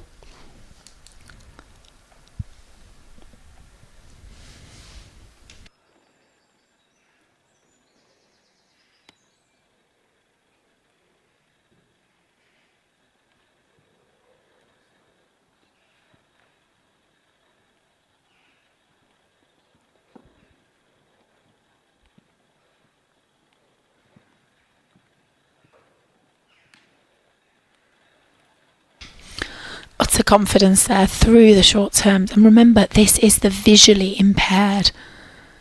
So as if it couldn't get any harder, we've just made it harder.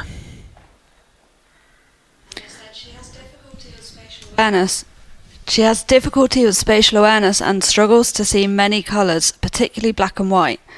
She finds yellow a better guide.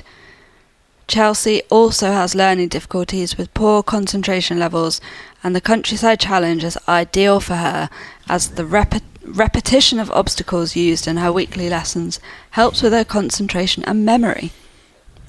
So yellow is her strong colour. Interesting.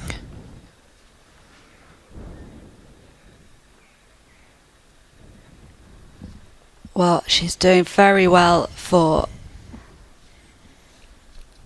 this course. You wouldn't know that she struggles with spatial awareness.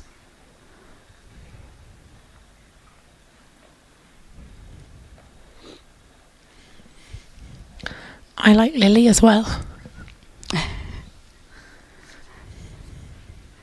Lily is onto the list. We're running out of time. We're running out of ink in the pen.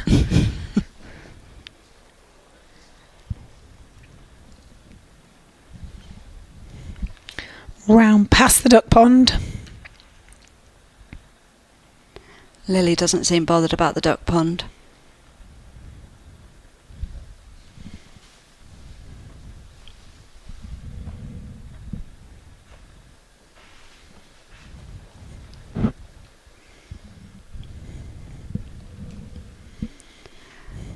It must be so difficult to go through this course. I mean, it's hard enough if you can see where you're going, but she's not showing any of that. She's not showing any struggles, is she? She was certainly confident through the gate, so there you go, taking the first place, Chelsea and Lily from Richmond and Catterick. And then we go over now to Class 35A Countryside Challenge, visually impaired, led with one sidewalker junior section.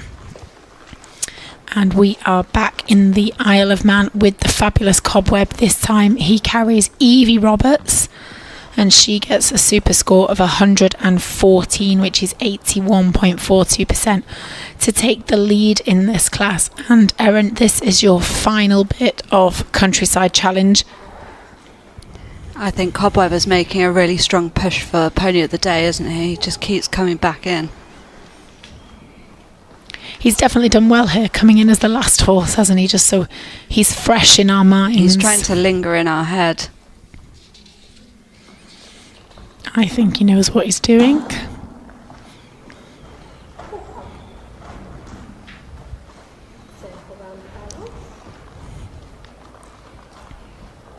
And the Isle of Man RDA group have said, "Oh, Evie was our second ever go around the course. You and Cobweb are unbelievable. With no sight at all, you are so confident." So, Isle of Man, if you're listening, how do we help Evie around the course when she has no sight? Like, this is really good. Does she have any voice cues? We really can't tell that she's struggling to see around the course at all. She's making this look super easy. So please let us know how she navigates around this course. She looks like she's taking it on like a pro. Into the halt there, because again, you watch the sidewalker, the leader. She's not influencing They're Cobweb. not really doing anything, are they, at all? Chris says, "Amazing, Evie and Cobweb, absolutely superb."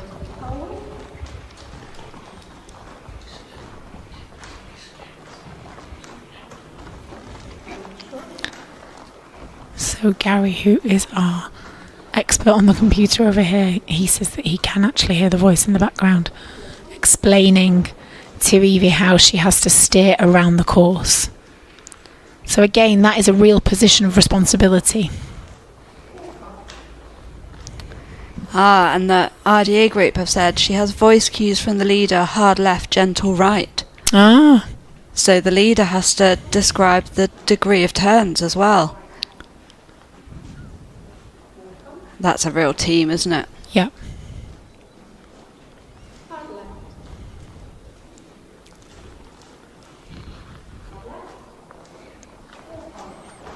I wonder if Cobweb understands the commands as well.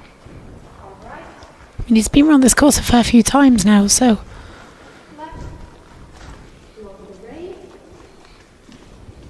Saying that, I drive a lot of places, you know, in the car, and I still need a sat nav. I still don't know where I'm going. So here she comes up to the gate. Again, she's got to position herself close enough to the gate. Open the gate. And she has to be able to touch the gate there, which she's done. Just a little bit of help there with guidance for her hands so she can touch the gate, and she's off again.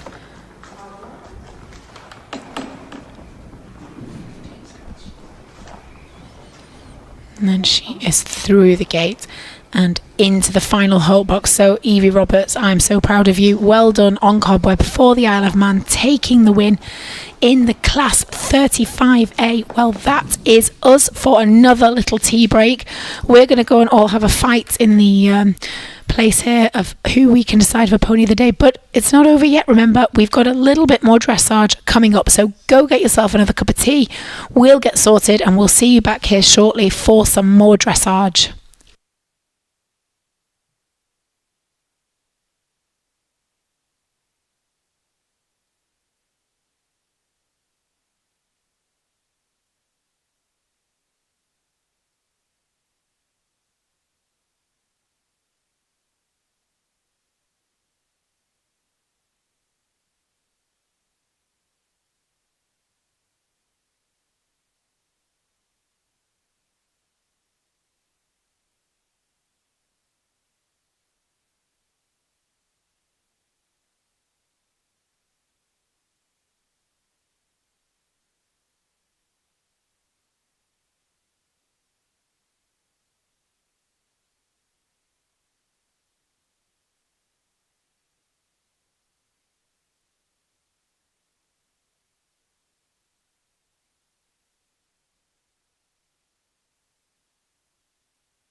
Hello and welcome back to the dressage sponsored by Dodson and Horrell here at the Virtual Championships. We are live from Lowlands Farm at the RDA headquarters.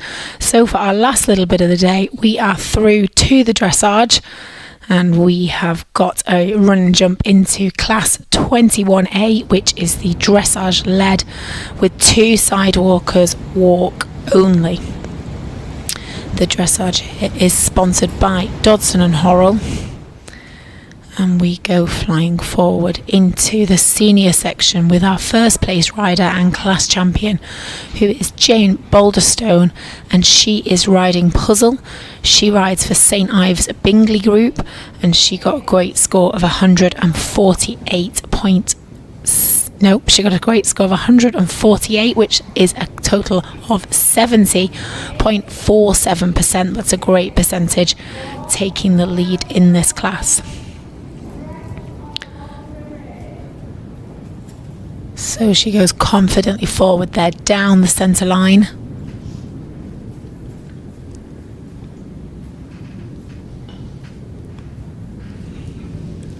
And they've said Jane came to us in 2019, having watched a clip of the Nationals on television. She saw someone riding who had MS and thought, why not me? COVID intervened, and due to restrictions of contact afterwards, Jane would come to just talk to and cuddle Puzzle. Once able to ride again, Jane has progressed so well. We're so proud of her. That's a nice story. And we were talking earlier about how much you can bond with the horses and ponies just on the ground, not in the saddle necessarily. Yeah, it's all part of it, isn't it? Absolutely. Getting your pony ready and letting your pony learn all about you as well. And interacting with them, and what a lovely story that she started off just doing that and has progressed to riding now and winning. What a lovely story that she saw somebody doing this and she thought, give that a go. Like, there could now be somebody, Jane, watching you thinking, absolutely, I am going to give that a go. Definitely. And why not you?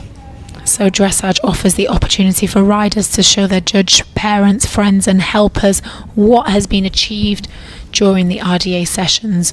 A judge marks the test and they give a mark out of 10 for each movement set out in the test. And at the end of the test, the marks are added up and the winner is the combination with the highest score. Depending on their impairment or experience, participants can ride in walk only, walk and trot tests, or walk, trot and canter tests. So this is a walk only test. And then we have a comment from our judge, and she says, what makes the Virtual Championships so unique is the opportunity to take part in a competition which then can be viewed across the country by thousands of supporters. This is a very confidence boosting experience that participants can share with family and friends. And that is Linda Toy, who is our dressage judge and RDA coach. So Jane here confidently steering Puzzle around this walk test. Yeah, she has the leader and sidewalkers, but they're really not doing anything, are they? It's over to Jane to steer Puzzle round through the test. And Erin, do you know how you choose if you want the sidewalkers or not? Is that down to your personal preference? No, I'm guessing, I don't know actually. Let us know, people on Facebook. I assume it's down to your personal preference and what you feel comfortable with. So Jane just feels more confident when she's got the 2 sidewalkers.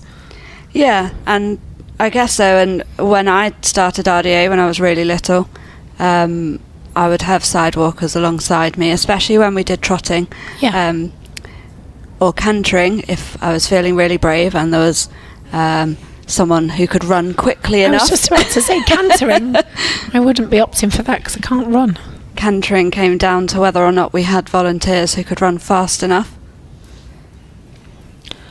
I would probably fall over and then fall under the pony. The pony would trip up over me. Spook the pony. And you would fall off on top of me.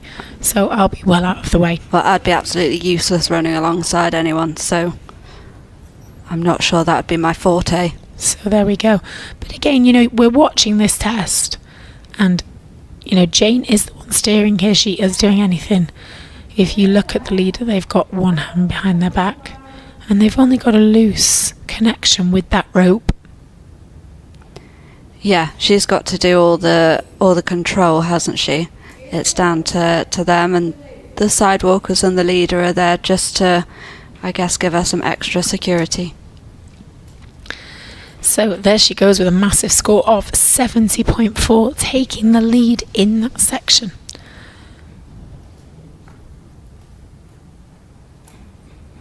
And a super confident salute there. Well done, Jane. I'm really proud of you, and I hope somebody is watching you and thinks, I will give that a go. Then you've inspired somebody else. So now we move forward into class 22A, dressage, lead, walk and trot.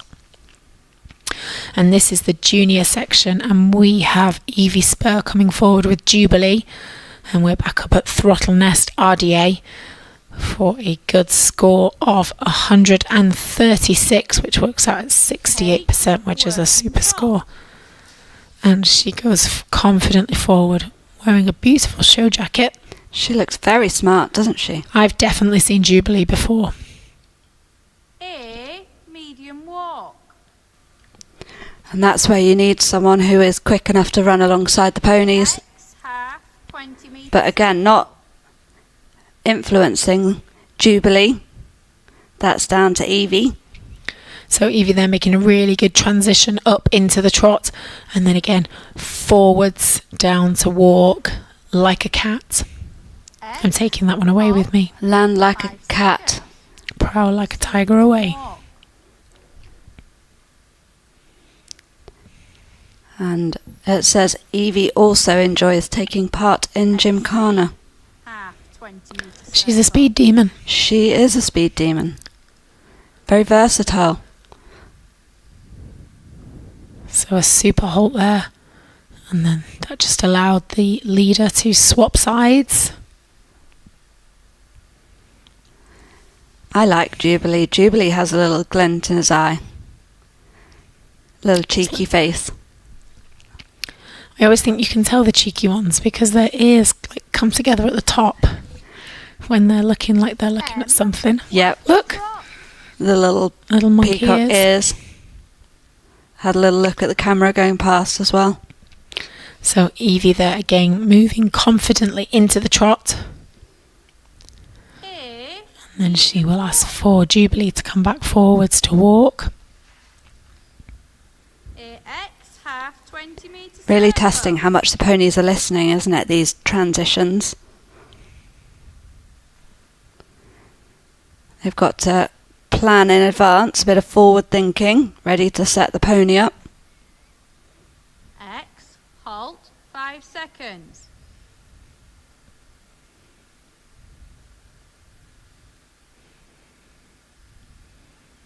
Now a super square halt. Half, 20 metres. Again, you can see Evie there with her legs, just using her legs to move Jubilee forwards back into walk.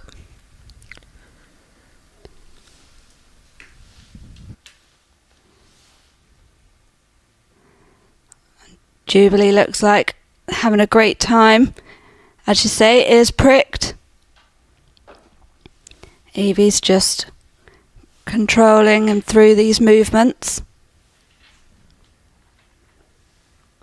H, allow the horse to stretch on a long rein. I hope she's stayed up to watch this on a Saturday evening. I think you think it's midnight because we feel like we've been in the dark for hours. I do feel like my time awareness is completely gone. Erin goes to bed at 8 o'clock. I do. I've become nocturnal. A, turn down the centre line.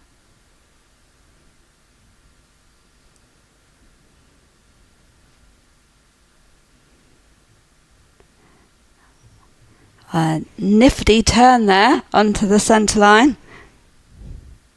X, halt and salute.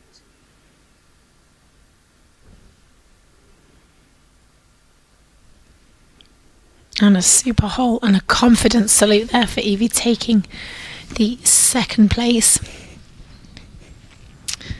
So here we have a joint second place. So here we have Eric Rusand on Perryland Compo with a score of exactly the same, which is 136, and that again is 68% dead on, and the collective marks must have been exactly the same, which is how they're definitely joint place into second.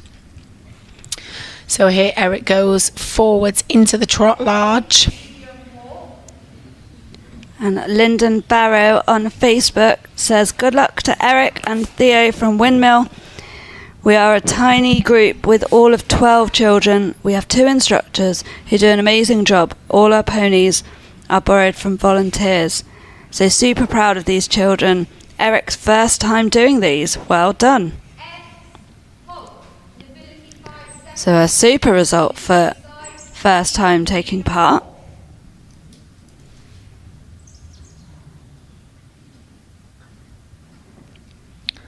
A great confident halt there. And Eric really wanted to get going there, didn't he? He was putting his leg on before the leader had even swapped round. Yeah, that was a prompt move off, wasn't it? Eric's keen to get going. He's smiling away. He's having a great time. Little smile at the camera. Trying to sway the judges. It's a good job you're not the judge, Erin. I know, I'd be swayed.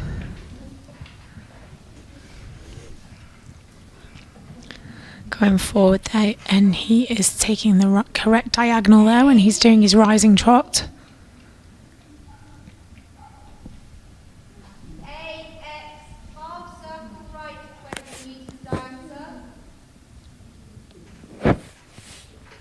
It's tricky for the people leading because they have to know where they're going. Like we saw him swap over, didn't we, in that halt, ready for the new rein. They've got to be on the ball. Yeah, definitely tricky because again, as he comes to turn across the school, the leader can sometimes be in the way. And they're not influencing the pony, but they need to get out the way as well, don't they? So a really tricky job.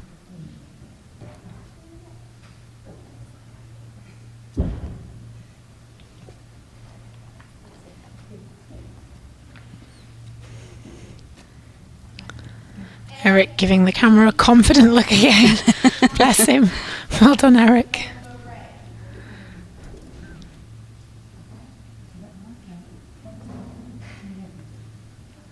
I bet he does that when the judges sat there too. Why not? A little cheeky smile. I might give that a go next time. I normally have more of a grimace look.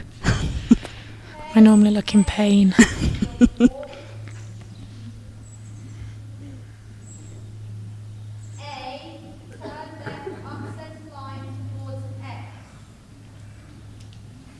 Riding into the corner. Doing a great job there.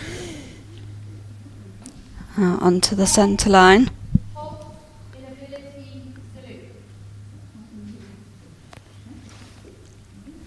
And it is tricky stopping the pony from following the leader. Yeah, because the leader's got to walk far enough away to give them a bit of space, but then the pony's not got to follow them. They've got to completely ignore them and listen to the rider. So there we go. Well done, Eric. And now we move into first place with your class champion, which is Jacob Spur riding Ralph from Throttle Nest RDA, a place we were at before, and with a great score of 137, which is 68.50. To take that first place rosette. I'm really liking the rosettes up on the... I think they're quite cool, aren't they? That's definitely new for this year. Really nicely up into trot there. Very prompt from Ralph. And Jacob also enjoys taking part in gymkhanas. I wonder if Jacob and Evie are siblings.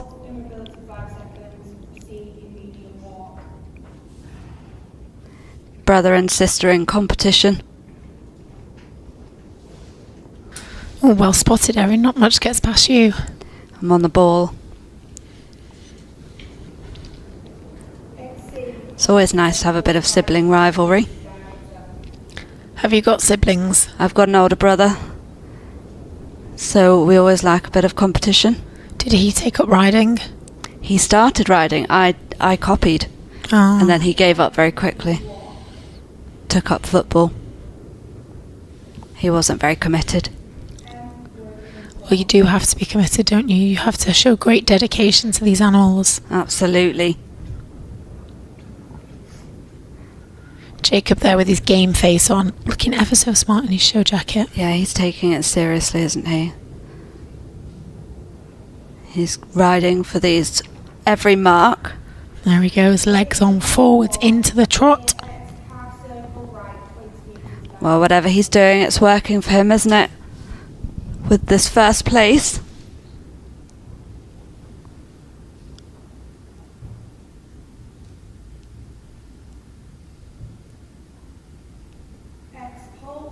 Darren says, amazing performance, Jacob and Ralph. The Russell Nest RDA group must be so proud. Congratulations. Emma Osborne said, lovely, confident ride. We've had some really good support for everyone on Facebook today.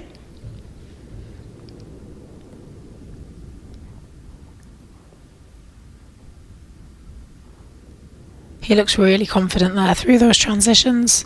Doesn't he just? And what a good position he's got. You've literally took the word straight out of my mouth again. I was just about to say, you know, he just flows with the horse so well, and he's got really good hands. They make a really good team, don't they, this pair?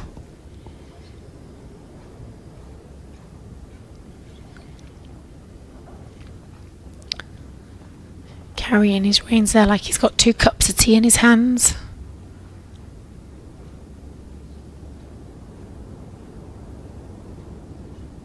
Really nicely through the walk. Oh, I do like Ralph. Oh gosh, we've got Ralph is making life difficult. Well, Ralph was on earlier before. He was. I think he was a favourite earlier as well. I've got quite a few. I have to look back through all my notes here because I write the names at the top of my sheet. The problem is I wrote quite a lot. Have you written most of their names down?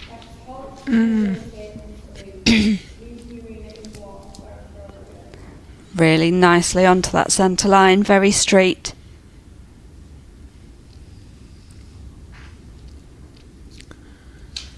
Super straight there, taking the win for that class.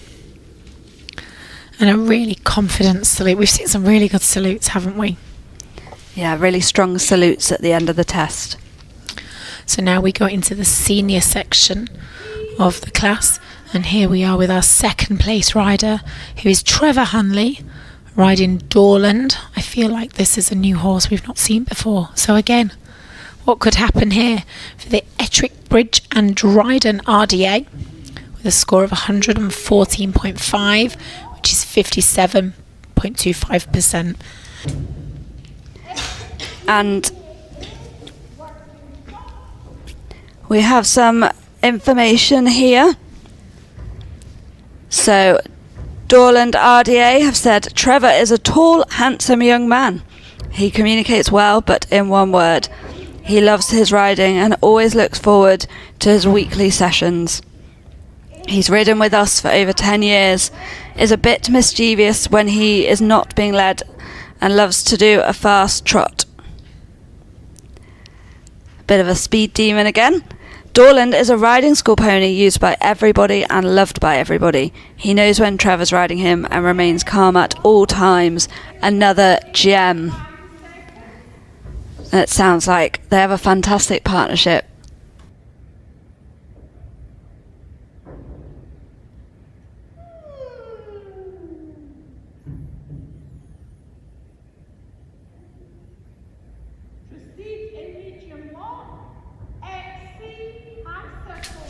I think we can definitely see Trevor's cheeky side there, can't we? A little wave at the camera.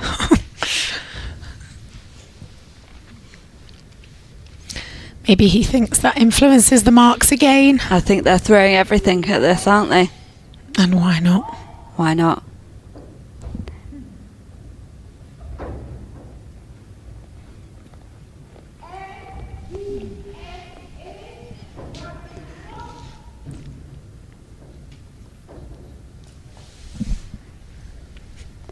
Oh, I do like their partnership. That Dorland knows when Trevor's riding him and remains calm. They're so smart, these horses and ponies. They know when they have to behave and when they can be a bit cheeky. They really do give their all, don't they? Absolutely. They're worth their weight in gold, these ponies.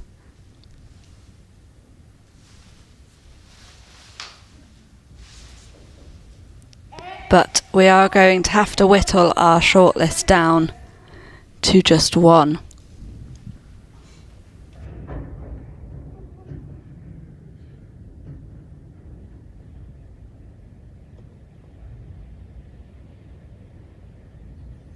Proceed in medium walk, XC, half circle left, 20 metres diameter.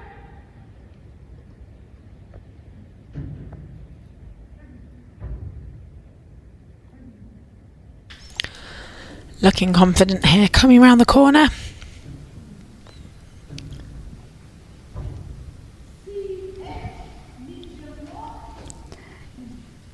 Dorland has a little cheeky look at the camera as well.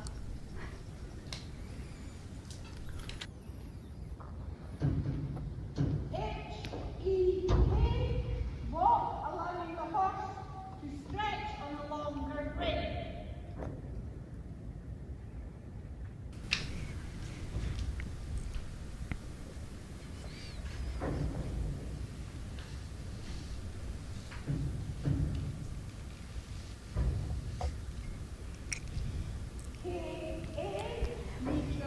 So again, Trevor having to do all the steering, just having someone leading,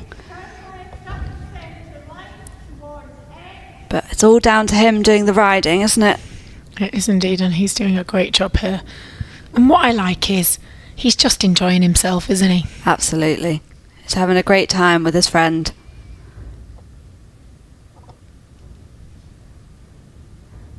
And Emma Osborne says, what a great team, rider and pony, loving it. Katie Tizard says, well done to Eric and Theo.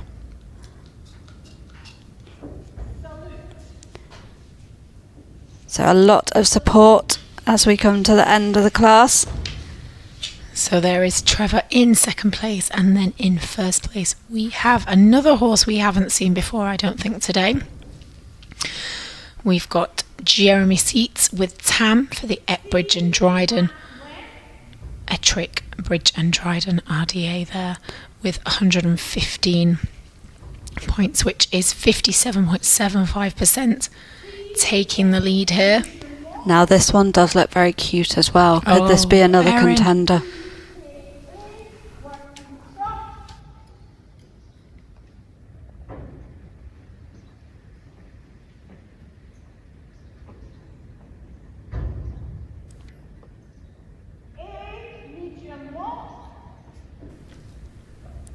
And we have here that Jeremy has ridden with Ettrick Bridge and Dryden RDA for almost 15 years. He is quite a character and entertains us all the time.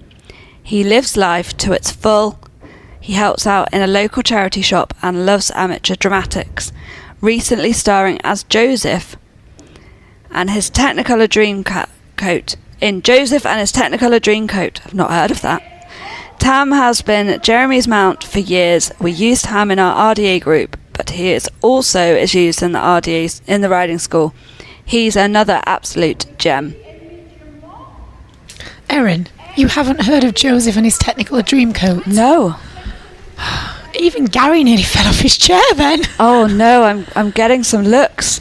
Jeremy, you're going to have to help her out here, please, if you're listening. I'm not very cultured with the musical scene. It's a good job you know about dressage. I think Ettrick Bridge and Dryden RDA have some real characters. It does sound that way, doesn't it? Maybe after we've been to the Isle of Man, we might nip there. Maybe we can do a tour. They sound like they have a lot of fun anyway. So again, Jeremy, we're doing a really good job here there. He moved forward into the trot really confidently. And then again did a really super transition back forwards to walk. Tam has a super walk, doesn't he?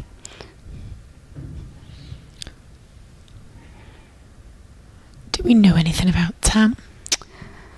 We just know that Tam is used in the RDA group and also in the riding school. So if we have any more intel about Tam, send it in. And what shampoo they use, because he is cleaner than clean. He's dazzling. The Daz Doorstep Challenge. Again there, Jeremy doing a really good halt. I think Tam has a kind eye. You can see his ears going back and forth listening to Jeremy. They're definitely trying for each other, aren't they? Oh, Anna Glass says Joseph the musical is very colourful and magical. RDA is a wonderful charity. I totally agree. A great shout out for the RDA. Well, Erin, we don't start till 3 tomorrow, so you can watch Joseph and his Technicolor Dreamcoat in the morning. Oh, that's a good idea. I can stock up on my knowledge. Emma says she was about to ask the same about what shampoos are used because Dang, our pony at home, is a hippo and needs help. A mud hippo. I quite like the name Dang for a pony. So Jeremy here just coming to the end of his test now. He's going to turn down his final centre line. Again, look how straight his back is. He's doing a really good job of sitting up. Such a good position. He's definitely inspired me to sit up and put my shoulders back a bit more.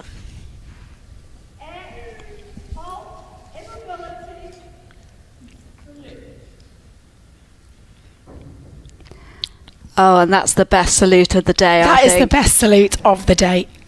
Jeremy, you have absolutely won my heart there. Well done. So we move forward now to what is our last, not only dressage test of the day, but everything for today. So we're in class 22B, the dressage-led walk and trot open. And for the win, we have Theo Ainsworth and Perryland Compo for Windmill Bouldra on a great score of 137 and 68.75%. What a good score. And it says here that Compo is 5 years old. Oh. That's very young. Ben has been riding him for a year, and they did the BD Quest last year and ended up 5th in the teen competition at the Nationals, and will be doing his first dressage to music test here at the finals. How exciting. And what a well-behaved 5-year-old. I don't have 5-year-olds like that. No.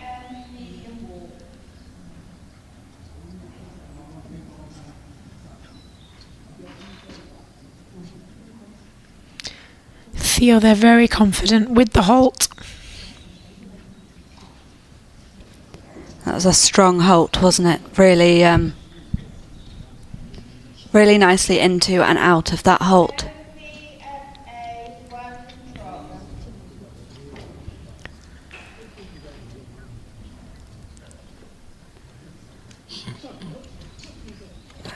Compo has a very smart face, doesn't he? Nearly as smart as Theo's lovely tweed jacket. Theo does look very smart. Theo there, getting his legs in action to push into the trot. So they're still very new together if they've just been together for a year. I do say it takes a year, doesn't it, to build a bond with a horse to ride. What a great partnership they have.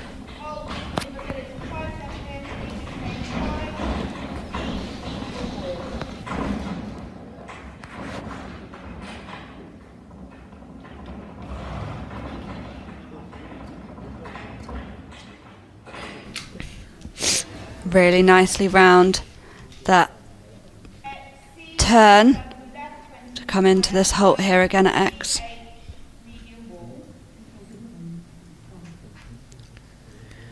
Showing some good bend on that curved line.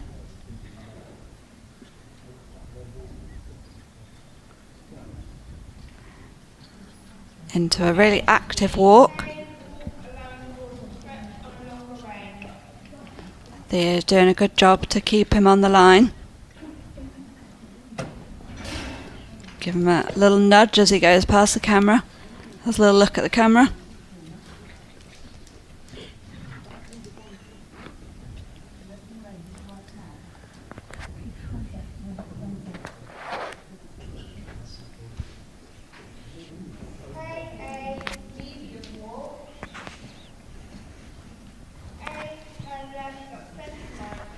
And what a day of competition we've had today.